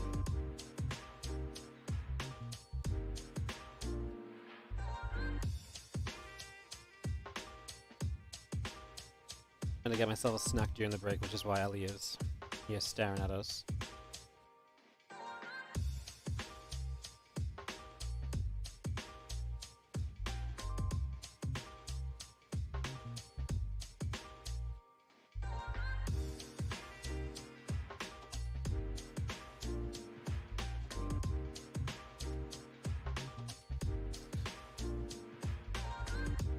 First map going to be Oceanborn in this PvT. Other side of the bracket was getting decided, by the way.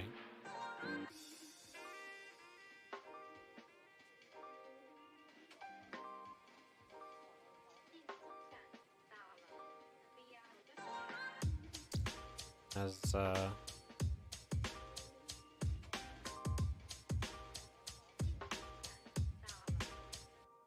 yeah, Skulls will be playing Lambo, winner plays Spirit. So it's an all-European top side of the bracket. Today's Kung Fu Cup. In fact, here is the last Korean standing. So, will he be able to represent Korea in the finals, or what is the plan going to become? MaxPax, you join the lobby for Oceanborn here in just a second. Get this underway very soon as we continue today's Kung Fu Cup action. Get this going in a couple moments. Kick this off. Waiting for everyone to join the lobby and we'll be officially allowed to begin. Semi-finals today.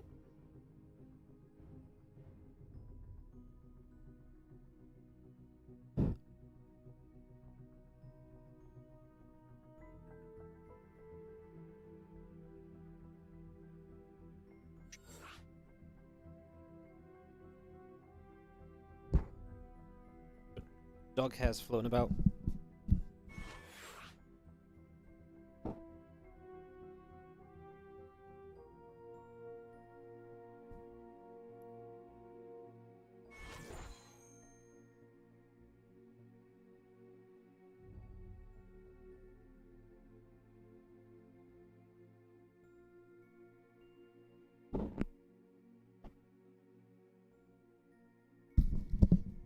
Sorry, trying to get rid of the hairs, and then I got made leader of the lobby and stuff, so I was trying to figure that out as well.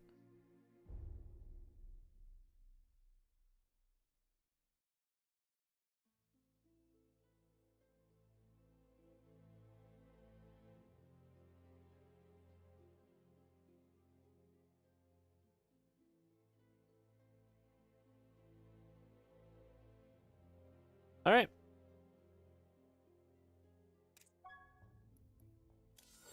Get this figured out.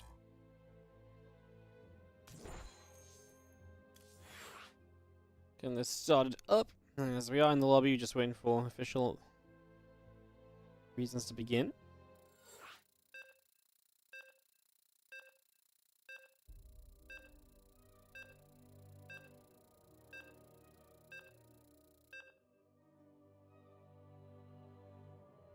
Trying to check in on the Lambo Skills series. I only got going recently. Looks as though it's just early on in game number 1 still. So that one's still happening. Gear MaxPax here for the semi-finals, though, is ready to begin. So let's get this up and rolling. Here on Oceanborn. Start things off. So, Oceanborn, map 1. As we have got in the top left-hand corner, the red Terran player repping Team Liquid, knocking his teammate out in the previous round to get here. This is Cure. Playing against the blue Protoss on the bottom right side, we have MaxPax.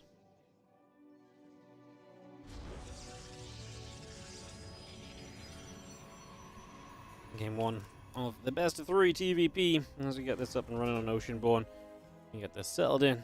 We look to see how things are going to go as they start everything off. So, getting everything started, getting everything going.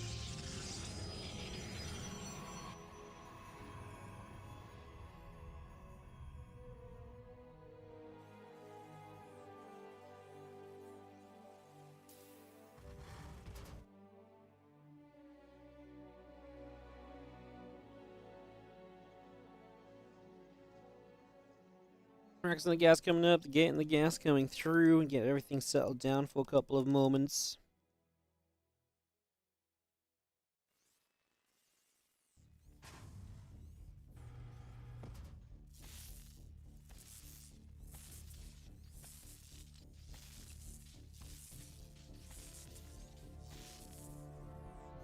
See the probe nibbling at the SCV. The SCV has to back away. Rax is about to finish up.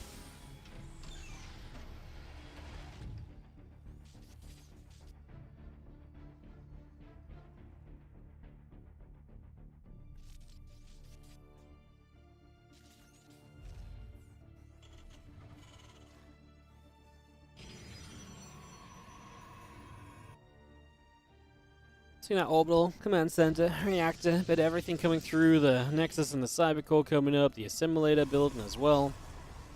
Just getting all of that completed as RCC will land in on the natural.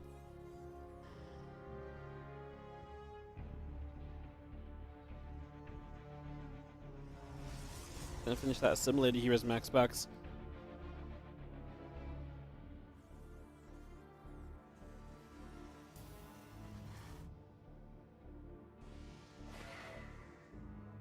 So yeah, Adept popping out. It's going to be shading across. Obviously try and put some pressure on early, try and get in some positions to see how things are going to settle down in these early stages. Zealot moving right on over. SCV going to be under some fire, under some duress.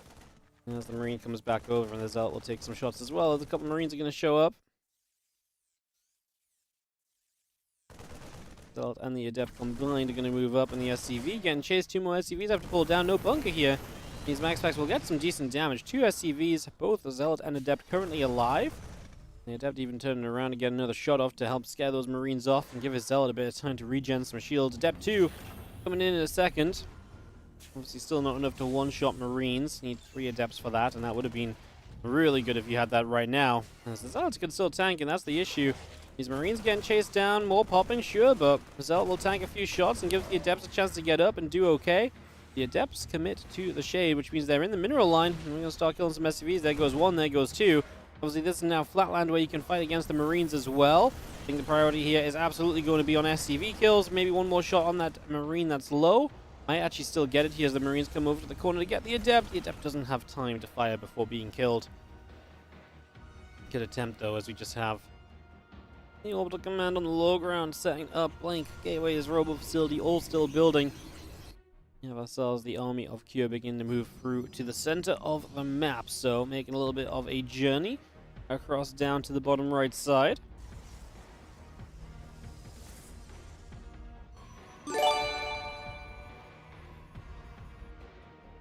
Hey, what's up, Stancops? Thank you so much for the 4-month resub on the Prime. Hordy the Trusty Goat. Thank you so much for the generous words and the resub. Appreciate it. Thank you, thank you.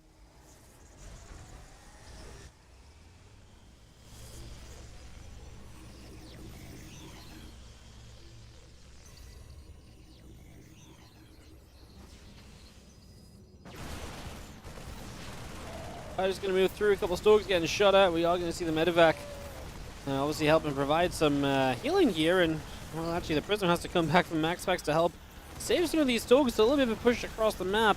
And we have ourselves Cure able to start putting some work in. A couple probes going down. 9 workers killed so far. Storks continue to fight. Medevac taking a few more shots of damage. We are going to get rid of the medevac there. These Marines still taking hits. The probe still going down.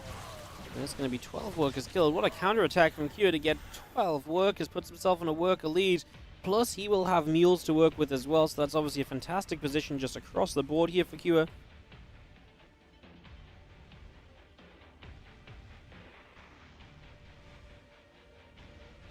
Man, that was one hell of a counterattack. No messing about at all for Cure in that one. 4 more Stalkers will warp in. The Observer and the Probe still producing through, ready to make a blink up to the high ground now. We have our Siege Tank getting shot at very quickly. As one Stalker goes down, the other couple Stalkers in some trouble. Got Micro from MaxPax. He needs to find something here, but I'm not sure if this is really going to be enough. 4 SCVs. That's him back on a worker lead, so there's something positive there, if nothing else.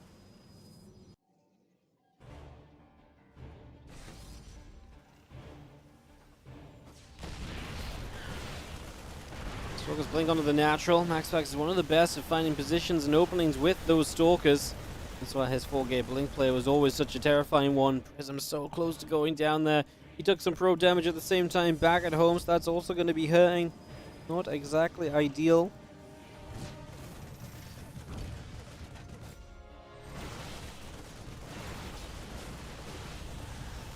Stalker's still firing, a few more probes coming in.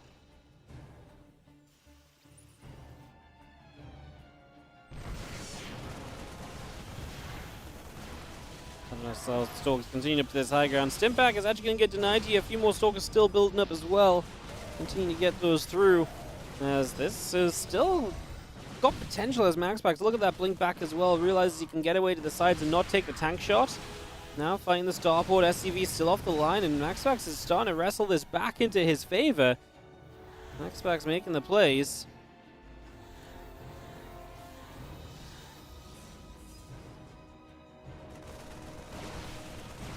Blink's in. That's another tank going down. What a huge deal that is, as the Stalkers just going to be backing it up. A few more Marines coming through. There's still Stalkers in the main base on top of the tank as well, so they're going to get rid of that. MaxPax splitting his units to try and create opportunities now, and if we've gotten rid of the tanks, potential here, we still have Blink available too. That tank will never be able to siege and do anything. There are a few Stalkers getting surrounded by SCVs. Marines coming in. The Prism needs to save the day. The Prism got very close to the Marines there. I thought it might have been in too much trouble, but it does get out. However, MaxPax loses a lot of Stalkers in the process.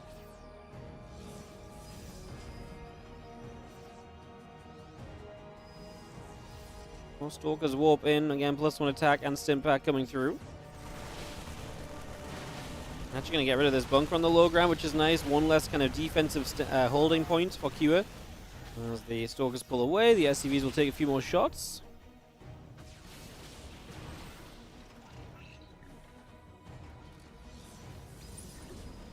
Next to Stalkers warping in as well.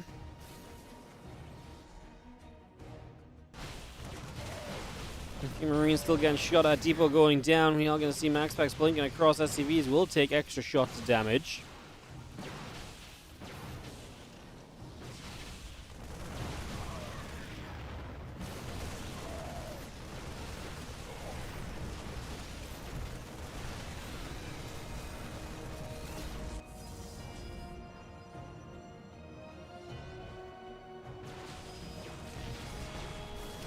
Stalkers continue to come around, and we just see a few SCVs still going down. Tank is going to be set there. Stimpack, +1 armor coming up. We are going to see the Stalkers blinking in. Going to get a tank as well once more.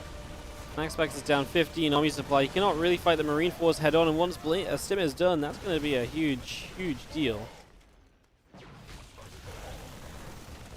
Stalkers blink out. The Marines continue to go through. A few more Stalkers get warped in.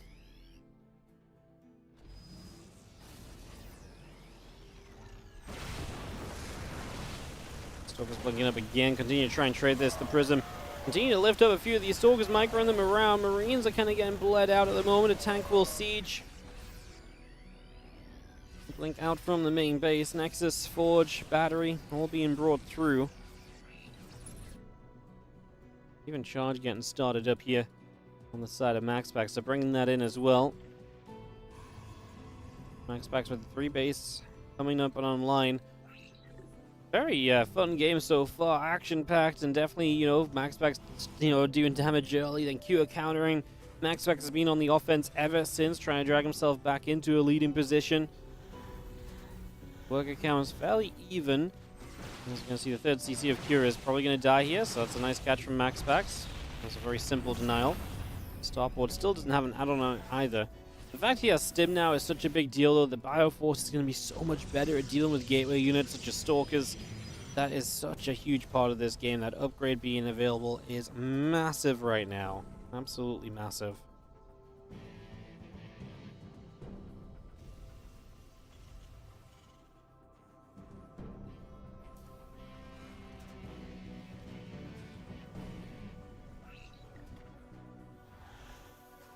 Well, Barracks still coming up as Q establishes into the mid-game. I do think he's better set for the mid-game. 1-1 already done. Combat Shields being there. The Bioforce typically just a better mid-game army as well.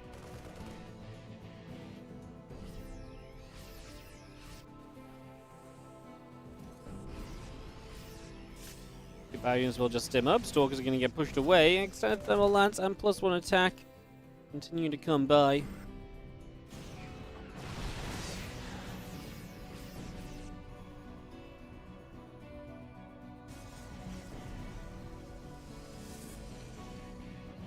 Raven going to come around the back as well. Gear already drops some auto turrets in. A couple of those probes take some damage, and with double auto turret, you can out DPS the battery's healing. So you get a few workers. So auto turret puts in the work. Battery gets drained of energy as well, so that's going to be an open space to harass in the future too. And the extra zealots finishing up. MaxPax has found his way to a Colossus, so getting into that AoE tech, which would help a lot.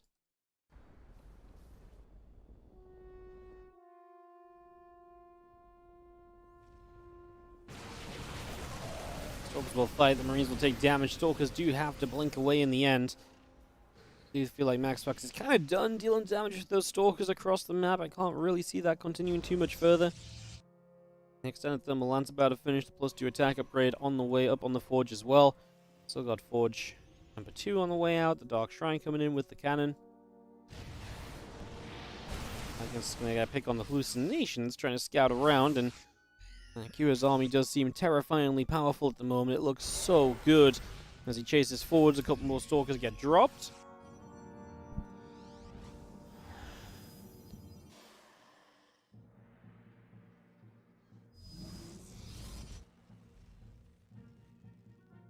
Still have 2-2.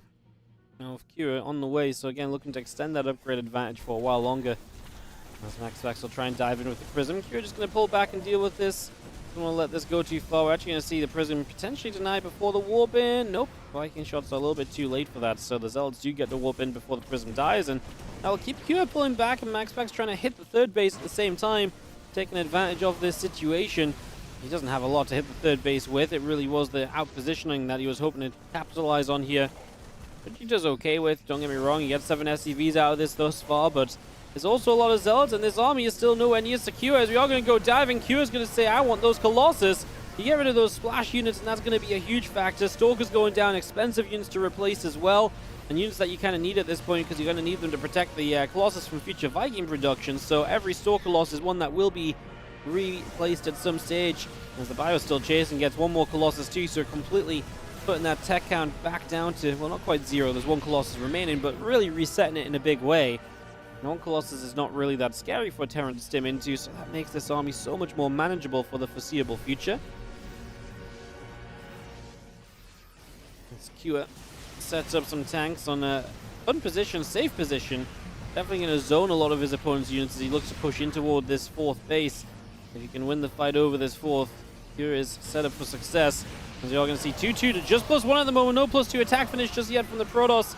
That'll be done in a moment, as we do lose some of the air units. Super Battery putting in the work. Kua was trying to lead in with the Marauders to minimize the losses he was going to take.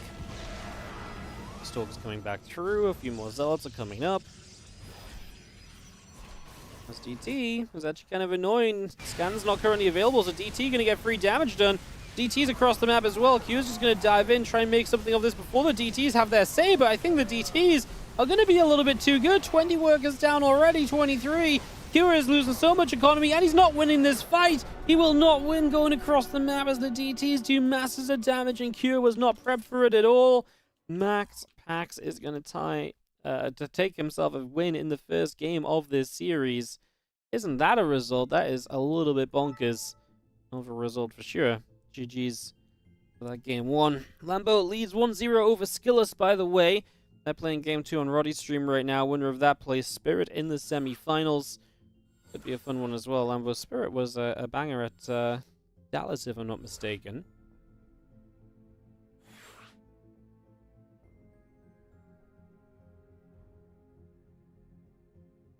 Waiting for both Kira and MaxPax to join us here. I'm gonna ready into game 2. I'm just watching this Mambo Skillers game. See what the result of that's going to be, because it seems like a big moment where Lambo might win or Skillus might push through.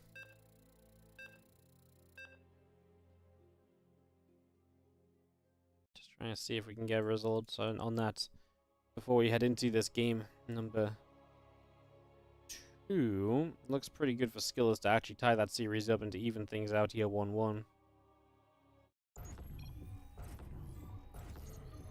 Alright, well, that's going on. I'm not going to get to see the result of it, as we have in the top left-hand side. Our red Terran player is Cure, not winning that first game after some crazy antics. In the top right, our blue Protoss player MaxPax fighting to bring himself back in that for such a long time, using all of the different methods and tools available to him to eventually get the GGs. Game 2 now. I'm going to Ghost River to see what will happen. And immediately an SCV across the map, secure. Already going to ramp up the aggression and the aggro here for game number 2.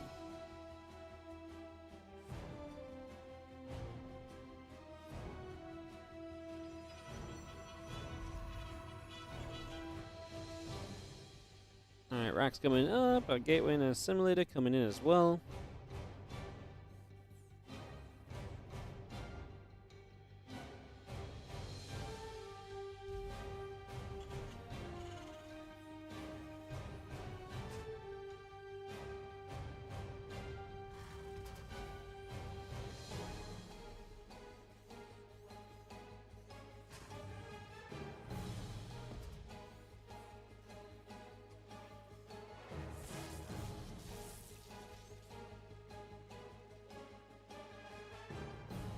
We have an racks sent outside, but cool, continue to come about.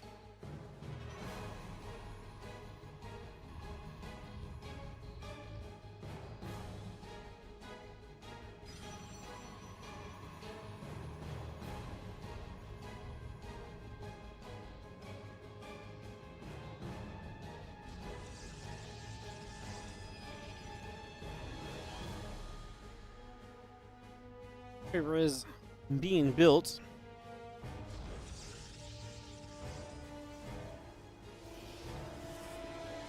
Alright, she's coming through. Just gonna have a Reaper coming up. Nexus and the assimilator coming in. The Reaper hops into the main. And go diving forwards. A grenade goes down. Probes are gonna take some shots. And the bunker dropping into the natural as well. As the Reaper will continue to go through for the probes. Gonna get rid of one. Gonna look for more.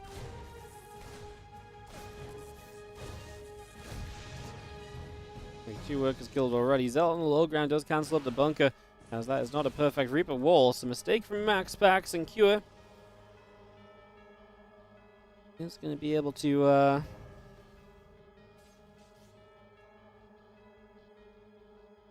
yeah, a couple of probes. Not a bad start. Reaper out alive as well is obviously great. And Twilight Council as our tech choice from MaxPax Young goes through a small aggressive map. MaxPax looking to Twilight on it. What's your faction in Stormgate? Oh, I have no idea, man. I haven't played enough to really pick a race to play.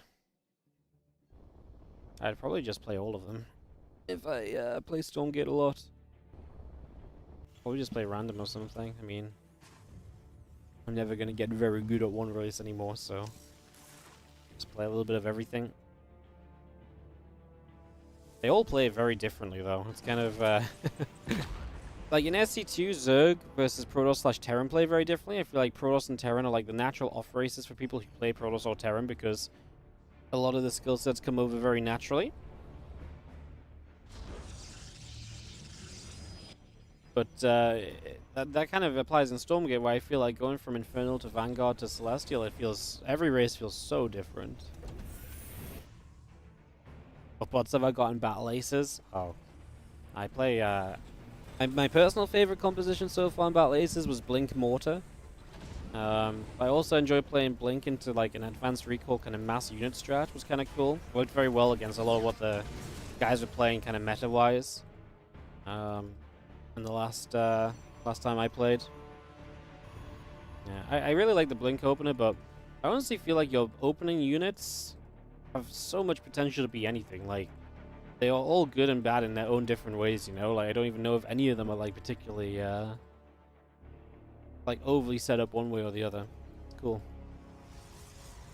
Apart from the crab. The crab is not a good unit. The king crab is amazing. The basic crab is not pretty. Well, 2 Widow Mines in the main base, apparently. The Observer will not watch that. We're going to watch these 2 Reapers and the Widow Mine run in on the natural. 1 Widow Mine saved in the main. The Widow Mine here does get a Stalker reaching to get that kill. It's a nice grab. Stalker is always a valuable target. And it's nice to have a single Widow Mine still alive in that medevac. Did I just come back in and die? It did. Okay, so never mind. It was nice to have the idea of that medevac still alive as MaxPax reaches his blink.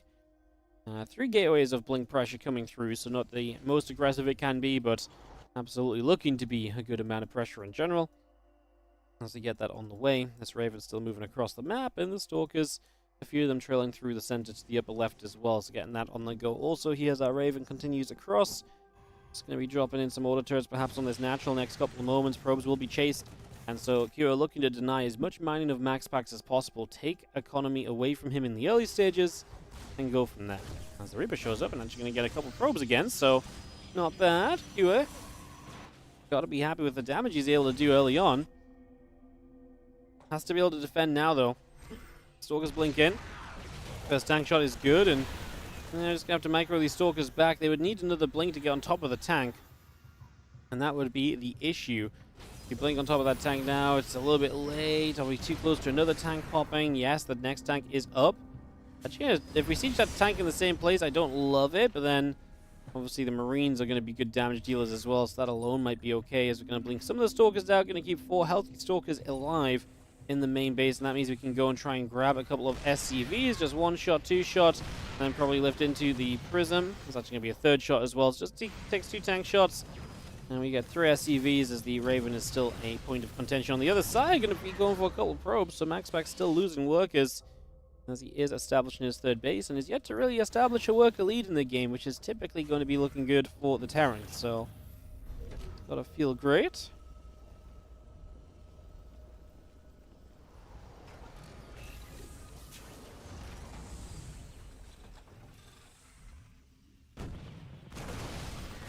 Gonna actually get a tank in the front there. No, it stays alive. MaxPax does go in with the Stalkers, gives 1 up to get the tank.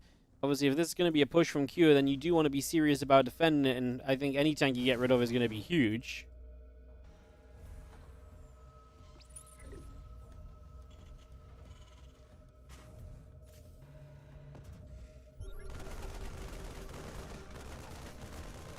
Well, scan comes in. We're going to get our Marines there to pick off the Observer. So we will be able to clean that out. The Prism shows up into the main base, and with that Prism, gonna have a couple more Stalkers unload. We're just gonna press through into the main mineral line. SCVs will be in some trouble as Stalkers in the center are gonna fight the rest of the Bioforce. Prism loads back up. 1 Stalker going down. We continue to retreat away through the middle of the map. A lot of recall coming through from MaxPax. Bio showing up. Stalkers have to blink away again.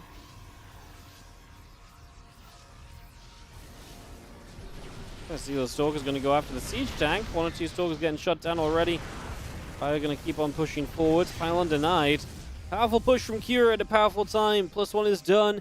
No +1 from MaxPax. He's got an upgrade lead. He's got all the bio pushes, or bio upgrades in general, with Stim and Combat Shield available to him. Across the board, this looks as though Kira should just see success. Although the Immortal drop on top of the tanks is something. We actually save the Immortal as well. If MaxPax is going to hold this, plays like that will be imperative to it. I mean, he needs to make some fancy plays if he's going to hold on here. So, definitely a step in the right direction.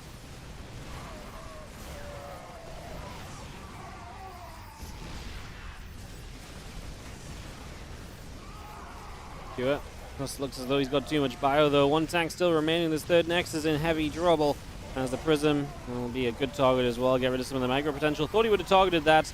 As the Zealot Warping does come through, we get pushed back for a second, but just pulling back to reinforcements is not necessarily a bad thing. Pretty much everything apart from the Zealots are dead. And the MaxPax will type GG as Q takes advantage of the short map size to get across to the right and to pick up game 2 and to tie us into a game 3 of this semi-final here in the Kung Fu Cup today.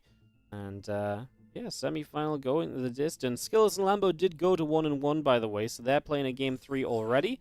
The winner of that again plays Spirit in the semi-finals on that top portion of the bracket. So we're actually lining up to quite nicely go from this semi-final straight into the other, into the finals after that, and just to keep the games a rolling. So you're into that, then hell yeah. As we just wait for game number 3 to start up on our Cyane.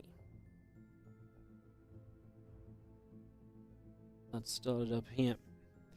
As Kura MaxPax in the semifinals, heating it up a little bit for us. Heating it up.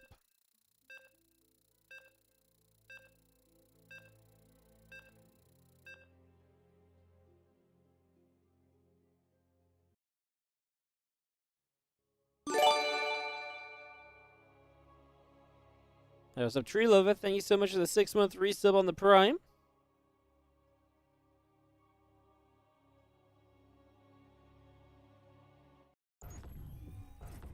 Thank you, thank you, thank you. As that players are set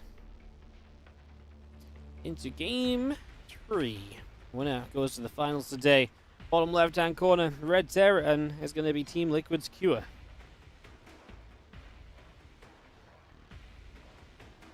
Top right, our Blue Protoss is MaxPax. We get this underway.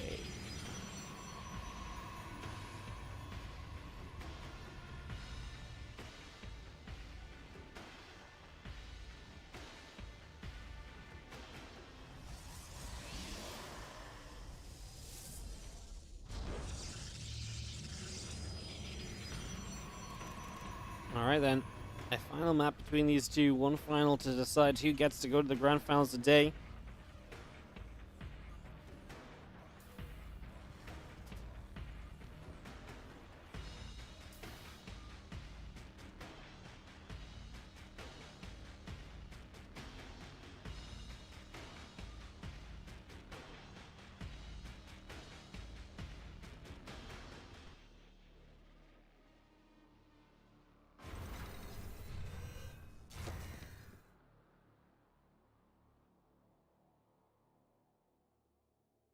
Well, it's going to be seeing the Cybercore on the way through. The barracks coming about.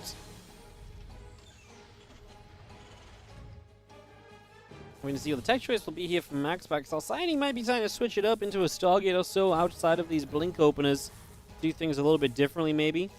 Could be a cool way to kind of go about things. So, possibilities as this game number 3 gets underway.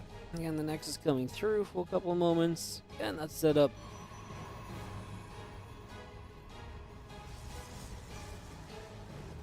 Just for now.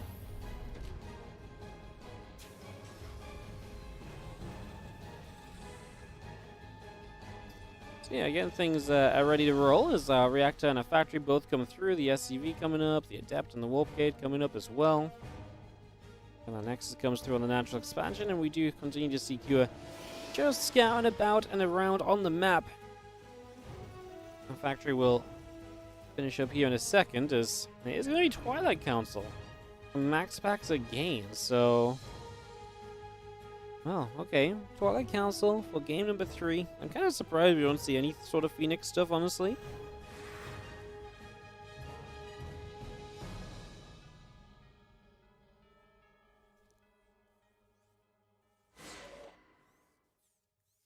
That will come shading about. As we are going to get over here, SCV will take 2 and 3 shots. Will go down.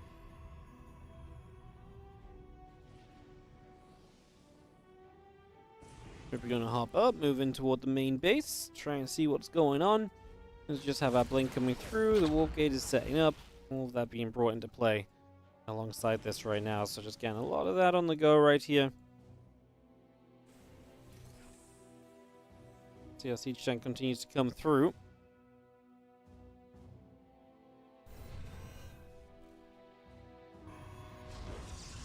Blink on the way, a couple of gates in the Robo facility coming out as well, so we continue to bring all of that into play as we speak.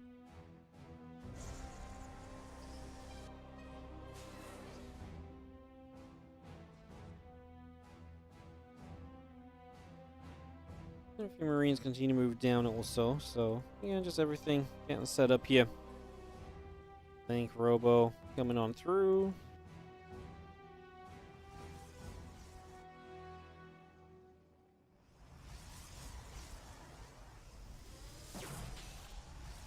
Stalker's going to be there. Reaper gets turned around.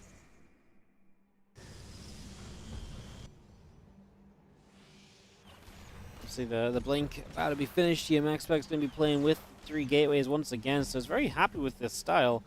Here playing the faster barracks, the faster stim, no starports, so a little bit of a different option from Cure. He's going to approach this differently to how we've been seeing this game develop up until this point. Well, the series develop up until this point, and yeah, kind of an interesting little way to switch and mix. Submarine tank on the way across, going up to the top left-hand side here. That's actually intriguing too. Kyo with a little army just out on the map that could catch his opponent completely out of position if you're not careful for it. That's something we'll be watching out for, as again the Stalkers on the bottom side with that prism coming across, getting joined up. Ready to blink into this main base. So in we go. And, I mean, there's just not a lot here because a lot of the units are across the map already. MaxPax not target firing, a bit on the depot, a bit on the SCVs. Now we target a little bit better. As we do start to take damage, we probably begin to bring this back. We'll just blink to the low ground. Again, there's the rest of this army kind of coming through. There's not enough Stalkers here now to deny this, so it's maybe MaxPax that's in trouble. He recalls the Prism, as he's going to lose a bunch of Stalkers trying to get these tanks in the first place, so MaxPax takes a big loss already. Huge losses, in fact, as the pylon will go down. Robo and 2 gateways depowered. This is horrible. 2 tanks started, and now 1 tank remains. But you know what? That doesn't matter too much. It's, maybe we get this tank. No. No. Absolutely not. Everything from MaxPax here just falls apart. He just wasn't ready for the setup. Prism didn't really power that much. Super battery was active, but that's not going to do anything as the pylon it was attached to gets destroyed again. And Kua takes game 3. Just like that. Aggressive push. Catches his opponent in a moment of not quite being ready to rumble. And we are going to be going through to the semi-finals with Kua in the grand final. It's Lambo to take on Spirit in the semis. So Lambo, Spirit, round of 4. And then the winner versus Kua in the grand finals. That's what we got. ZVT into whatever the winner is versus Terran. As we move our way through the final couple of games here on today's Kung Fu Cup. So yeah, we'll be Lambo taking on Spirit here in just a few. Get that ready to roll.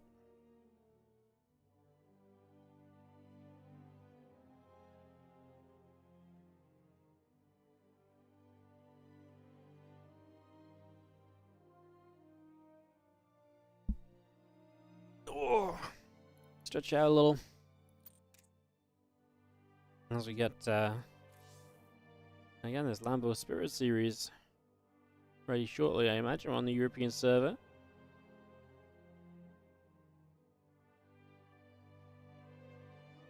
I don't see Lambo or Spirit on the European server, though. Hopefully not going to take too long. I kind of was hoping that they'd have been done long enough to maybe get their videos done already so we can zoom on through, but can end up waiting a little bit.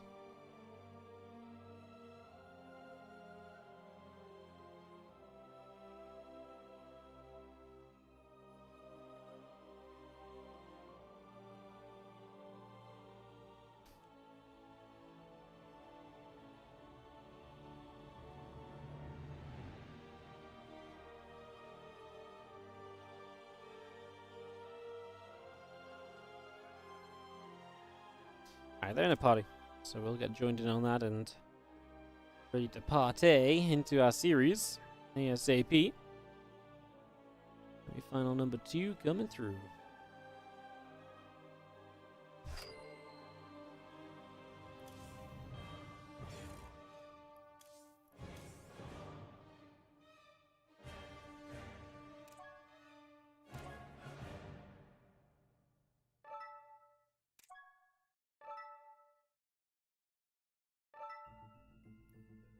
And everyone in the party, guys. Amphion, Alcyone, and Side Delta. That sounds like the set of maps we're going to play on, so looks good to me. If we're going to get a long series here, Spirit can absolutely play that long macro game, so something to think of.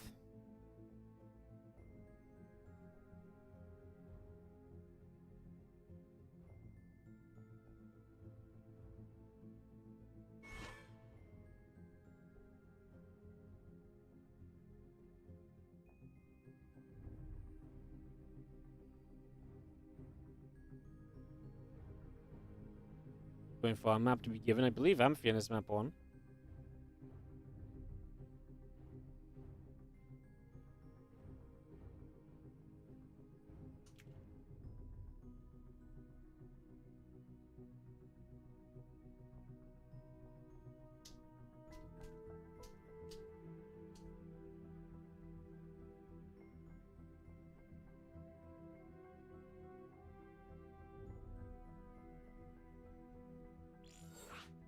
Amphion map 1.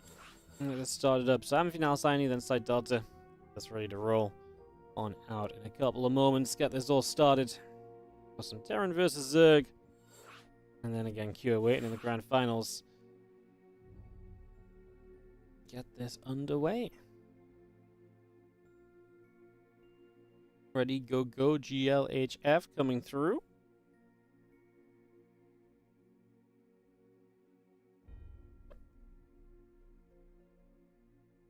And everyone into the lobby before this TVZ starts up. So getting this up and running.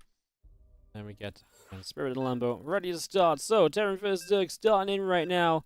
Amphion will be our opening map of this best of 3, and it is best of 3.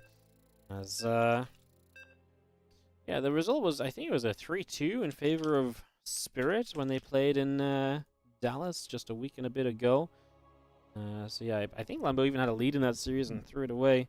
Spirit has the better of in May when they played as well once, but then Lambo beat him 2-0. Actually, Spirit won the last 2, but lost the 4 before that, so that was the 6 matches they've played this year, so interesting stuff. Generally, a series I would say is fairly back and forth. Definitely wouldn't pick a hefty favorite going into each and every one of these series. To me, this is one that can go any which way on any given day. As in the top left, our Red Terran player from Na'vi is Spirit. He is up against the Blue Zerg from the Shopify Rebellion. In the bottom left, we have Lambo.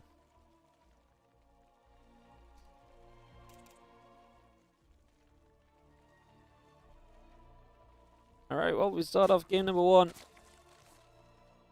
Here's Amphion, which is a fairly fun map just in general. Base layout can be very cool. Kind of, do you feel as though this map can actually extend on for quite some time? This is the sort of map that can sort of go a little bit split map and everything, so it's definitely a factor as well. One more thing for us to keep an eye on and to watch as it plays out.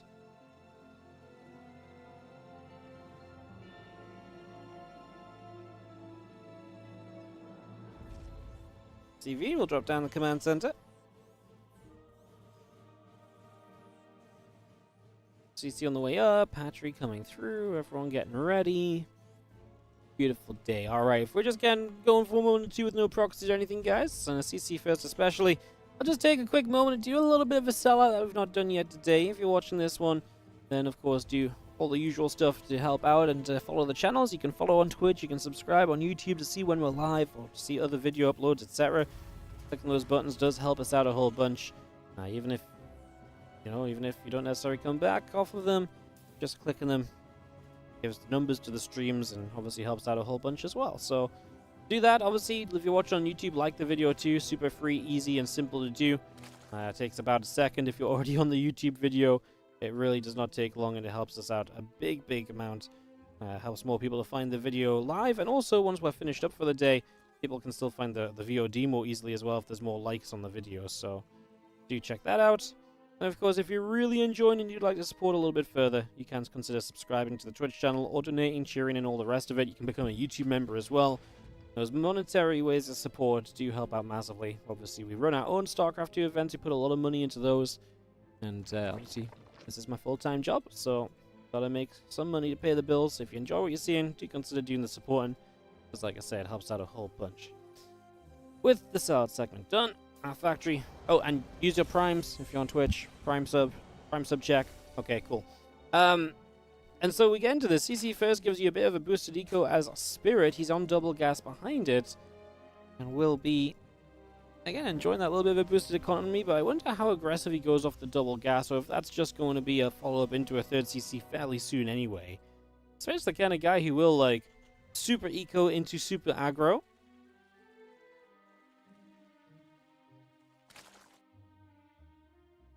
Overlord still moving up, link speed coming in, a couple queens and drones continue to come around.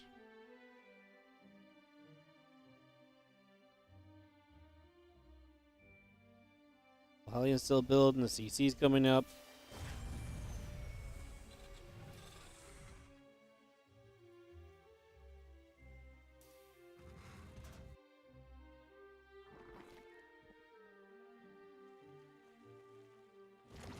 Playing speed is over halfway done. We still have double engineering base building with that third CC. So this was just all a build-up for Spirit. He is just being as greedy as greed can be, setting himself up for the moment. As yo, Alfie on a biscuit, thank you so much for the 3-month resub on the Prime.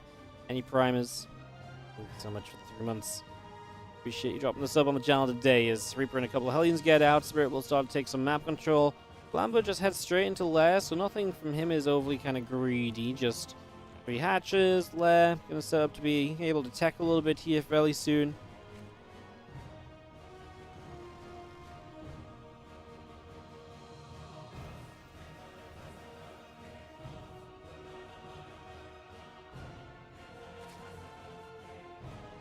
Well, barracks continue on in.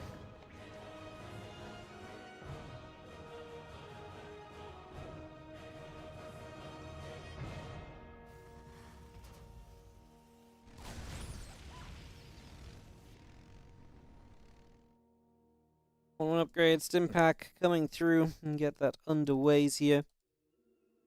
Having ourselves the obviously just, I mean, Spirit is well set up for the game at this point already. Like, he's getting his upgrades, and with that, he's already got economy and, you know, production being established. I'm going to play the Spire. Okay. There's a fairly quick Spire as well, so interesting to go mutas here. This feels like such a kind of commitment from him, because if these mutas don't work, they don't do anything, like, he's going to be so far behind. Spirit is just going to run away with this game. Alternatively, I mean, maybe what if Lambo just commits fully and just sends it all in almost on like a Ling Bane meter attack? We need 67 drones, but if he starts Bane speed now and then just produces nothing but units, there is a world he could overwhelm against a greedier Terran and look to use that meterless count as a way of overwhelming as well. So, possibilities for sure available.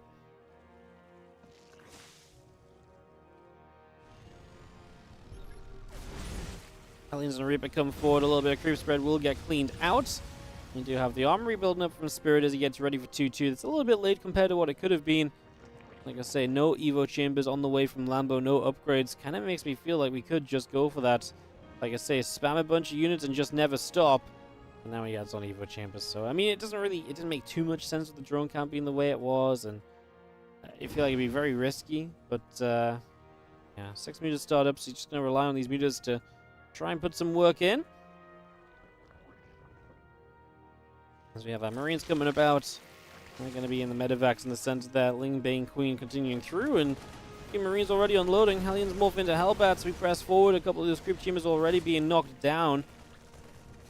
Banelier's morphing in. The Ling Muta coming up. Bane speed is about to finish. And our Marines on the right side going to go after this hatchery. So Hatch will be in some trouble. We got the Queens to the front as well. They're going to hit the Hellbats here. And these Hellbats will turn back around and start hitting these Queens. This is where you're going to see whether this was a bit too greedy on the side of Lambo in terms of just kind of going straight to the mutas. Actually, you're going to drop this other side. The muta's taking some hefty damage. That's not really how you want to start this out. To me, that's way too many mutalist losses already. The Marines are able to find value. Again, those 1-1 upgrades working away during this. 800 resources lost more from Lambo than it has been from Spirit. And Spirit just gets a second factory. Missile turrets establishing, so the first wave of mutas will not be a surprise kind of factor. There will be preparations already in place for those. As the mutas get back over, now to the left-hand side for the next step.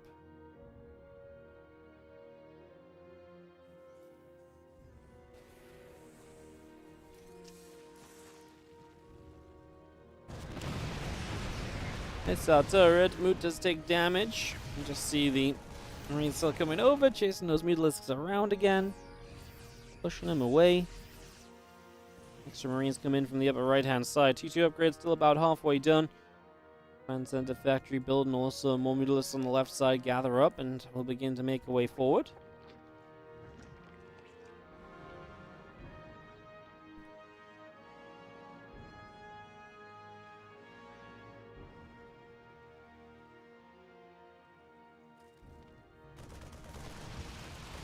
As mutas dive in once more, just going to be seeing a Widow Mine getting picked off, and the muta's still firing.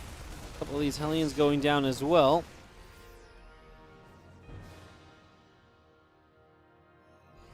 Three more mulas coming around, 2-2 upgrades finishing shortly, concussive shells coming up.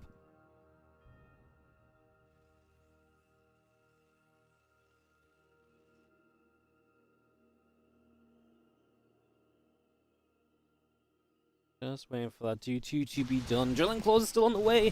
We get the mutas going after the factory once again.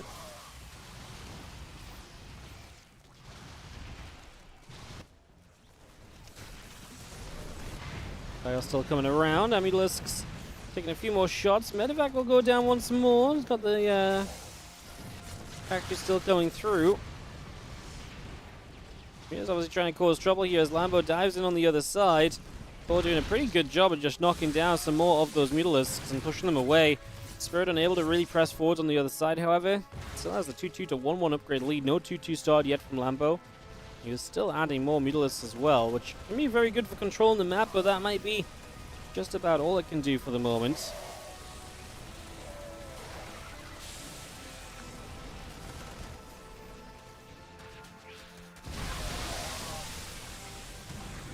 Seeing the army here from Lambo looking to break through. But be careful chasing because there are Widow mines that are being set up. You don't want to lose those mutas to the mines, as we will clean them both up nicely. So nice grabs, and Lambo actually on a good supply lead. A few more Marines unloading out in the center of 4th base, trying to establish from Spirit. Can Lambo do anything about that? Try and slow that down would be nice. And he's down a set of upgrades. So on the ground, he's not so great, but supply-wise, he's looking pretty darn decent.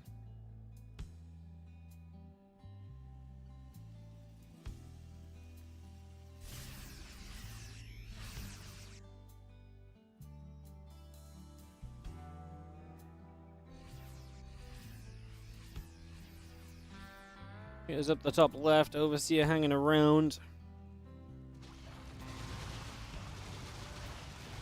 As we'll just get to business. The engineering bay going to go down, so there goes +3, so there's one way to kind of play catch up on the upgrades. Again, fly carapace upgrades. Surprised we don't see +2 carapace for the ground. I mean, I guess we're spending our gas elsewhere. Spirit will start engineering bays elsewhere. The Realists continue to move about. It becomes weird because if Spirit just sits back and plays defensive, it's going to be hard for, I feel like, for Lambo to really find fights. It really depends on if the Mutalisks kind of are allowed to kind of bully their way around the map so much. And right now, this is great play, right? A few Marines, a medevac, a depot. These things just add up over time. This is what the mutas want to do. Just utilize their numbers, utilize their power in numbers to really find value. And so far, that is turning out to be the case as Ghost Academy is on the way. Spirit preparing for an even longer setup in this game. Missile turret doesn't last long. Add-ons are very easy pickoffs. Reactor, Tech Lab. These things go down so quickly, as this is the issue with the Mutalisks, as they can do so much, as we actually fought the Marines there, but with good upgrades and the Thor shot coming in, Mutas cannot really take that fight. They're trying to keep units out of the way because the Ling Bane is showing up. Widowmine gets a Ling to begin with. We need the Balins here desperately because we need them to blow up that bunker. Gonna turn into those Marines. Somehow we don't find any of those Marines. Lambo throwing units at his opponent here, but honestly not going all that well so far.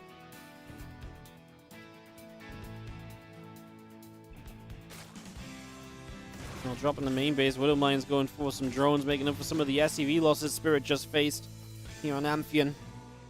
As we are going to be seeing another hatchery established on the left-hand side. Maybe at the point soon where Lambo's going to have to already think about, you know, maybe stealing some of the kind of central bases.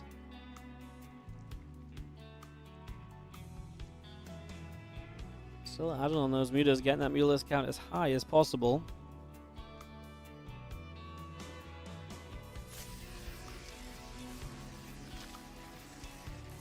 I think Bane Muta going to come through, going to start getting a bit of a wrap around. Widowmine goes down quickly.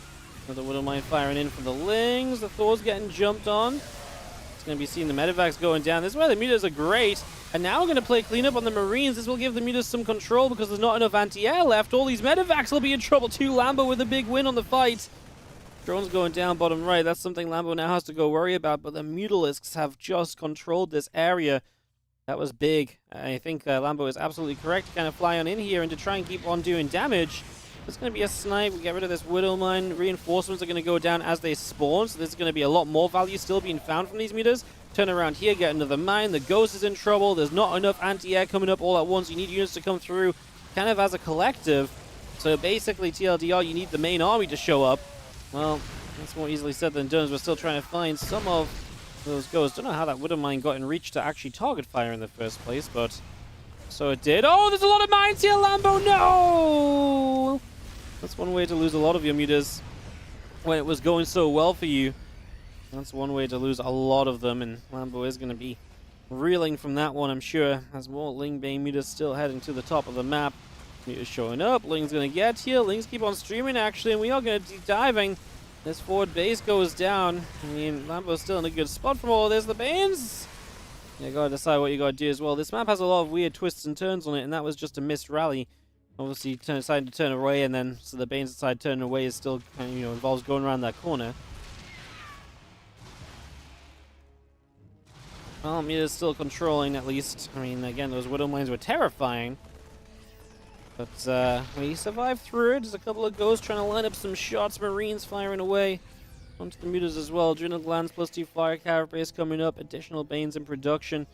Lambo, there's more and more coming around the left side. Muta's gathering.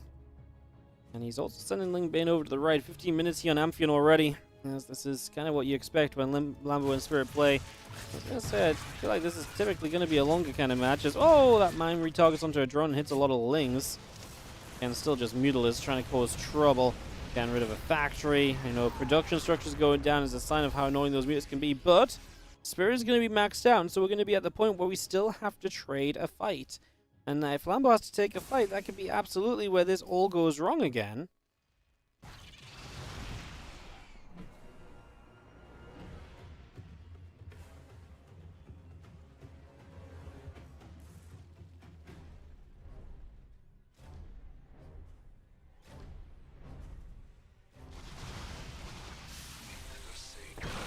Mutas trying to come through. A couple of ghosts coming by, hitting those Mutas as well.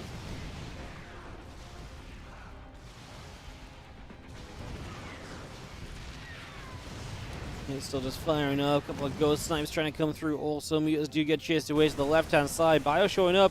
Gonna jump onto this hatch. Hatchery will go down. A couple of Widow Mines gonna go off on the Banes. More Widow Mines coming through as the Marines are gonna go after and get rid of the hatchery. So the hatchery will fall. The Mutilis are still going to head forward here as well. It's going to go and pick away at this medevac. So medevac will go down. See the Mutas still flying about here. Missile turret, Widow Mine getting picked off. Missile turret still coming through. As the Lings around the back are going to go and find themselves a forced lift on that medevac as well. That's going to go hide in the corner, but the Mutas will be able to play cleanup. It feels like Lambo has good control of this game, but I do still feel like he needs to at some point take that one larger fight still. I feel like that's still a necessity on the side of Lambo. At some stage, this game is going to become a lot bigger. And I'm not sure if Lambo is ready for it at that point.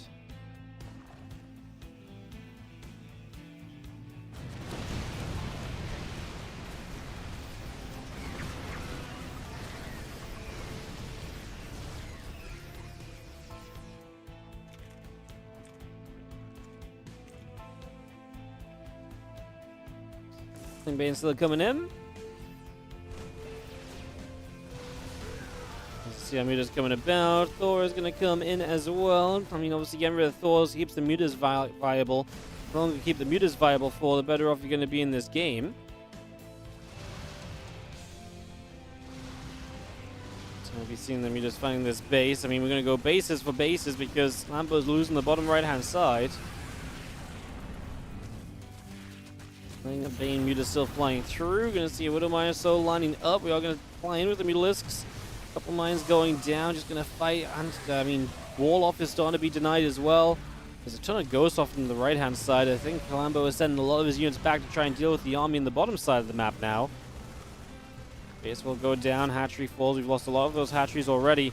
Lambo's gonna have production issues if he loses too many more bases. Spirit is supply blocked though.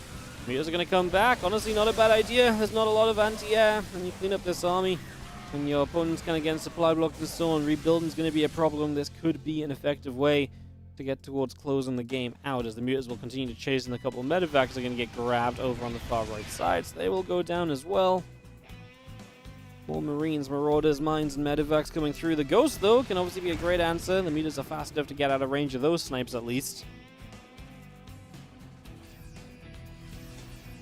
Lambo is still walking on a thread because while the game seems like he can control it, if he takes a fight that's bad, this game flips immediately into Spirit's favor. All Spirit needs is one opening with the Thors and the Bioforce in general, take out those Mutas, and he can have a great time.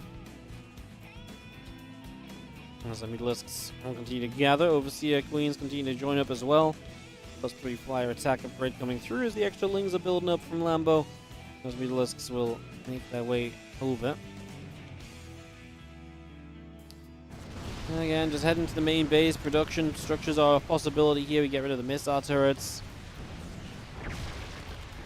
Need a couple of snipes. Gonna get back onto finishing off those barracks. Maybe even the orbital could be a target. The missile turret goes down. We're bleeding out the resources of Spirit. Binary, that's not very useful because it's mined out. The orbital is genuinely going to start going down. We will get rid of the Overseer, which is a little scary.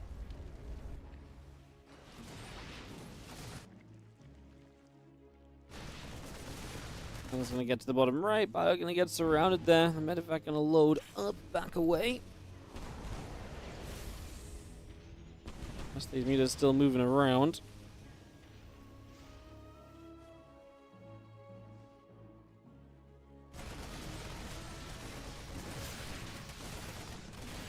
Yeah, the Ling's coming over. Bioforce is going to get cancel on the base.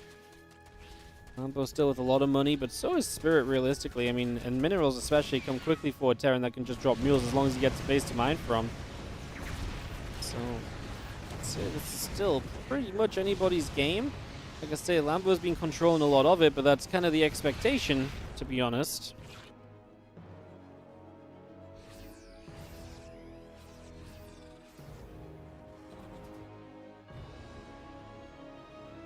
As the Lings continue to move upwards.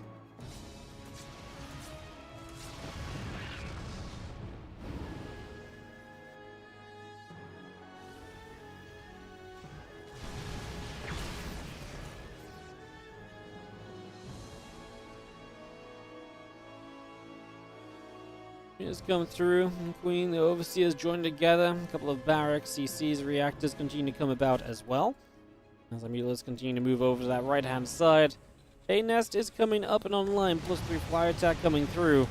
As we get rid of a missile turret and all the rest. Another missile turret here being picked off also. Another one in the corner also going down. Since tower gets picked away at. Additional SCVs dropping. So a lot of SCVs that continue to get denied for the moment. The ghosts continue to come through. There's going to be an Overseer getting sniped. Again, Lambo just wants to utilize these mutants to be as efficient as possible. I kind of wonder as well what Lambo's plan is in the end. Like, do we have any sort of, like, final tech choice? Like, he's got an Ultra Cavern. I can only imagine that kind of a switch towards Ultras is part of the plan, but he might need a Spire. Well, I guess he's got a Spire for the meters. I've just seen the Liberators, and obviously I'm thinking maybe some Corruptors. Mutas can kind of fight Libs, but the problem is if the Libs stay on siege, then actually the Mutas kind of melt to Liberators, so that's a really kind of complicated problem you've got to kind of answer for yourself.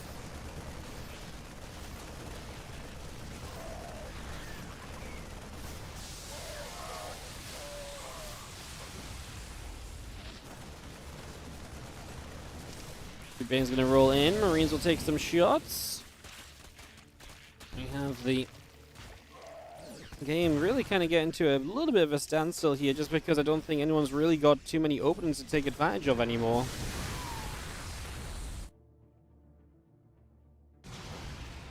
Six Libs still coming through. As we have the Mutalisks continue going after the barracks. The Ling's going to get a wrap around here. Bane's going to roll into Widow Mines. We've got to kill the Planetary at the very least, and we do. I'm not sure if it's worth that kind of set of units, though. The money spent at deny base, that's going to be so easily replaced. I mean, Spirit doesn't have a ton of money banked up. Lambo has so many minerals, so he is going to be okay if he can keep trading out minerals in some way. This is where the Libs are going to fight the Mutas. Oh my goodness, the Mutas try and split. You can see how much damage the Libs do. Scary moment for Lambo.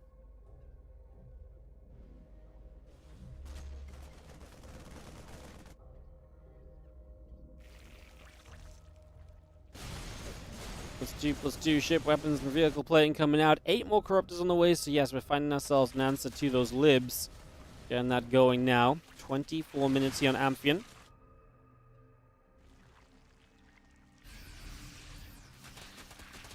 Bio Ghost coming about. The few Lings are going to go a nibbling.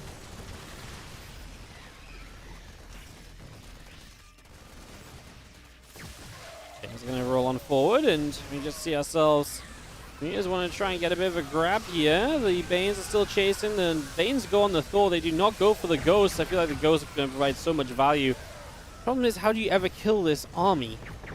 And with this many ghosts and all those libs, I do not know how you kill this army, honestly. If you ask me, this looks like a TVZ that is going the way of the Terran.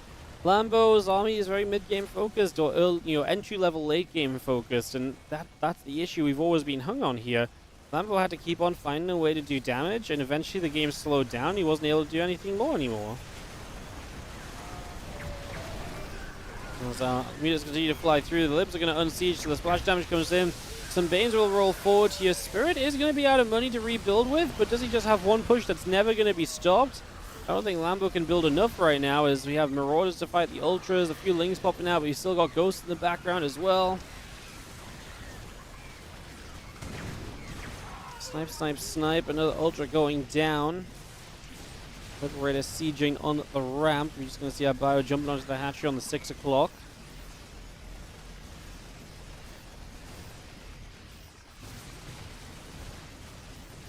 Would go and Roach Ultra work to take it to the Terran after this type of game?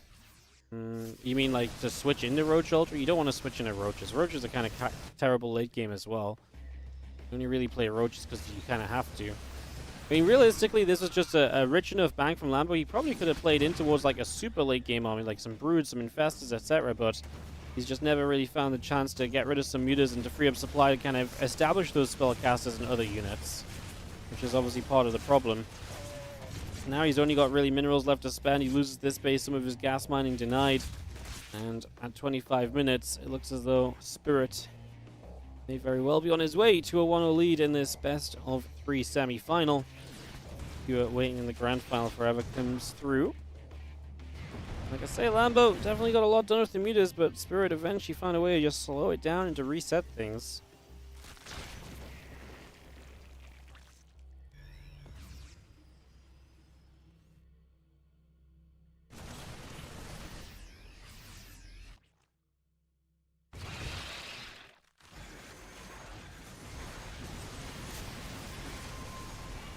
We've seen how Libs continue to set up. Bio gonna go diving. Hatchery is gonna be in trouble there.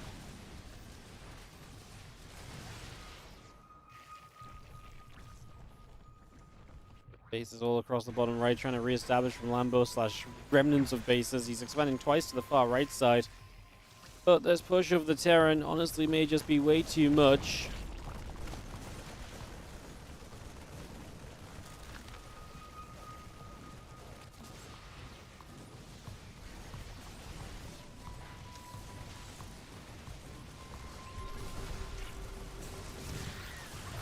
We have a couple of ghost snipes coming through. The Queen's getting blasted. I mean, again, show me a way to fight this Terran army. A little bit of a drop on the right side. We've seen our Ultras running forwards. Widow Mines are going to fire. A couple Lings going down. I mean, the Liberators aren't really being dealt with. If they are, it's very slowly as Spirit. Yeah, it's going to lose most of his ghosts. Actually, no Overseer here for the moment, so a couple more snipes and an Ultra on the right goes down. I mean, Lambo makes a pretty close attempt to kind of break through here. These last few ghosts that are still cloaked up are such a problem, though. I mean, if you were able to get rid of those, maybe there'd be something of a way, but it's just too much from Spirit still alive, and he takes game 1 of this best of 3. Spirit is going to be leading this semi-finals, looking for a chance to play Cura in the grand finals. Well, game 2 coming up in a moment. Spirit and Lambo go the distance on that one. And now we go into Alcyone. Alcyone is the map where I almost more expect these guys to have a longer game. Into Alcyone here in just a second. Get this one going. Going. So waiting for everyone to accept the invite in. Waiting for Spirit, he's BRB as always.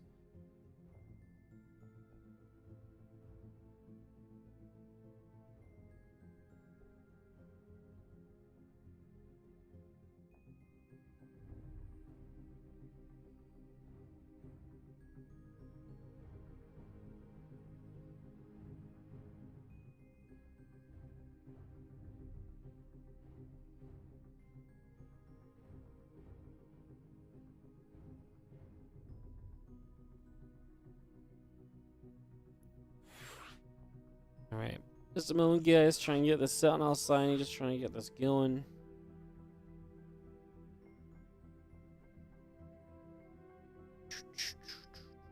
And Kyo waiting in the finals for whoever is victorious here, whether that's Spirit in a 2-0 or Lambo to pull it back. And Kyo against MaxPax was a pretty fun semi-final in itself. It's been a fun day of games here in the Kung Fu Cup.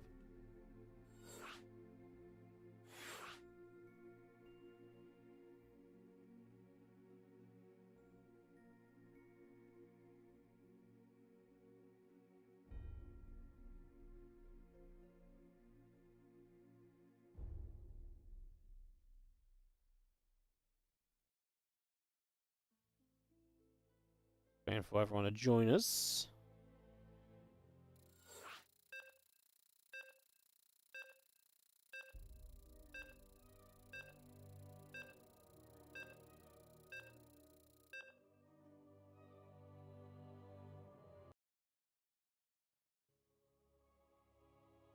Alright, countdown is on. Loading screen is happening.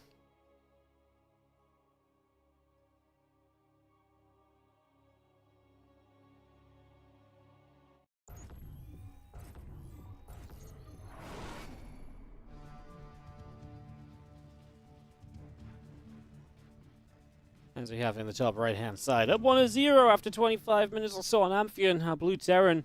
This is going to be Spirit. He doesn't shy away from those long games. Once he got it to settle down, he's feeling good. Bottom left, Red Zerg is going to be Lambo.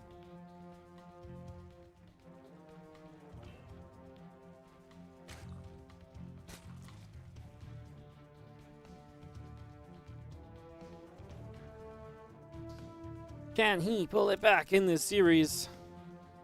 In game one where it felt like he was doing all the right things, but isn't that just how that style works? It feels like it's going well, it feels like it's going well enough, and you just can't keep it going is always going to turn out to be a problem.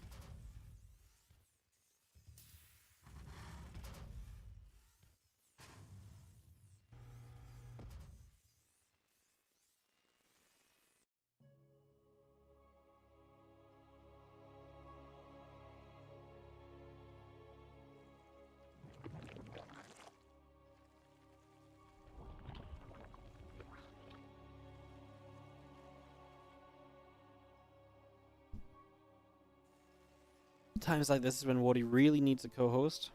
What times when I'm just sitting, chilling, enjoying the start of a game and enjoying the fact that I don't have to interact with someone because that sounds exhausting. It's okay, just sit and watch a couple of builds come out, CC drop down.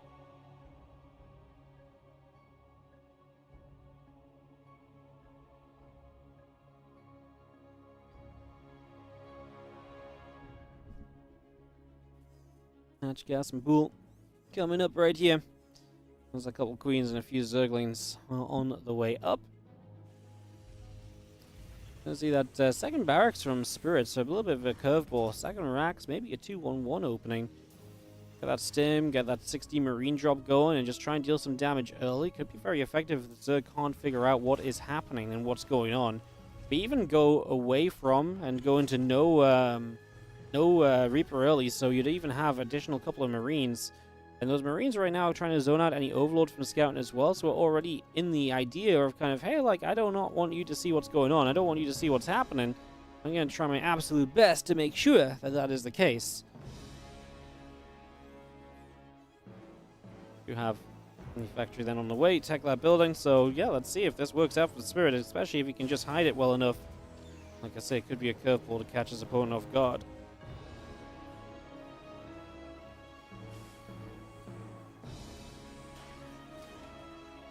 Factory is coming through, the link speed and the stim pack continue to come up.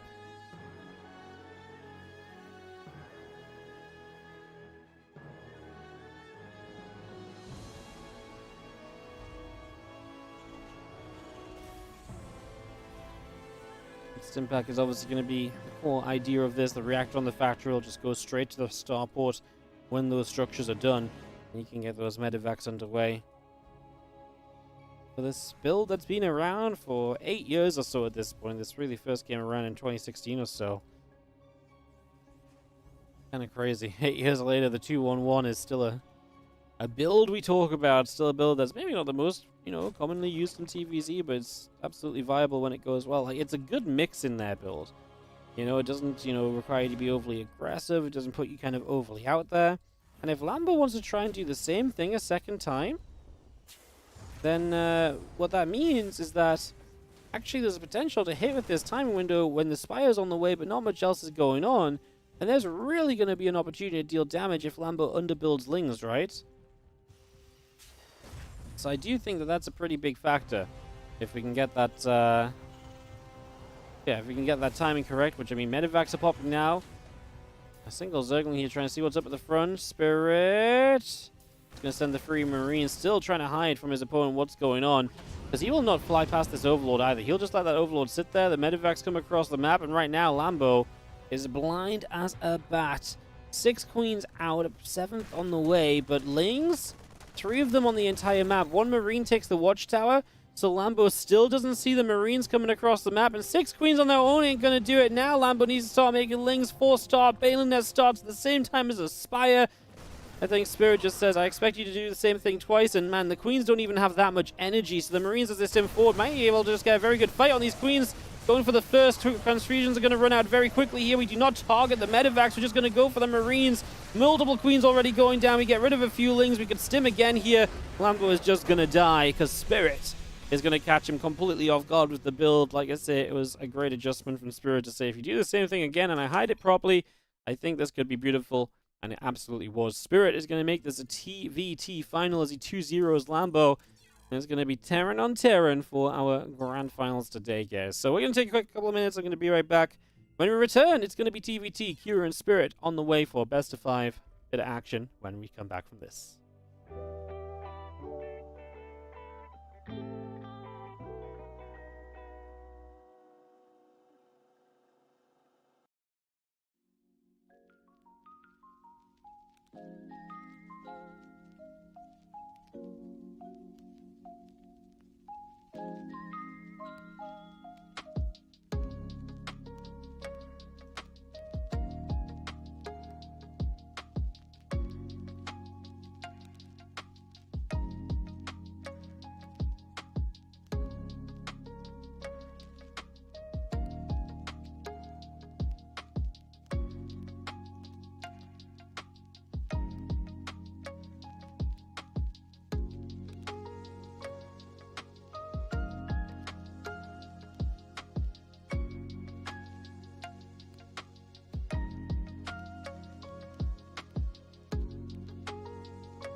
Alrighty, guys. Spirit Cure. Best of 5 final coming up today. Get this underway soon. Thanks for joining us. Appreciate you all joining us and being here today. As if you're enjoying again, do the usual stuff, follow, subscribe, etc, etc, etc. It helps us out a whole bundle.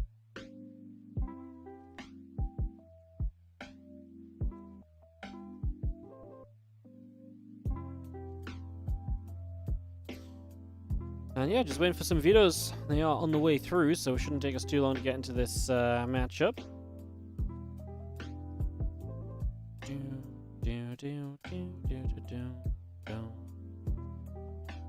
Adjusting everyone to the party so we can get everyone in here nice and quick, get this going.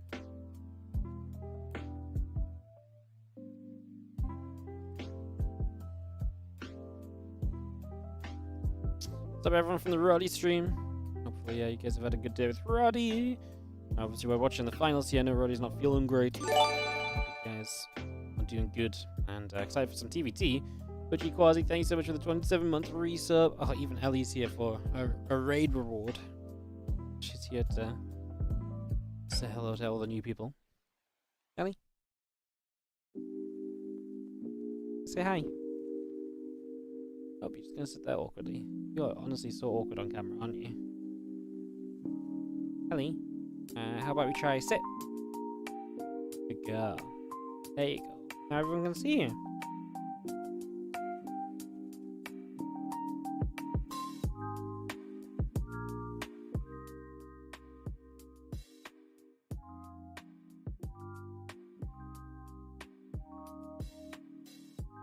Oh, you like that, don't you? Oh, yes, you like that. But you want more? More? Okay.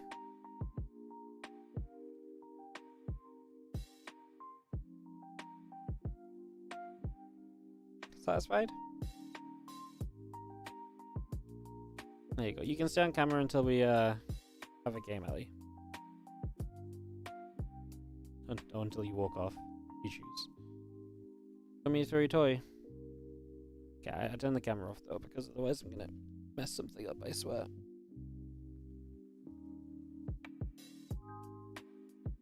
Alright, ready? Ready? No, you're just gonna sit there awkwardly like you don't play. Boom. Go on, get ready. Ready? 1, 2. Go on, get ready. There you go. 1, 2, 3. Oh, off the top of the door. It's a rough one. Alright, videos are continuing through, guys. I cannot imagine it takes us too much longer to get into our TVT here. Get this going ASAP.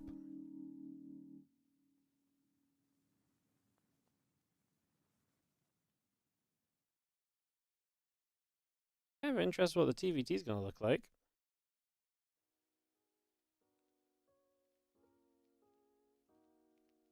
As Spirit gets to pick map here, he's going to choose Alcyone. Did Spirit play Cure recently? I feel like I saw these guys playing. I feel like Spirit took a map and then it kind of got washed over. Nope, I'm imagining it. Well, no. They did play. Okay, they did play in the in Dallas. Oh, spring 31st May. Yeah, they played in Dallas. I feel like Spirit was going to take a map and then he didn't, but maybe I just remember that wrong. First map Alcyone, second map Side Delta, third map Oceanborn, waiting for the final couple maps to be picked, and we'll start hosting up into the game, guys. Get this going in a few moments for our best of 5 grand final today. It is some TVT.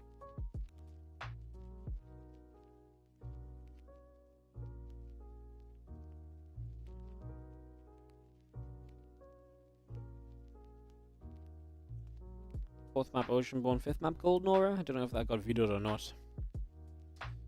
So yeah, Spirit is on quite the losing streak against Cure. Has taken maps here and there, but we're talking about going into 2023, and all-time Cure is 26-2 against Spirit.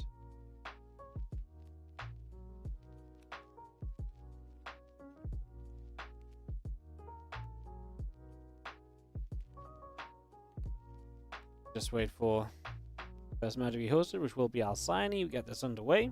Pick this off in just a few. Can you gamble? Sure.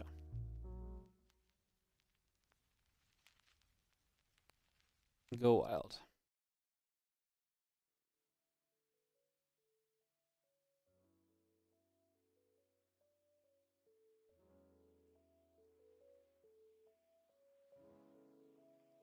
Alright, ready, go. Just making sure everyone's in the lobby that wants to be here, guys. We'll kick off into our final match of today's Kung Fu Cup action.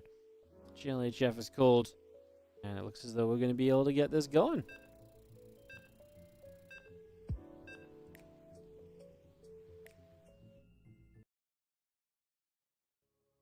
Having coughing all day. Alright. Setting off into Alcyone.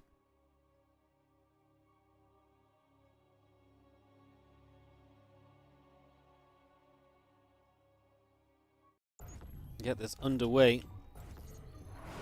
Game number 1. In the top right corner, our blue Terran from Team Liquid. This is Cure.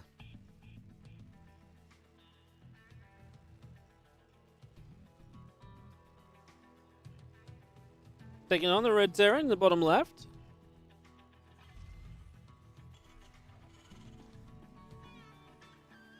Here's going to be our red Terran player, Spirit. So, Spirit and Cure, underway we go.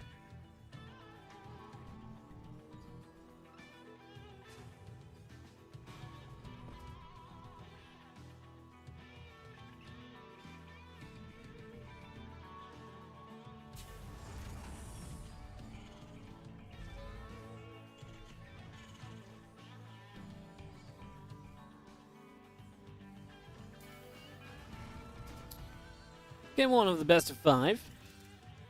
As we get ourselves up and running and figure out what the plan is going to be here between the two of them. Cure, I would say more dominant in the TVT, but Spirit impresses me in TVT lately. I feel like he's more capable in this matchup than he was in the past. It feels like the Europeans in general are coming kind of along with that TVT, figuring it out, and starting to be a bit more competitive with the Koreans.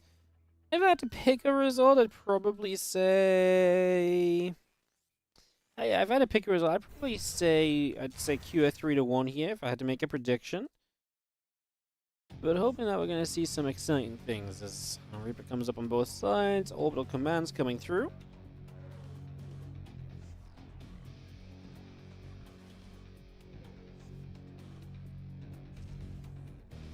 Factory building, CC goes down on the low ground from Spirit, so he's going to be one gas expanding. Cure going to be playing the double gas early, could potentially open up the doorway to go into the kind of a bit more aggression and maybe try and get some damage done early, so that is a possibility.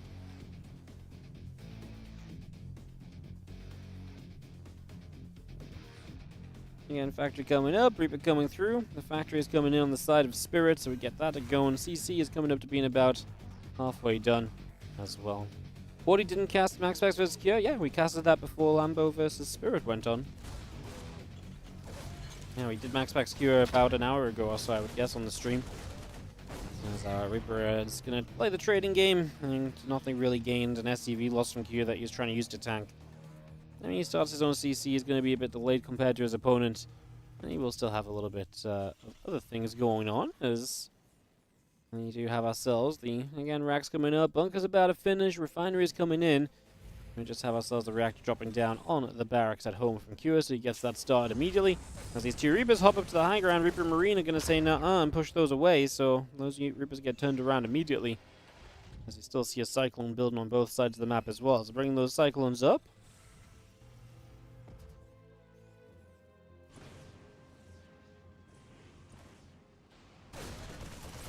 Couple of Reapers getting shot, grenades going down. We do see our Cyclones some production here as we have units moving about a little bit.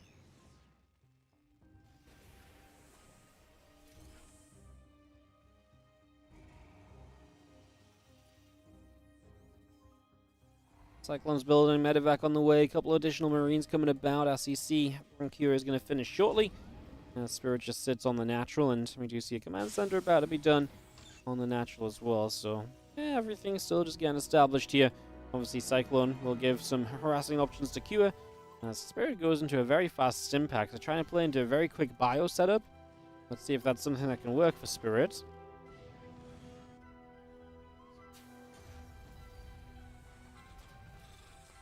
Tech Labs building, orbital coming in. Again, starport's about halfway done right now as the medevac cure continues to boost on down to the south. Just going to be coming across there in a moment. We are going to be able to get in, but there's units nearby from Spirit. I'm not sure if we actually really want to be in here as Q, and he decides the same once he sees what lies in wait for him. The Reapers get denied too. Great defense from Spirit so far. The opening has been absolutely spot on from him to kind of control, deny, and just not let this get out of hand. So, yeah, very, very well done from Spirit, I would say. Really making sure to not let this go, like I say, the other direction too quickly.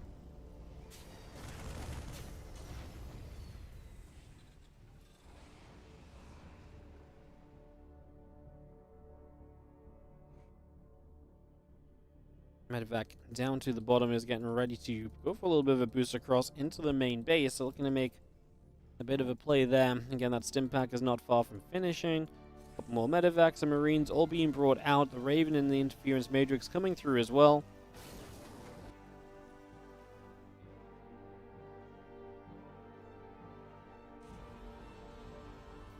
Raven pulls back into the main. Our command center still building up.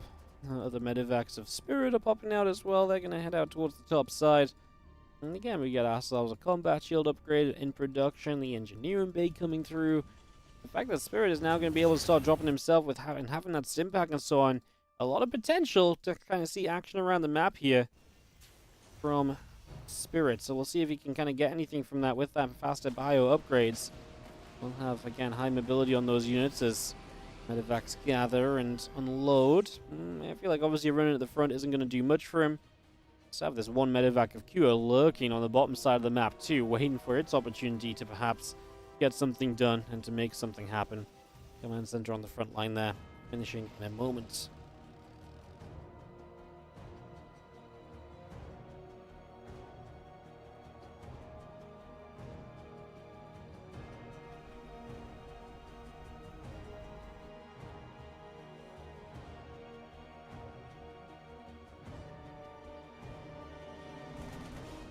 Marines come over. So yeah, Marine's going to get a kill in the corner. As the 1-1 upgrades and the stim continue through from Cure. Like I said, it's that stim and the combat shield we're going to be specifically behind on. And orbital command going to drop down on that third base in just a moment.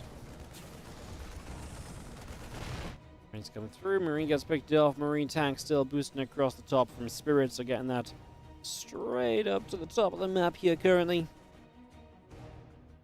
Got that 1-1 coming through. The stim pack is still coming in. And Marines and medevacs joining together.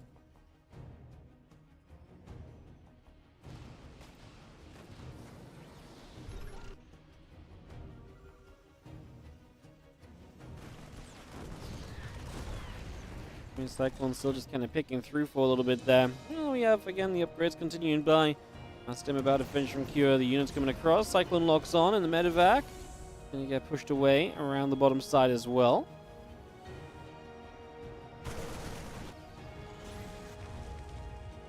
Italians still finding Marines open up the set of rocks, opening up some space. Italians still pinging through the command center as we see the Marine and Cyclone dropping back down. SCV going down. The Marines still coming across. And we have ourselves again the 1-1. And combat shield still trailing from Cure, but he's the one to find some damage. Spirit losing out on some workers. However, still able to maintain a worker lead.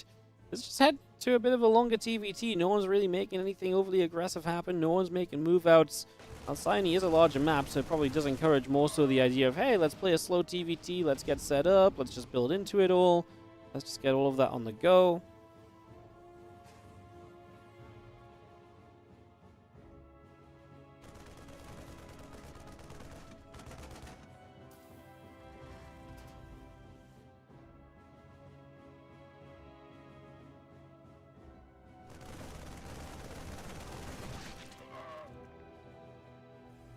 Have ourselves the G2 upgrade still going about. The combat shield coming in. Gonna have ourselves the factory and, I mean, barracks and everything. Production just comes up. This game is really just going to be a whole lot of nothing right now.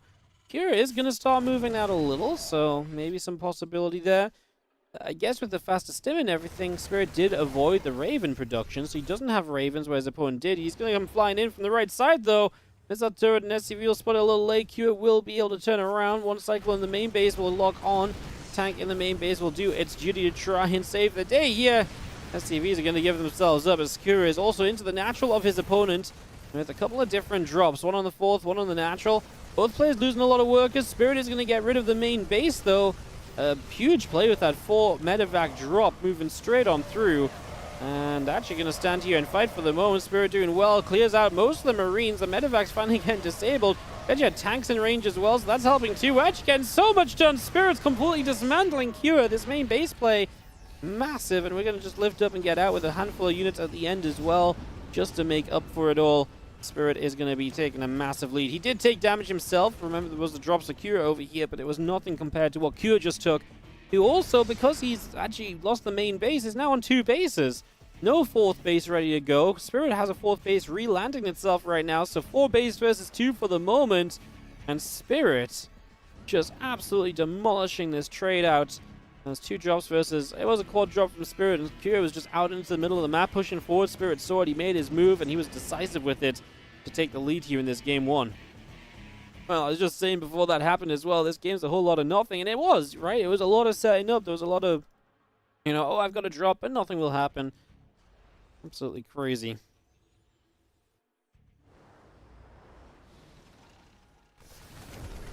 Let's come over. Tanks will siege.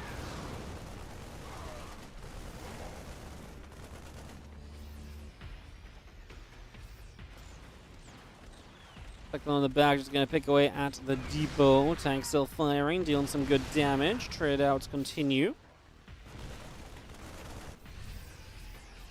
3 SCVs going down, as we'll see the Marines still stimming forwards, going after this orbital command. Orbital command will fall, and that is going to be Spirit knocking Cure down another base. As he can just back away here, doesn't need to fight into tanks. There's going to be units on the other side. He'll pull back to deal with them. And if he pulls back to deal with them, then I think he's going to be A-okay. As our Marines continue to trade out. We've seen the Viking, the medevacs continue through. Missile turret helping, and the final missile turret shot is going to come from the main base actually to finish off that medevac. Spirit is up 70 supply and looking great here for this game number 1.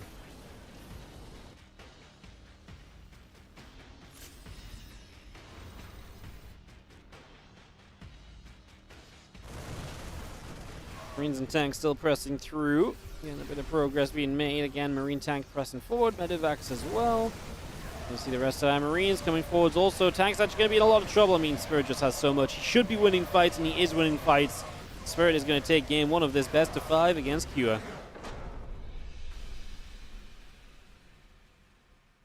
GG's. So Spirit takes the first game of this series.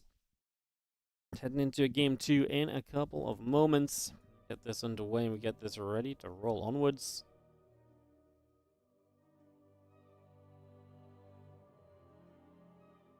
Kira says GG and afterwards, by the way. He just said, literally as we came out of the game, he says, sorry, GG, mistyped. So, yeah, no GG is not a big issue, guys, chill. It's all good. Site Delta coming up for game 2. Sometimes you type GG and then you just press enter, but you miss the enter and you F10N, and then you leave the game before anything else, so.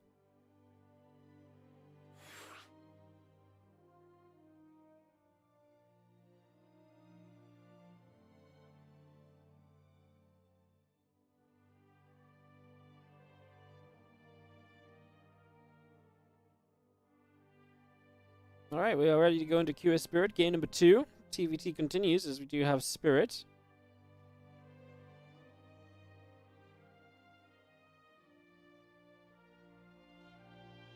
Spirit in the 1-0 lead. QS says GG and go go.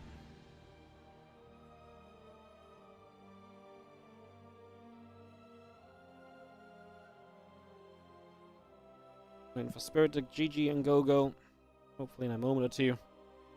Get this underway.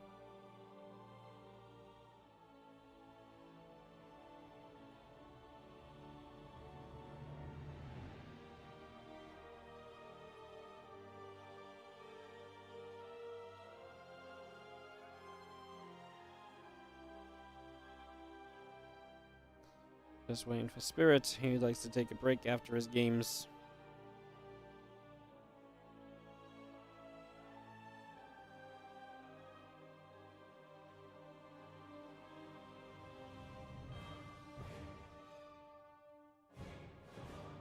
There you go. Ready, go, go. We can kick off into game 2 right now.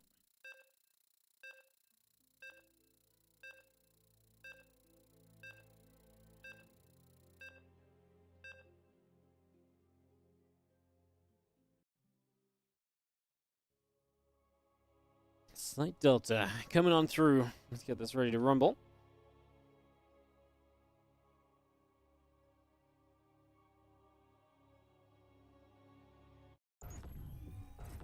On the bottom right-hand side, a red Terran player down a game is going to be Cure, and he definitely got outplayed a little bit in that game number 1. As Spirit, our blue Terran top left, found some huge success. Is now leading this series. Can he keep it up? That is going to be our question.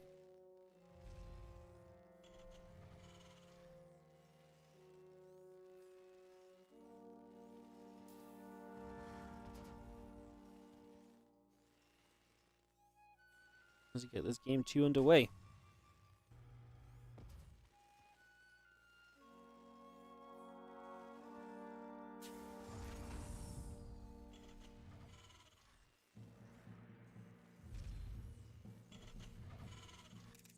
Well, like I say, Spirit played a fairly calm, clean game for a few moments. Obviously, it got a little crazier a bit further down the line.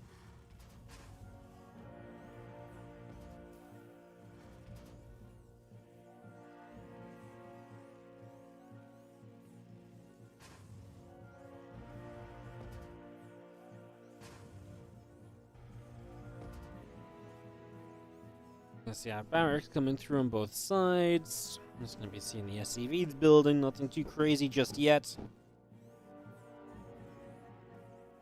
Playing the waiting game for a couple moments.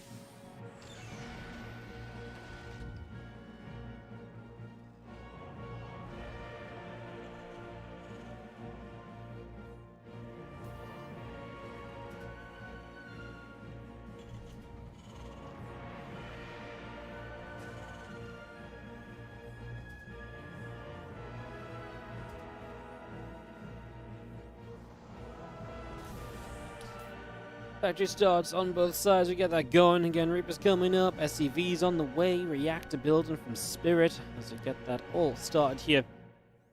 And just have ourselves the little bit of time to establish factory. Reactor continue to come through.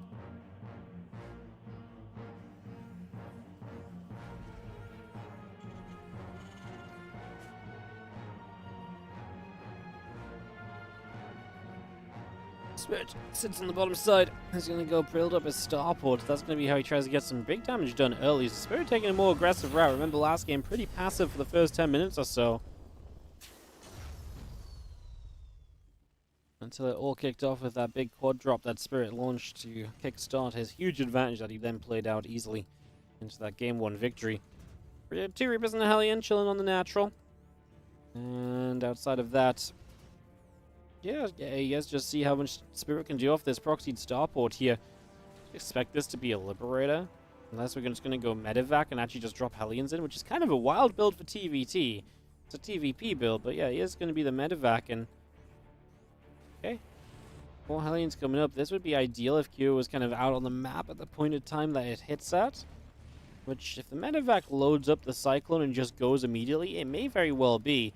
The reason why you don't see these Hellion drops as popular in TVT is because you need 4 Hellions to one-shot an SCV. So the moment 1 Hellion dies on the 4 Hellion drop, that's it. You're kind of not one-shotting anymore, so your damage potential becomes way less.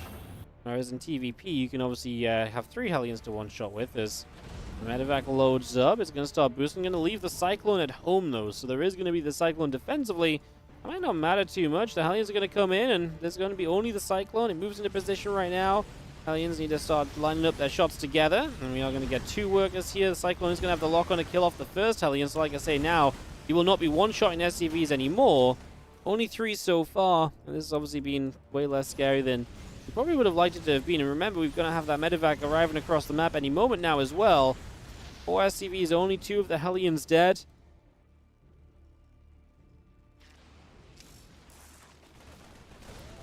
I wouldn't mind trying to line up 2 Reapers, Hellion, and the Marine coming through. There's going to be a grenade. Oh! Actually hits the Reaper and hits the friendly fire. So Spirit gets the defense, and it's going to remain 5 workers ahead here. Obviously, proxied Starport, now building the Liberators. I wonder how aggressive Spirit's going to continue to get. From this point on, Liberated Tank Marine can make for one hell of a push, and that Starport still proxied. As the Marines and the tank come over, the medevac of Hellions will still not do much else.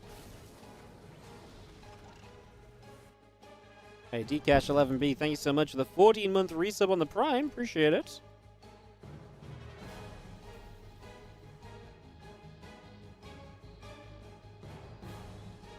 Medevac over to the left-hand side. The medevac, Starport, sorry, is still coming in from Spirit. Mule's dropping down on the natural. Medevac turns away. Cyclones are going to come down the low ground. What's that Liberator going to do? Not commit through just yet. Okay, so just going to fall back and say, not worth it. Saw the Cyclone and a couple of Marines, just figures that is not going to be good enough for him, so falls back from that. As you see other Marines coming into position, medevac gets turned away.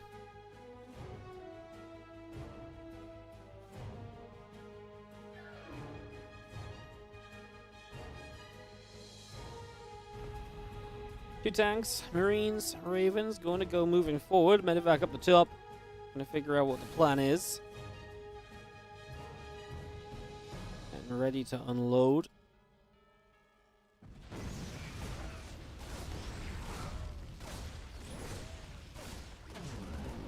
Load up again. Vikings and Lib.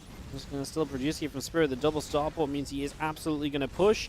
And he wants to send this into a quick, aggressive game. He wants this to be something he can push with and win with. As the opponent sets up into a third base, Q very far forward currently defensively. If he doesn't fix that, that can become a problem, right? Like if he's too far forward, then that gives Spirit the chance to just dive on that army without going up a ramp or anything. Could be an issue as our army of Q continues to move out the front. Cyclone and a couple more Marines coming out as well, and again a couple of extra barracks coming through. There is that Starport still on the bottom side from Spirit as well. Rally out to this army. Vikings. I mean, the fact that Cure is pushing is kind of wild, because again, this is kind of meant to be Spirit's push every day of the week, but Matrixes are going to make it difficult. Vikings will just land to help take out the siege tanks. Is it enough? Still 2 Vikings. The Liberator. There's so many Marines. I think Q is winning this fight as the battle of 2 players. I mean, Spirit is on a fairly committed 2-base-ish push, right? He's taking a third behind it, but yeah, just Cure, because he's fighting without the sieges being available, right? The whole idea of Spirit's push is the power of the siege of a Lib, the siege of the tanks. Without any of that coming through, it goes all wrong. The Vikings probably should have landed straight away. They weren't going to do much, you know, on the ground if they're up in the skies, and shooting at the Ravens is not going to be it's a good long-term thing to be doing, but in the short term, not so great. Tank trying to play defensive now, but it will go down as Cure just pushes for anything and everything he can find. He's even getting the Viking trades go in his favor as well. Gets a tank set up on his opponent's natural mineral line, and Cure looking as though he might be able to take a game number 2 and tie up this series 1 apiece. Team Marine still active here, picking those SCVs. The Vikings land again.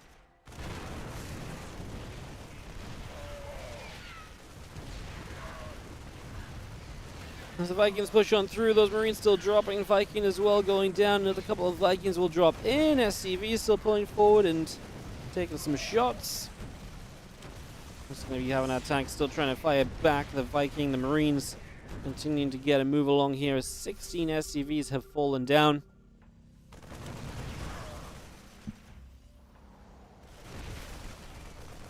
And obviously this is just huge damage. This is the sort of follow-up where Q will probably just be able to win the game on the follow-up if Spirit even stays in it much longer, because at this point you're losing SCVs, pulling them across. Another SCV spawns here to die. Orbital command lifts immediately, and Q will establish himself a full setup. And Spirit is just going to say GG as well, so he's going to tap out right here to give us a game 3 with everybody tied up without too much more waiting around, because that was very much so going to be like the last game where Spirit was clearly about to move forwards and win. Q is probably going to do just that as well, so...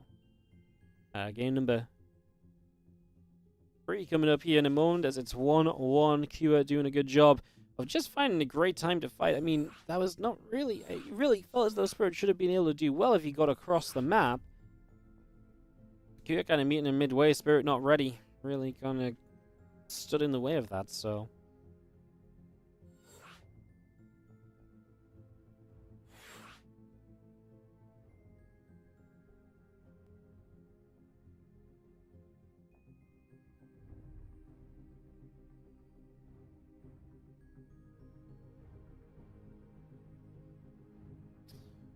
Alright. We're just waiting for Game 3 to begin. We're on Oceanborn for our next map. Kick this one off. We have Kieran Spirit tied up here in the Kung Fu Cup finals. Find some good prize money. Probably pretty much still the best weekly online cup we get in Starcraft 2. To get this underway. Quite the run from Cure, by the way. I mean, 2-0 Mana, 2-0 Clem, 2-1 MaxPax, now against Spirit in the finals. MaxPax apparently already 2-0'd Lambo in the semi and the third place match. A Spirit's run is also pretty sick though. 2-0 Uthermal, 2-0 Hero, 2-0 Chance, 2-0 Lambo, and now 1-1 with Spirit in the finals as well. It's been a sick run on both sides. It kind of needs to be in the Kung Fu Cup. This tournament is stacked. If you're not having a sick run, you're not going to be in the finals. But yeah, Spirit is not chilled out at all today, as in the top left. Our blue Terran from Team Liquid is Cure. In the bottom right, our red Terran player from Na'Vi is Spirit.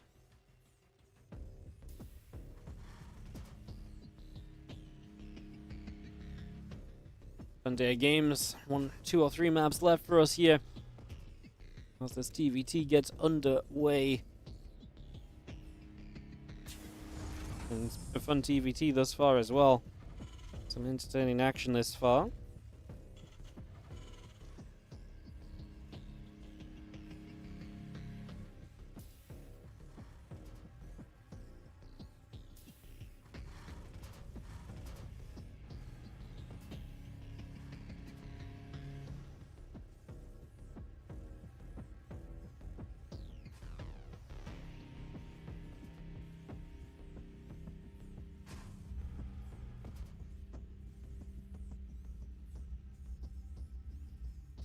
Well, the barracks comes up on either side. Nothing too crazy going on just yet. Obviously, everyone kind of playing fairly similar, but it's double gas from Cure and a single gas from Spirit again.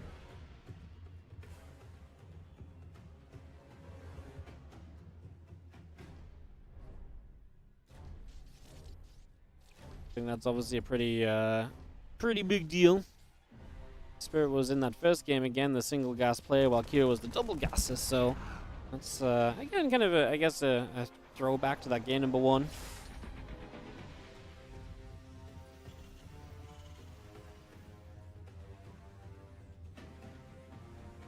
Again, our Reaper's coming through. Our factory is building.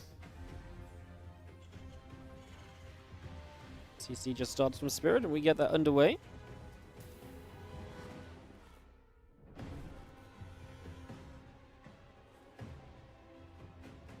Have I ever considered that a Viking is just a Goliath that has a flying mode? I couldn't even tell you what a Goliath is, so probably not.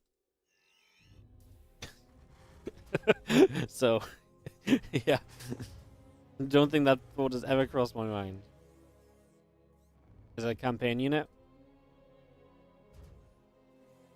A Starcraft 1 unit? Yeah, no idea, mate. Don't play Starcraft 1.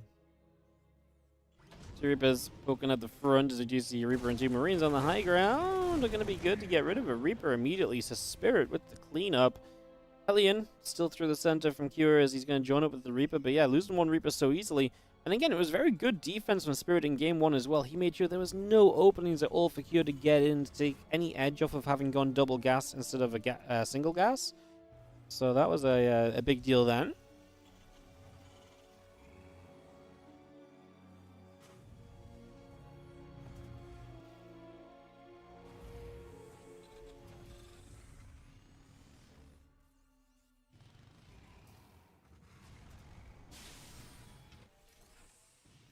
Cyclone coming up, couple Marines coming through.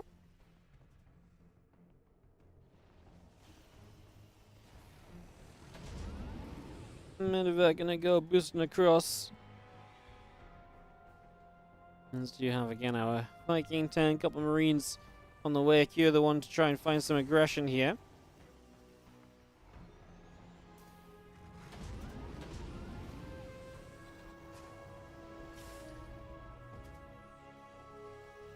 And if that comes through, just going to be seeing the Cyclone, the Hellion, the Reaper all dropping down. The Cyclones will continue to drop in, and that will be a defense from Spirit so far. 5 worker lead. If Kira doesn't find something soon, then Spirit is already on a good position here in this game number 3. In these early games, going well for him if he just gets away with kind of playing that slightly greedier side of things, which is absolutely what's been happening in game.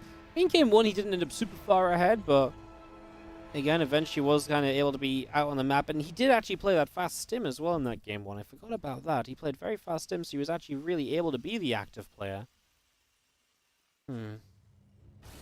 Well, tank siege is up on the natural. You'll see these SCVs still manning away.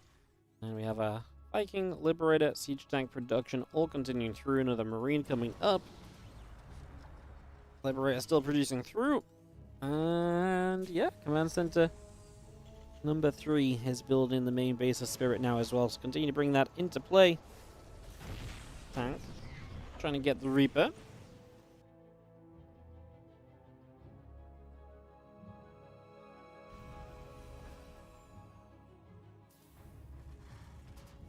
Raven is about to be finishing from Spirit, so again, continuing to that air control, but we're going to have a Viking and a Lib setup coming in from Cure across the map. Oh, Spirit doesn't see it! So he eats a big shot on his Marines, and now he's going to have to pull back away from the Lib.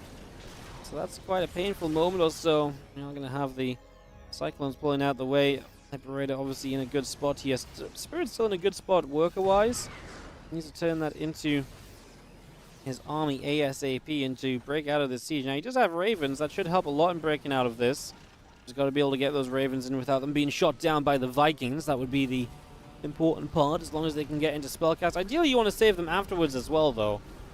As Marine tank continues to come through, the couple Cyclones are still set and actually going to make the move right now. There's a tank on that bottom side for Spirit that's just in position. The Matrixes are kind of late, though. Taking a long time to get through this tank, and we're going to clean up. Okay, it wasn't easy for Spirit. He loses 10 SCVs in the process. There's an attack in the main base. The Cyclone and the Reaper here getting damage done. So now 12 SCVs lost for Spirit. He's going to be 5 behind, but an army supply lead for him coming out of this. And he does have Ravens where his opponent does not. Cancels the 3rd CC, does Cure on location. Going to build that towards his natural instead. Saying that Spirit may come across the map now. And if he does, he doesn't want to be out of position defending the 3rd out in the front there. Would rather be in a bit of a safer setup. As a Cyclone goes down, this Reaper looks like it's in trouble too. Cyclone picked off. And the Medevac just about able to sit on over to the edge. Is now going to go down as well. So that will also fall for the moment. 19 SCVs die.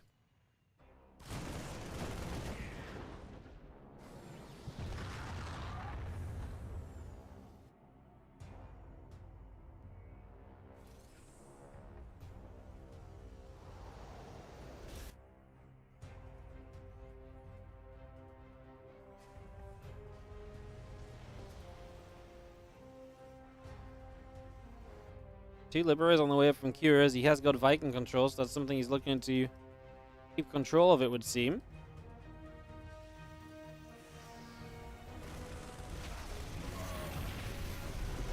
Couple of SCVs. It's going to be taking damage. Vikings going through, Marine going down. Auto turrets are going to drop. Vikings will take a lot of shots. Just going to be seeing the Vikings actually all going to go down. Just talked about how Cure has some air control with the Vikings going into Libs, but now he doesn't, and the Ravens are still alive. He's got a couple Vikings left. Not too many, though.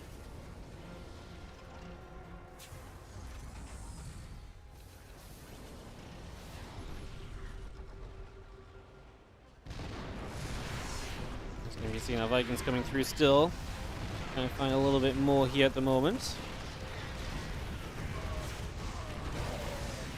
Going to be actually diving straight into this, looking to break Q's position at the front, trying to get something done.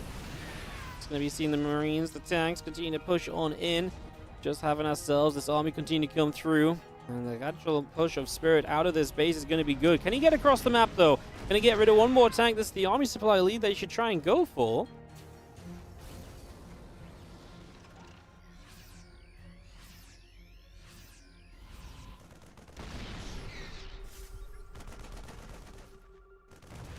One tank goes down from Spirit as well as he still tries to get in position. The Libs are going to go and siege mineral lines to put Spirit in some trouble. He's going to have a Liberator to fight the Liberator. That's going to be a very slow defense. As Spirit needs to push in on the other side. He will have the Ravens to help him do that, remember, and he's looking to set up to do it right about now, actually. Getting into position already as tanks get sieged.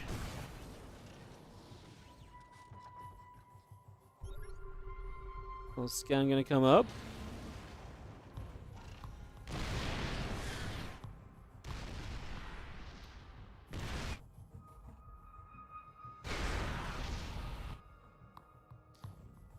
SCV's going down, going to get rid of this Liberator. Q counter, catching some of the units coming across the map.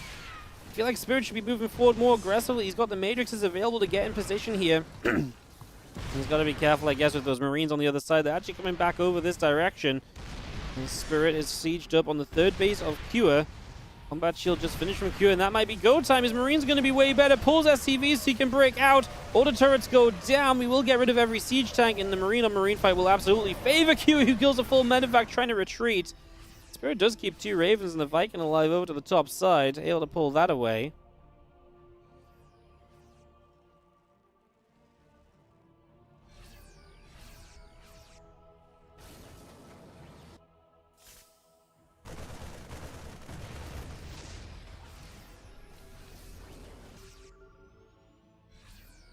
Medevacs, Marines, tanks continue to gather together, so still moving over.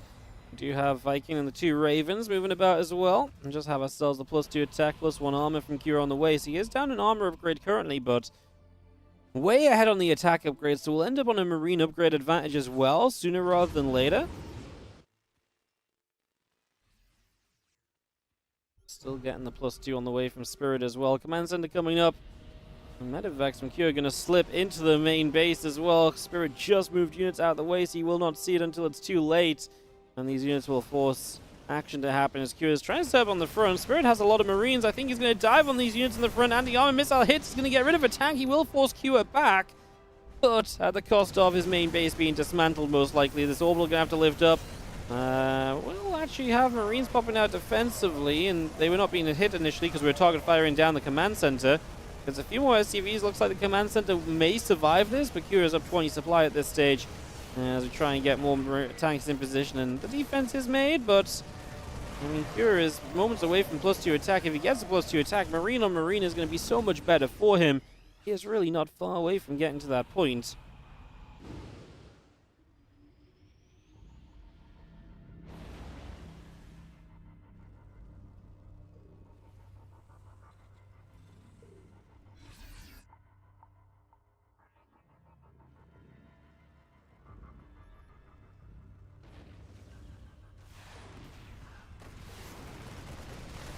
Gonna see the Viking firing away. Medevac gonna take some shots. It's gonna be a cleanup from Spirit, but he has to do more than just clean up right now. He is 20 supply away from Cure, and it does feel like Cure has a lot of momentum. 4th base in position as well too, so that's also a big factor.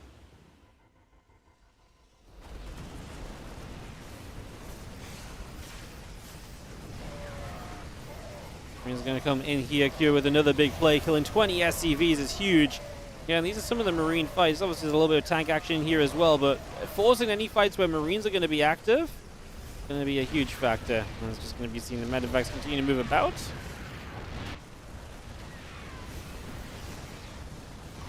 "24 SCVs killed." I mean, Spirit about to lose his 3rd base as well. Cure able to navigate this game into his favor and looking to take the lead for the first time in this series as Cure is able to pick up Game 3 and is now a map away from victory in today's Kung Fu Cup, and Spirit will trail.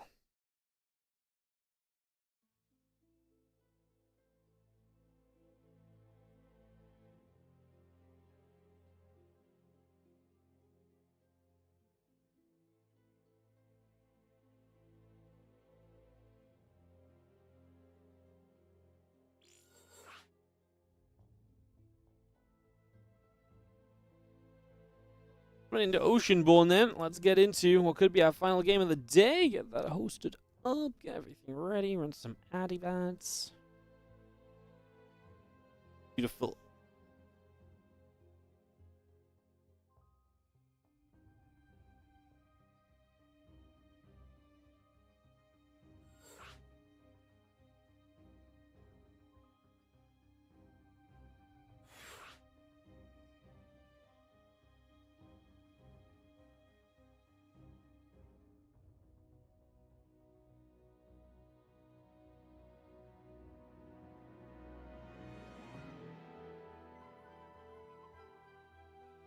Waiting for... Apparently it's the wrong map. Apparently Amphion is map 4.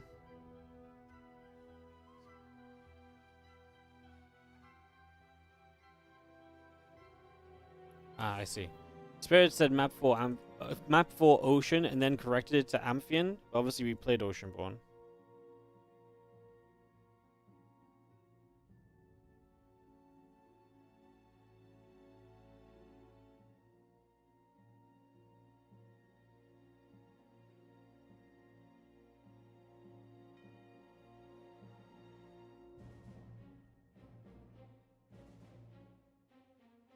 Dum, dum, dum, dum, dum, dum.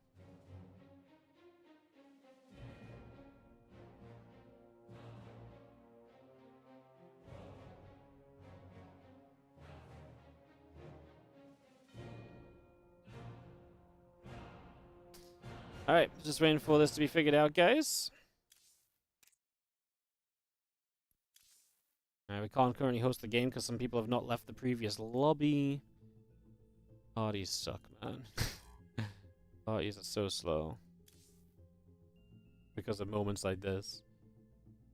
One person's stuck in a game, you can't host another game and stuff. Alright guys, a couple of moments, hopefully get resumed.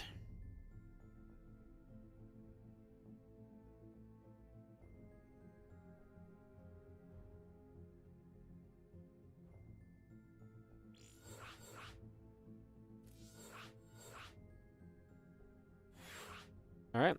Amphion going to be our map number 4. As Kira tries to close this out and to win up today's Kung Fu Cup, Spirit will try to stop him and tie us up and take us to a game 5. We'll see what he can do. Ready, go, go. Ready, go, go. Get this all set.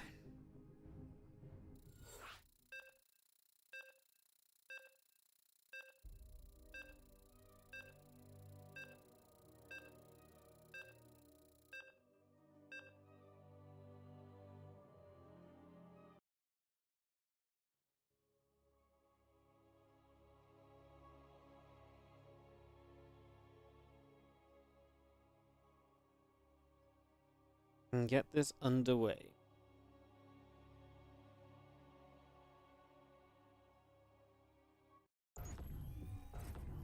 Alright, let's head into it, guys. Game number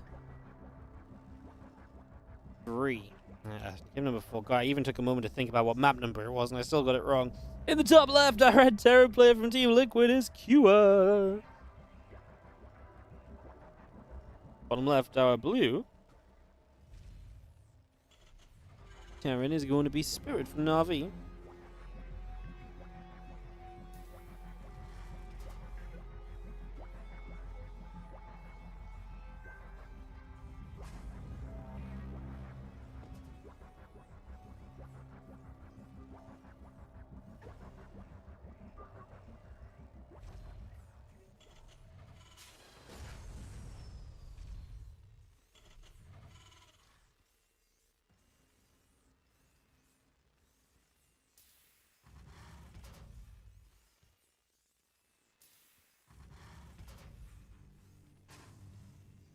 So game number 4, and get this underway, and get this started out.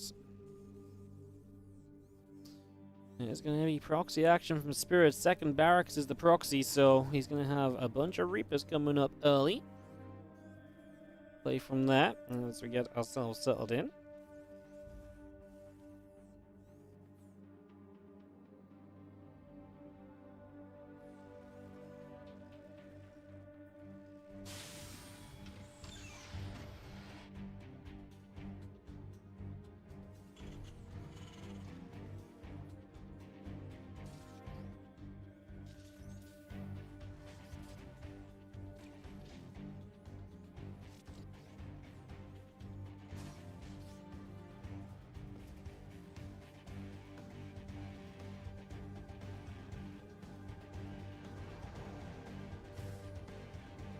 As if he moves through, we'll see with the second barracks out on the map. It's going to be one of those moments where Kua probably wishes he wasn't going for the kind of one gas expand. After double gassing it up so much so far, double gas would have been a much better setup so far. As the Reaper is Going to be starting up here. SCV pulls back. The Reaper's gone as well from Cure, so it's completely out of position. Ooh, he's going to turn back around, though. He's actually going to run into the Reaper, gets the first shot, but he's outnumbered, so the first Reaper Cure is dead. SCV goes down, does not get one nibble off on the hurt Reaper, and that means that that is going to be problematic. Cancel on the command center. That is huge.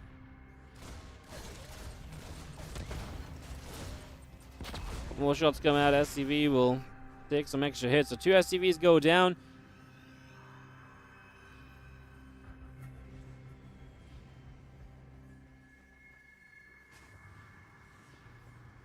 You can see the couple of Reapers trying to come back up.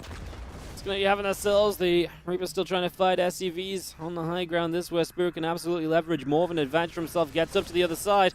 Wants to try and keep that hurt Reaper alive. Doesn't manage to pull it back, but does kill the other Reaper. It's obviously about breaking into this high ground. He is expanding behind it as well. Spirit is getting his own expansion up on location. Cure's expansion is going to be high ground, so we'll have to float to the low ground still. So that's going to be his problem. Not a problem, but that's going to be a slowdown for sure, right? That does cost you a little bit of time. So that is a factor.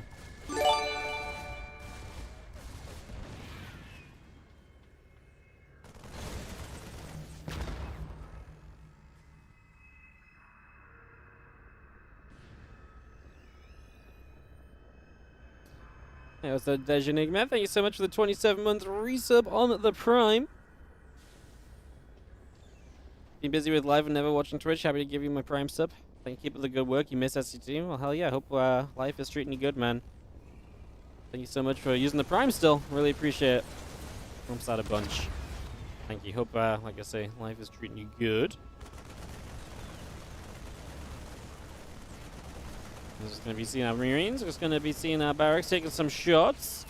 You're trying to fight back a little bit. We do see the Starport coming through. The Cyclone coming in. Again, a couple more Cyclones and Marines all coming through on the side of Spirit as well. Keeping that going. Medevac will be finishing in just a few moments as the refinery will come down onto the natural.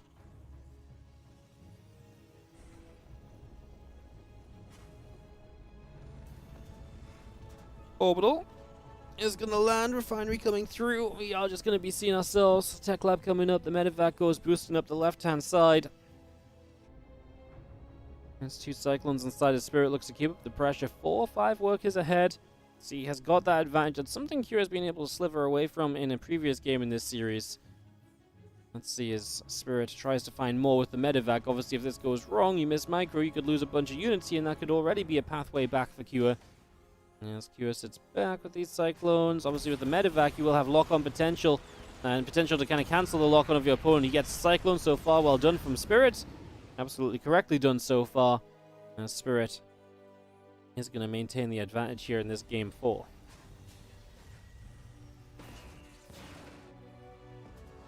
Interference Matrix coming up. The Ravens are coming about. Against Impact. Extra Marines all continue to come through. Raven building off of the Starport with the Interference Matrix coming up on it. The Matrix coming up from Spirit as well. The Spirit sits 7 workers in the lead. Definitely a comfortable position here on Amphion. But kind of a funky map, so definitely nothing guaranteed just yet. And a long way to go. It's going to be seeing the Marines and the Cyclones still move over just a little extra.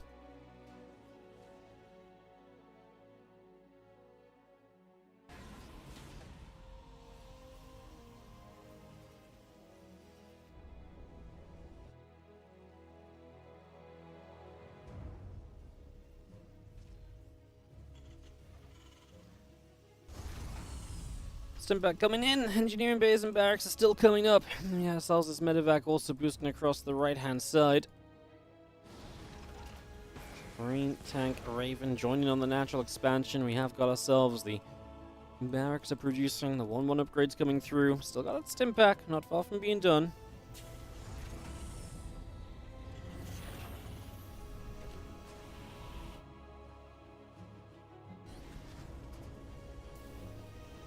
Just moves his 3rd CC into position. Again, you can see the advantages of Spirit. That way faster stim, way faster 1-1 upgrades. These are all advantages he will have to play this game out with. So again, it's kind of down to Cure. What can he do to turn this game around a little bit? Well, He's got 3 Ravens to 3 Ravens, so that part of this is good. And he's actually going to go Vikings instead of Medivacs. So he's going to go for a little bit more of a controlling style as he gets his 3rd in location here. Again, down 8 workers, so he needs to be careful with any move he makes. And if you go too far forward in a game where your opponent's going to have stim and you do not, that's just going to be an issue as well. So that's also going to be problematic.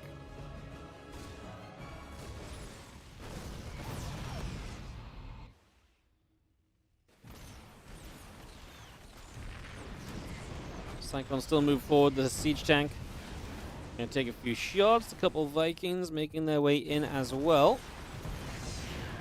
It's gonna be seeing the Cyclone trying to fight back. Medivac goes down. Spirit's gonna be abandoned here. He is gonna stim forwards. This is where he can do great because he's got the stim. The Marines come through. Auto turrets go down en masse from Cure as he matrixes every tank. He needs to get through those tanks before the siege, before the matrixes wear out though, because if they're siege and they come out of matrix, they are gonna shred, and that's exactly what they start doing as Cure turns this around.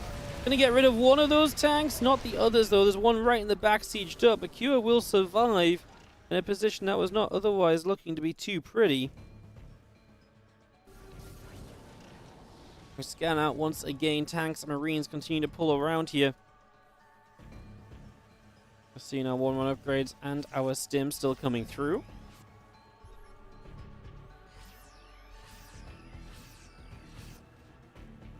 Army on that right side still hanging out. It's going to be seeing tanks still sieging. Command center, sense tower on the way up. Medivacs and Marines continue to build in.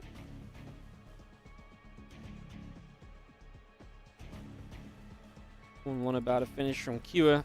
As we do have another sense tower just placed out in the front here. A couple depots going down. The Medivacs boosting down to the bottom left.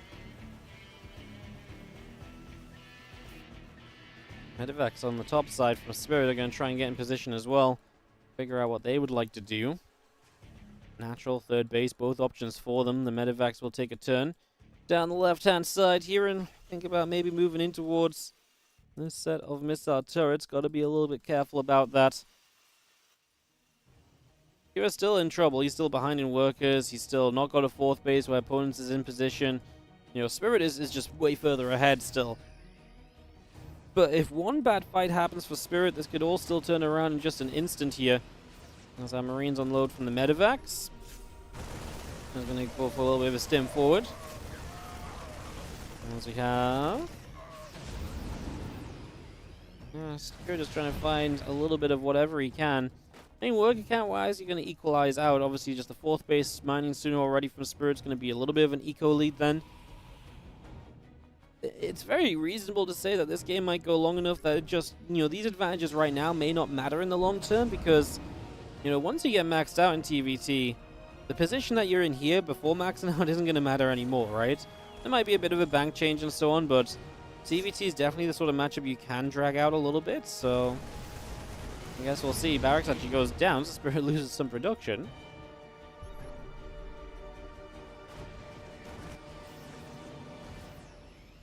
Two more Marines dropping off. Again, combat 2-2 upgrades coming in, +1 vehicle weapons is on the way through. Cyclone will finish off the depot.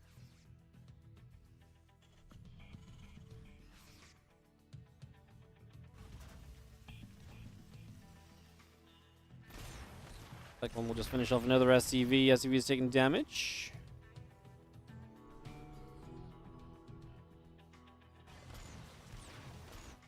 Picking our way through a depot here. As we have 2-2 upgrades not far from being done from Cure. A couple tanks are going to come across from Spirit. Going to get those sieged. Full position that he's taking here on the other side of the minerals could give him access toward the main base. Cure is still currently defending the main base with Marines, not missile turrets. So that means that they are going to be in trouble the moment the tanks have view. Although Cure is going to get in position here. Although he also has a single siege tank too far forward. So that goes down quickly. Anti-armor missile goes. A couple of tanks will siege. Tank is going to fire backwards, and we are going to have our Marines still trying to dive on forward. Just going to be seeing a few more shots coming out. Vikings are still firing. Medivacs taking hits. Cure and Spirit, 165 supply each here, as Cure is the one taking damage, though. A lot of these SCVs starting to drop as Spirit brings the multi-prong and forces Cure to have to find defenses around the map, making this a more difficult hold. Cure has the money to start his 3-3, and that so should be a priority for him. The further ahead his opponent gets, the worse off this is going to be as we try and drop on top of these tanks, but the unsiege and everything and move back was happening. So actually, Kira does not get anything out of it, but he also doesn't get punished for it either, so going to be okay there as Vikings have started from Kira, and Spirit goes into Liberator range, so getting that Lib range ready for kind of a Viking Liberator phase of this game, getting that set up and ready to play out this deeper state of TVT as Marine Tank comes through for a couple more Marines. Tanks are going to be sieging, and Kira is going to try and fight back up this ramp against Spirit with all of the position right now, which is amazing for trying to get in position and, you know, get stuff done. Oh, Spirit, is this a good play? Stimming in, takes a long time to get on range of the tanks. His opponent's Marines getting into position here. Once the Marines are gone, just back away. We shouldn't have to try and do too much more. Vikings are going to clean up the medevac. If we have any drop potential, we can drop on top of these tanks right now. The Vikings can land as well, and I think this is going to be a correct play from Kua to clean up all the tanks of Spirit. As Spirit misplays that attack. I do not know what inspired him to move down this ramp the way he did. Man, those tanks were just it took so long for Spirit to get on top. I feel like he thought he was going to close the distance in no time at all, but he did not. And that was a major mistake made. That's absolutely huge as Marine Tank medevac. Sorry, Marine Tank medevac continues to move around, knocking down some rocks. The rest of the zombie from Spirit along the bottom side getting spread out here. Tanks will be trying to siege. Viking Raven out the front. Moving forward a little bit as well. The tanks will be sieging too. 3-3 still coming in.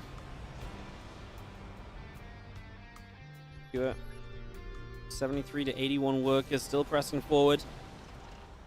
Obviously, the game is still very much so just... Spirit still has a base bottom right that Kira does not have, but the Liberators are going to be huge. And this air control that Kira has been establishing for a while is now going to be massive for him breaking into these positions.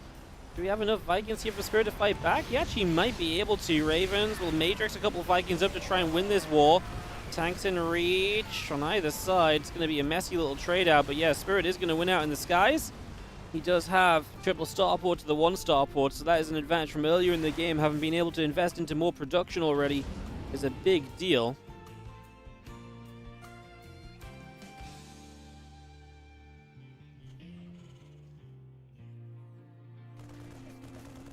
Single Marine going to find the medevac around the right side. The Liberator, though, gets found as well. Kua, no, loses a lib. And Spirit is actually going to have Kua diving in towards his base. Okay, this is a huge position for Kua. If he gets on top of the production, this is absolutely massive. Spirit's so out of position, he's on his way back over. There's only going to be a couple of tanks, but it's going to be a horrible choke point to run up.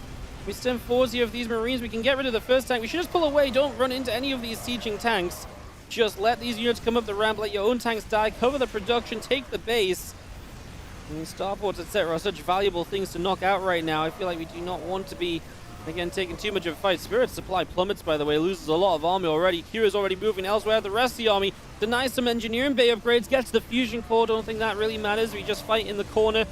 Kira will take a move forward and go for more units as he's moving there forwards with everything else. Uh-oh. Spirit's going to be cut off from the rest of his game. He's not going to be able to reach absolutely anything else as Kira gets through. SCVs are in trouble. The base is in trouble. Oh no, disaster striking as they are going to see some Liberators get into reach here. Tanks are covering. The Marines going to have to pull back a little bit. Need more tanks to siege. I was going to say, I think these Marines should have just gone for it while they could get the Liberator. Oh, we have a Matrix coming down from somewhere. Absolute chaos. Kira is kind of doing okay, but he needs to get away from those liberation zones. The Liberators are going to save Spirit for the moment, and that is a big deal, as that was a terrifying moment or two. And I don't even know if Spirit came out that badly from this. I thought he was going to lose all the bottom, kind of the whole bottom right-hand side, honestly. And he still kind of holds on to it, although Kira still has a massive worker lead now, and that's going to be a big factor. Kira arguably with the less tech to army at this stage, with his opponent having the air control, but with so many Marines, I actually think this would have been fine for Kira if he sent those Marines forward. There was one tank siege and the first libs were sieging up. If he went right then with all of his Marines, he would have been fine. Now Kira's going to go for a big drop again. Obviously, it's a weird game. You kind of wonder if Kira thinks he's in a worse position than he is. This is super dangerous because there's one super low medevac, so medevacs are going to die before they get to unload. Liberators begin to siege. We try and get out of reach of those Liberators. We kind of need to siege up the siege tanks unless we're just going to plan to try and escape out of this. Starport Well, how do you escape out of this when the medevacs are going to get shot down? However, we are actually still trading out with tanks, so it's actually not that bad. It could have been way worse. These last few Marines will go trading with Vikings. We still have more units from Q, so the reinforcements are really going to be the thing that seals the deal, I think. Vikings will land, Marines will drop. Marines are going to stim at the front one matrix, so it's only 2 tanks here. And Cura is going to break through this position as well. Once again, he will have control over access towards Spirit's other bases. And it looks as though Cura is going to be sealing this deal in the very next few moments as well. As we continue forwards, Vikings are still getting shot down. Tanks will siege. Old command goes down as well, and it is going to be Spirit down 50 supply at the moment. Not looking good. Looking to be in a whole ton of trouble.